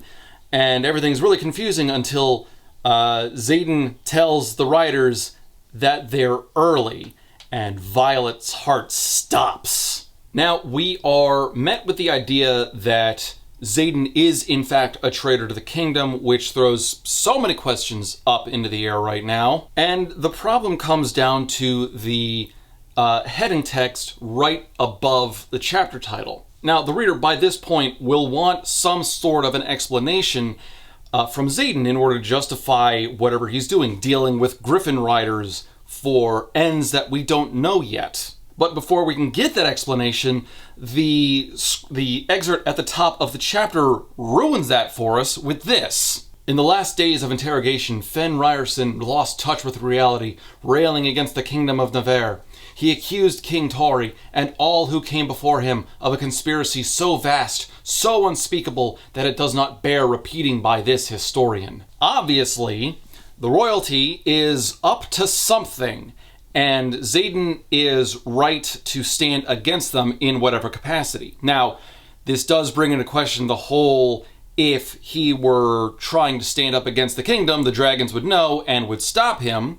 So there's something going on with that. Again, that could be explained with events later on in the series. I'm willing to give that part some leeway.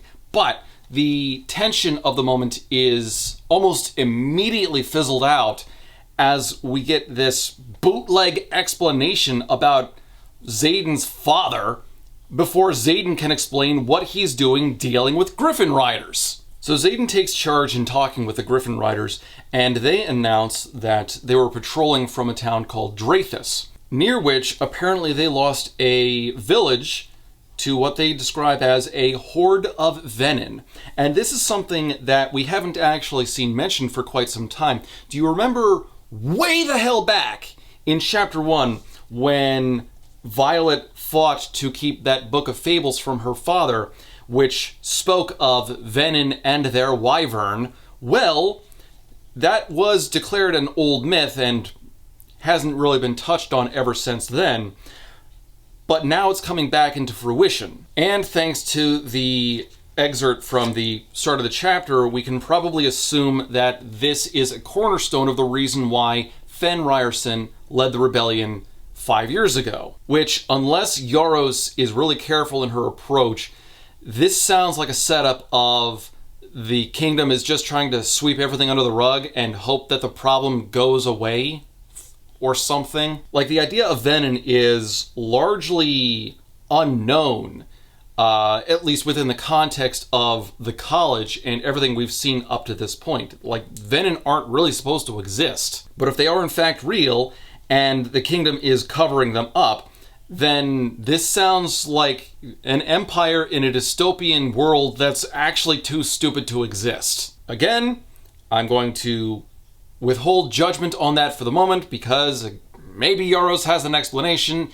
She does occasionally slip those through, and they do sometimes work. But anyway, there is a report of venin possibly in the area, so it's something to keep in mind. I'll break it down.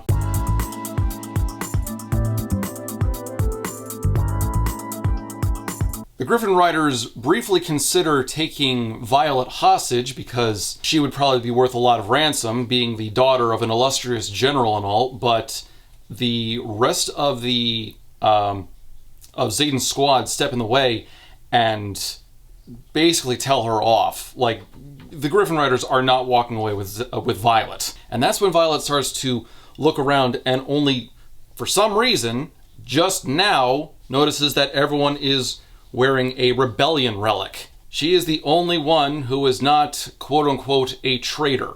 But because of the psychic links between dragons and riders, Scale must have known what Xaden was up to, and Tarn must have known that through Scale, so it's entirely logical that Violet comes to the conclusion that Tarn and Andarna lied to her about what Xaden was up to. You see, what was actually going on is Xaden and the other children of the rebellion knew about the venin threat, and they have been supplying Griffin Riders with weaponry in order to fight them. So there is some degree of valiance. There is an explanation for the secrecy. Obviously, if Xaden said, "I've been helping Griffin Riders," that's going to set off alarm bells in Violet's head before he gets a chance to fully explain everything, and God only knows what would happen at that point. So there is a reason for secrecy. This isn't like one of those arbitrary misunderstandings that could have been explained with 30 seconds of conversation. Xaden actually had a reason to be secretive, especially because if a secret gets out to anyone, then that's especially dangerous. Case in point, this scene halfway ago in the book, when Jeremiah the Intrinsic started reading people's minds and started looking at Garrick. Garrick, who is part of this squad. And through all of this, Violet realizes that the copy of the Fables of the Baron that she has, the one that doesn't exist in the archives, the one that her father gave her, it's not a rare book, it's a forbidden book. And there's also something else that's a little odd. Not only is the fortress they're at completely unoccupied, the outpost has no signs of life anywhere within it, but Violet thinks back to the last words that Dane said to her. "I'll miss you, Violet." That wasn't him saying, "I'll see you later." That was him saying goodbye permanently, because there is a missive left from Colonel Atos, Dane's father, and it says that their mission is to survive if they can.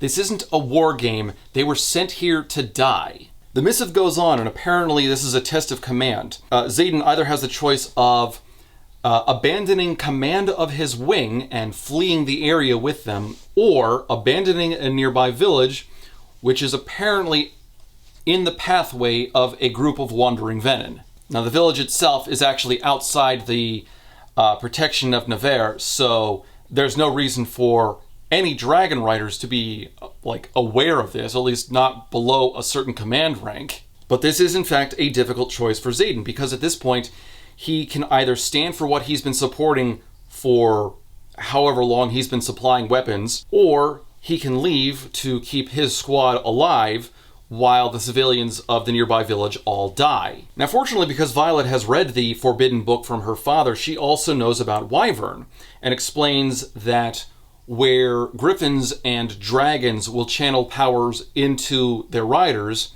venom channel power into a wyvern. So wyvern are a very specific threat in this fight. And to give a sense of scale, there's apparently 4 venom approaching this village.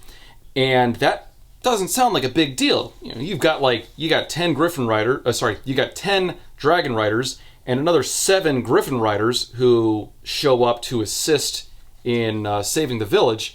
17 riders right there.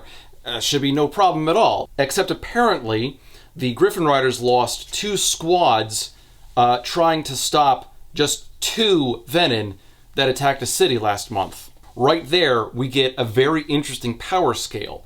And this has all sorts of worrying implications for later on in the series, because obviously the venom are going to become more of a threat in general. But for now, just fighting off the 4 to save the village is going to require quite a lot of risk. And it's good that the numbers are kind of vague like this. Like, we don't get a direct scale of power here.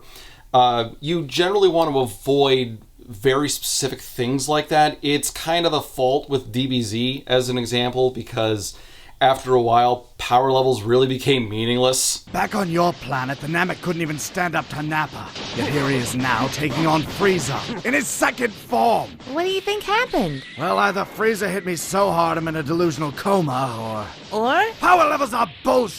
And because it's not difficult enough with just the 4 venom, there's also a squad of wyvern flying into the area. Now, there is one thing to consider. The outcome of this fight should already be known because of General Melgren, because he's got the ability, the Signet power, to see the outcome of a battle before it happens. Therefore, Zayden's choice is largely arbitrary. The leadership should already know what's going to happen as a result of this. Except Yaros has an out, and the out screams of contrivances. My eyes flare. Speaking of knowing you'll win fights, General Melgren will know what's happened here. He'll be able to see the outcome of the battle even now. He shakes his head slowly and points to his neck, to the rebellion relic snaking around his throat. Do you remember how I told you I realized it was a gift, not a curse? Yes, back when I was in his bed. Just trust me. Because of this, Melgren can't see a fucking thing. I'm sorry, what? That was just out of nowhere. Why? So at this point, we've got elements of the world building that are conflicting with each other, because now we've got these rebellion relics that were granted to the rebellion kids via a dragon, and another dragon rider, General Melgren, can't see their future because of it? So this isn't a simple brand, it's also a magical seal that prevents their futures from being read. Why is that the case, if not for plot convenience? Because regardless of the outcome of the battle, Melgren is going to be in the dark, apparently. This makes me ask, why does Melgren have that power if you're not going to utilize it? I know, probably happens later in the series. I don't care right now. At the moment, it is creating a sense of dissonance. It doesn't mesh with other elements in the book. Look, there are ways to include elements like this that from one angle look like it's contradictory, like different elements clash and they don't really make any sense. But if you introduce them the right way at the right time with the right other elements, it can work. You can get it to blend smoothly, but instead we're getting these pieces like chopped up and piecemeal and shoveled to us in orders and ways that don't quite fit. Look, for comparison, Dane has the ability to read people's memories, but it's supposed to be a secret because it's really, really valuable. But everyone knows about General Melgren's ability. Why isn't that just kept a secret? That's an element that could have been saved for later in the series when it became relevant. That's assuming it becomes relevant at all, and there isn't another way to write around it. I don't know, I'm just frustrated by all this contradictory buildup. So anyway, Violet refuses to back down, So you've got all 10 Dragon Riders combining with the Griffin Riders from before, going in to attack the Venom and the Wyvern, and it's not a bad scene. Like, it's not the best constructed climax out there. There are absolutely better. I'm gonna be honest, in the moment, a lot of this is really engaging, and you do know most of these characters well enough that you don't want anything to happen to them. Like, the first Dragon Rider who dies is someone who was introduced during this mission named Soleil. She dies almost immediately at the start of the fight, and it's like, who the fuck are you? But some of the other characters, Garrick and Bodhi and Liam, for example, like, we know them well enough that we don't want anything to happen to them. Honestly, I don't really want to give a play-by-play of the entire fight. It goes on for quite a while, appropriately enough. I do think that a climactic fight in a book like this should go on for a while. It does start to feel a bit much after a while. You get a lot of back and forth, and at some point, I swear, like, I'm too tired to look this up to know exactly for sure, but I swear we're told there are 4 Venom in here, and there's at least 5. But anyway, you do get some cool moments. You get a number of the Dragon Riders trying to help civilians, get them into a mine so that they can, seal themselves off and hopefully gain some time against the Venom, get them out of the city at the very least. Xaden uses his shadow powers like a lasso and strangles a wyvern. There is a moment of tragedy when Liam's dragon Day is attacked by a wyvern and gets his throat crushed. And unfortunately, as the opening text told us, a rider without their dragon is dead. And unfortunately, now that that magic connection has been shuttered, Liam ends up dying. And that's very unfortunate because by this point, he is one of the most likable characters of the book. He's one of the only characters of the book. So his death is actually kind of a legit tragedy. Just as well, though, it's about time we had someone we actually cared about die instead of these nameless extras. Now we have a death that actually has some weight behind it. Anyway, apparently the Venom have a way of killing people by draining magic out of the ground from an extended area around them. So if you are within a certain proximity on the ground near them, it's kind of an insta-kill. Totally overpowered, but it works. So the strange thing about character writing, if your protagonist or any of your hero characters are overpowered or have abilities they shouldn't or are masters of a particular trait or skill without any apparent training, it's very annoying. You want to know, how did you get that strong? It doesn't make any sense. The same doesn't apply for bad guys. They can be as massively overpowered as you want. No one blinks an eye. The assumption is just bad guys as strong as they are. That's why in the Star Wars sequel trilogy, no one blinked an eye when Kylo Ren stopped the blaster bullet in midair, and everyone was up in arms about Rey being massively overpowered and beating Kylo Ren in her very first lightsaber battle without any training. Anyway, it's Violet against the very last Venom on Dragonback versus Wyvernback, and she channels the last bit of her power out of Tarn that she can manage, combining that with Andarna's time-freezing ability to give herself a proper opening, hits the Venom, kills him, and with that one Venom dead, all the Wyvern that had been channeled start to dissipate. Xaden grabs the last Venom off of its Wyvern, using his shadow powers, yanks it into a knife that he's holding, and that kills the last Venom, and hooray, the battle is won, but not before Violet starts to fall from Tarn's back. Oh, and apparently during the fight, Violet was poisoned, hit with a poisoned dagger. Xaden is able to pull her out of the air so she doesn't fall to her death, but the question comes down to, what are they going to do about her, because now she's poisoned and it's really potent. They don't have anyone on hand to actually save her at the moment. and they suggest going back to the college where they will probably be jumped and arrested or executed or something from the corrupt upper brass of the military there, but it's too far, and they're not sure if she'll survive that long. And there's a question that Violet raises here if Xaden is doing this just to save himself, because perhaps if she dies, he dies, so this could be self-preservation.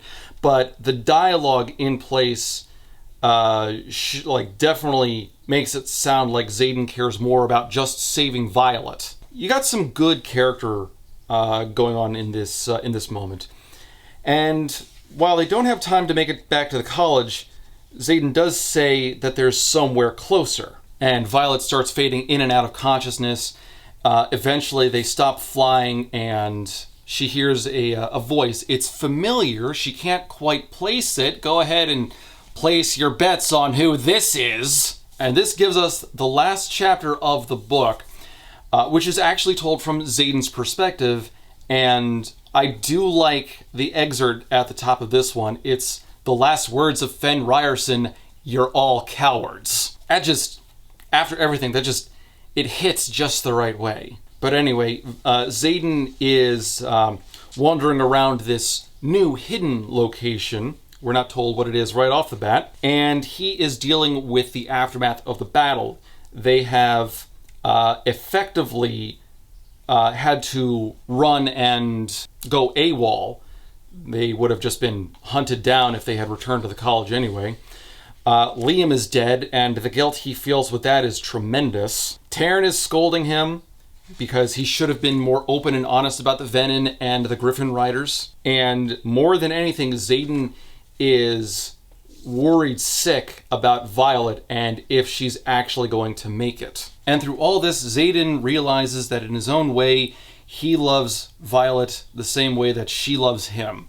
And he should have been more open and honest with her from the beginning. Fortunately, Violet does wake up near the very end of things, insisting that she's fine. She's still a little pissed off at Xaden for everything. Reasonable. There's also a note here, Xaden thinks to himself that apparently Andarna's gift is gone, which is probably for the best, because stopping time like that is a bit of an OP move. So Violet's very groggy at first, but her senses slowly come back to her, and she realizes that they're in a place called Auredia, which was supposed to be destroyed in Tyrrendor during the rebellion.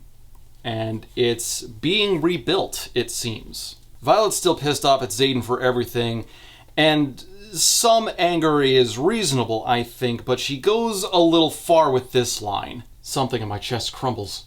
I've never lied to you, Violet. Not once. I never will. She walks over to the window and looks down, then slowly turns back to me. It's not even that you kept this from me. I get it. It's the ease with which you did it. The ease with which I let you into my heart and didn't get the same in return. And that's cruel, I think. Xaden has a much different backstory from Violet, and to try to cut him off like that in this moment is a stumble in what could have otherwise been a very poignant moment. Xaden has been plotting the return of the Tyrrendor province, as well as a rebellious stand against what we can now safely assume is a very corrupt royal empire. This isn't something that he can just start blathering away to every girl who bats an eye at him. You want to know my secret identity? Like, the guy should be hard-pressed to give out any kind of love or romantic feelings. And that's been obvious since his introduction in the book. This should be a conclusion that Violet comes to very easily because everyone reading the book can. The two of them talk a little bit, and there's obviously a lot of strain on the relationship, but in the sort of way that you can tell that they could still work it out if they, tried, until there's a knock at the door. Fuck, is he impatient, I mutter. You have about 20 seconds to ask a question, if I know him. She blinks. I'm still hoping that missive at Athabine was really about the war games. do you think there's any chance we just happened to end up in the middle of a wyvern attack at that outpost? That definitely wasn't an accident, little sister, he says from the doorway. I sigh and move to the side, watching Violet's eyes widen as she sees him standing in the doorway. Told you I knew better poison masters, I tell her softly. You weren't healed. You were mended. Brennan? She stares at her brother in open-mouthed shock. Brennan just grins and opens his arms. Welcome to the revolution, Violet. And that is how the book ends, stealing the ending from Victoria Aveyard's Red Queen. Yes, that's a spoiler, but don't worry, this book isn't worth reading. Okay, Fourth Wing. God, so where do I even start with this one? First off, the good. There is some really solid character growth in Violet. I think she starts out as a meek, reserved young woman who is going into this otherwise death sentence situation, not really sure what she's going to do. And she comes out of it as a warrior who is in love with somebody and is a vastly different person from who she was several months prior.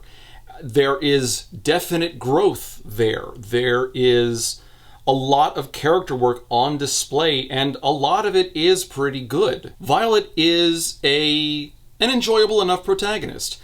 She's not the best, she's not the deepest, but hey, this is book 1 of 5.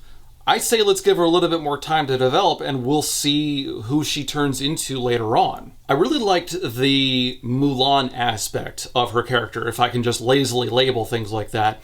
She very rarely was able to actually focus on or solve problems through the combat side of things, through physicality. She had to think her way through her issues, and I really appreciate a character that can outthink an opponent or think through a solution. She doesn't cross into Mary Sue territory, but I could definitely see some people leaning towards that accusation. She does have some elements about her that do run that risk, like how she has 2 dragons, 2 very special particular dragons. She's the first lightning wielder in a century. She is apparently the most powerful dragon rider of their generation.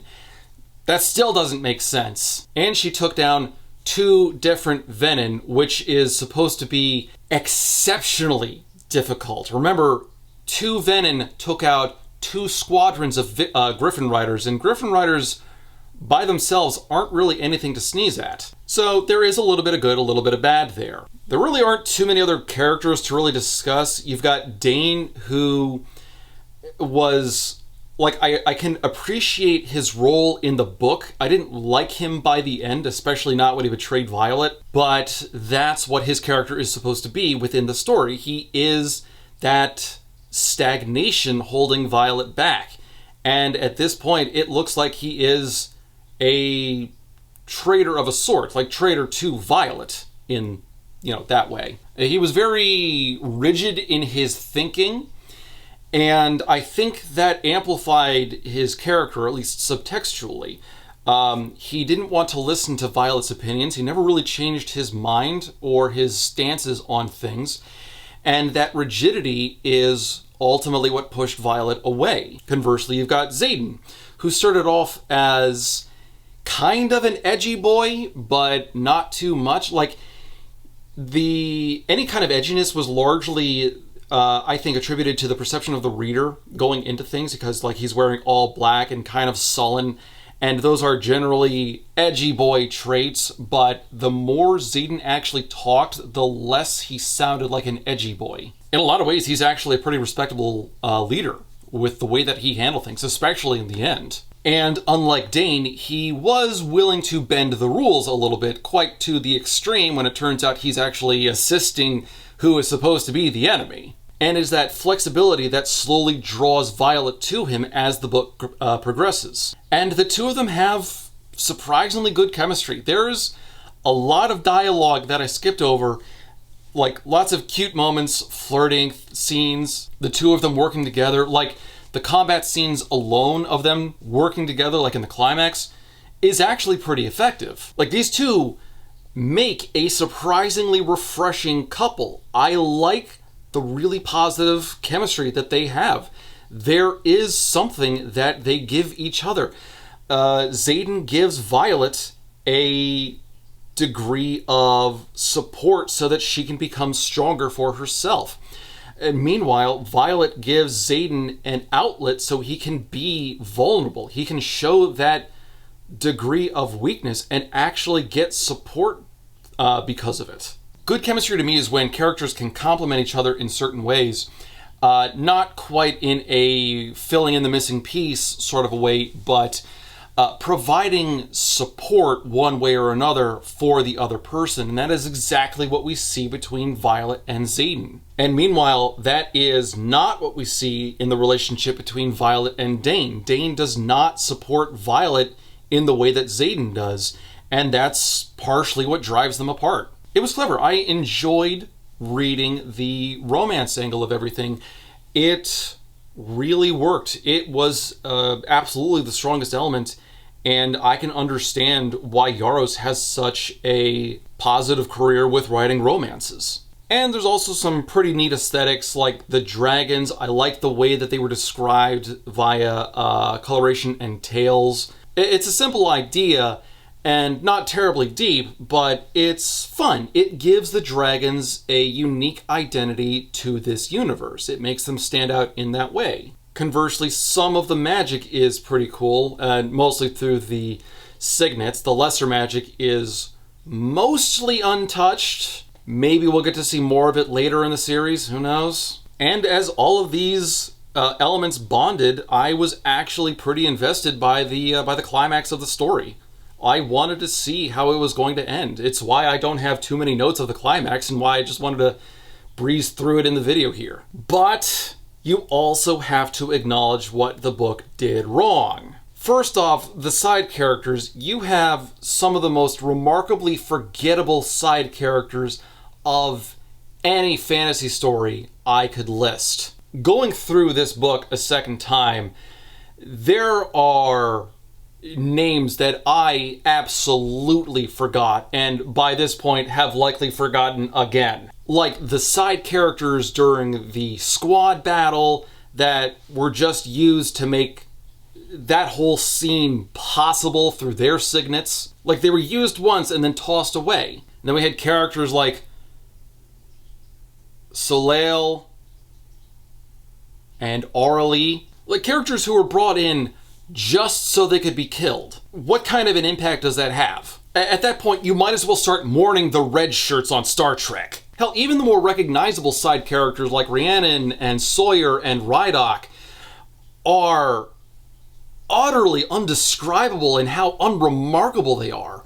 There's so little to actually say about them, and they're in most of the book. And oh my god, the world building in this was so shaky. Granted, a number of the elements do eventually come together, but oftentimes they're introduced very clumsily and they don't stack up. There's missing context initially that kind of annoys you because it goes against logic or it goes against some other world building element, so it temporarily like displaces your immersion. And when it comes to like anything military, Yaros has no idea what she's doing. So many elements just don't work. That's why I kept calling this stupid place a murder college.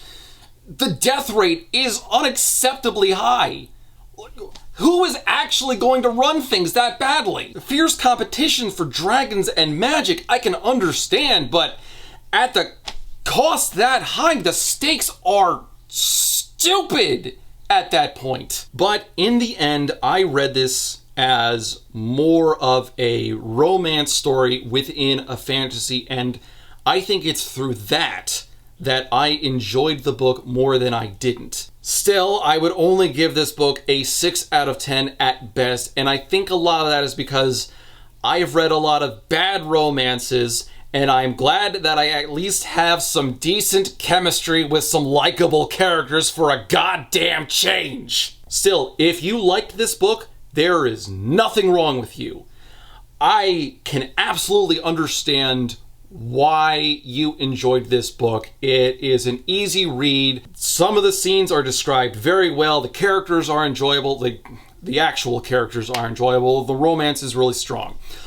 Conversely, if you did not like this book, there is nothing wrong with you. There's a lot of really shaky world building. A lot of the side characters are utterly forgettable, and logic is more than a handful of times thrown completely out the window. The way I see this book, this is like a finely cooked, medium rare New York strip steak. It is lovely, it is juicy, it is seasoned to perfection and seared just right on the outside. And then it's covered in a pound of garnish. And on top of that garnish is another pound of garnish. And on top of that garnish is another pound of garnish. Also, a lot of the garnish is moldy and rotting. At its core, there is a great story in Fourth Wing, but there are so many elements stacked on top of it to the book's detriment. Like this things move so damn fast in this book. The pacing is ridiculous. There are so many details I skipped over, I can't even describe them right now. And it is so easy to blink and miss a crucial detail or gloss over something and not understand how A led to B led to C. Like, there are plenty of times where I would be like, wait, how did we get to that situation? How did Violet get access to start poisoning people's food? Oh, well, earlier in the chapter, it reveals that she actually signed up for breakfast duty. Okay, well, I missed that the first time. It's kind of annoying. Still, this one's not bad. Honestly, this one is probably the best book that I've reviewed in the Masochistic Tango, so I guess that's something. I mean, the bar ain't that high, but I definitely enjoyed several portions of this book. It's fun. And I might read Iron Flame for fun myself. I don't know if I'm going to actually review that one. If there's enough demand, I might. But that one is going to have to take a back seat because there is another project that I am looking forward to, and I'm sure the rest of you are as well. You see, a little while ago, I went a bit crazy with another BookTok book with the worst world building I have ever seen from an overzealous, overpraised author who had no idea what she was doing, and she came out with a sequel. So join me next time as we look at the bastard child sequel of Lightlark, Nightbane. I am not aiming to do another 7-hour video, but goddammit, if the world building is bad enough, you're gonna get it.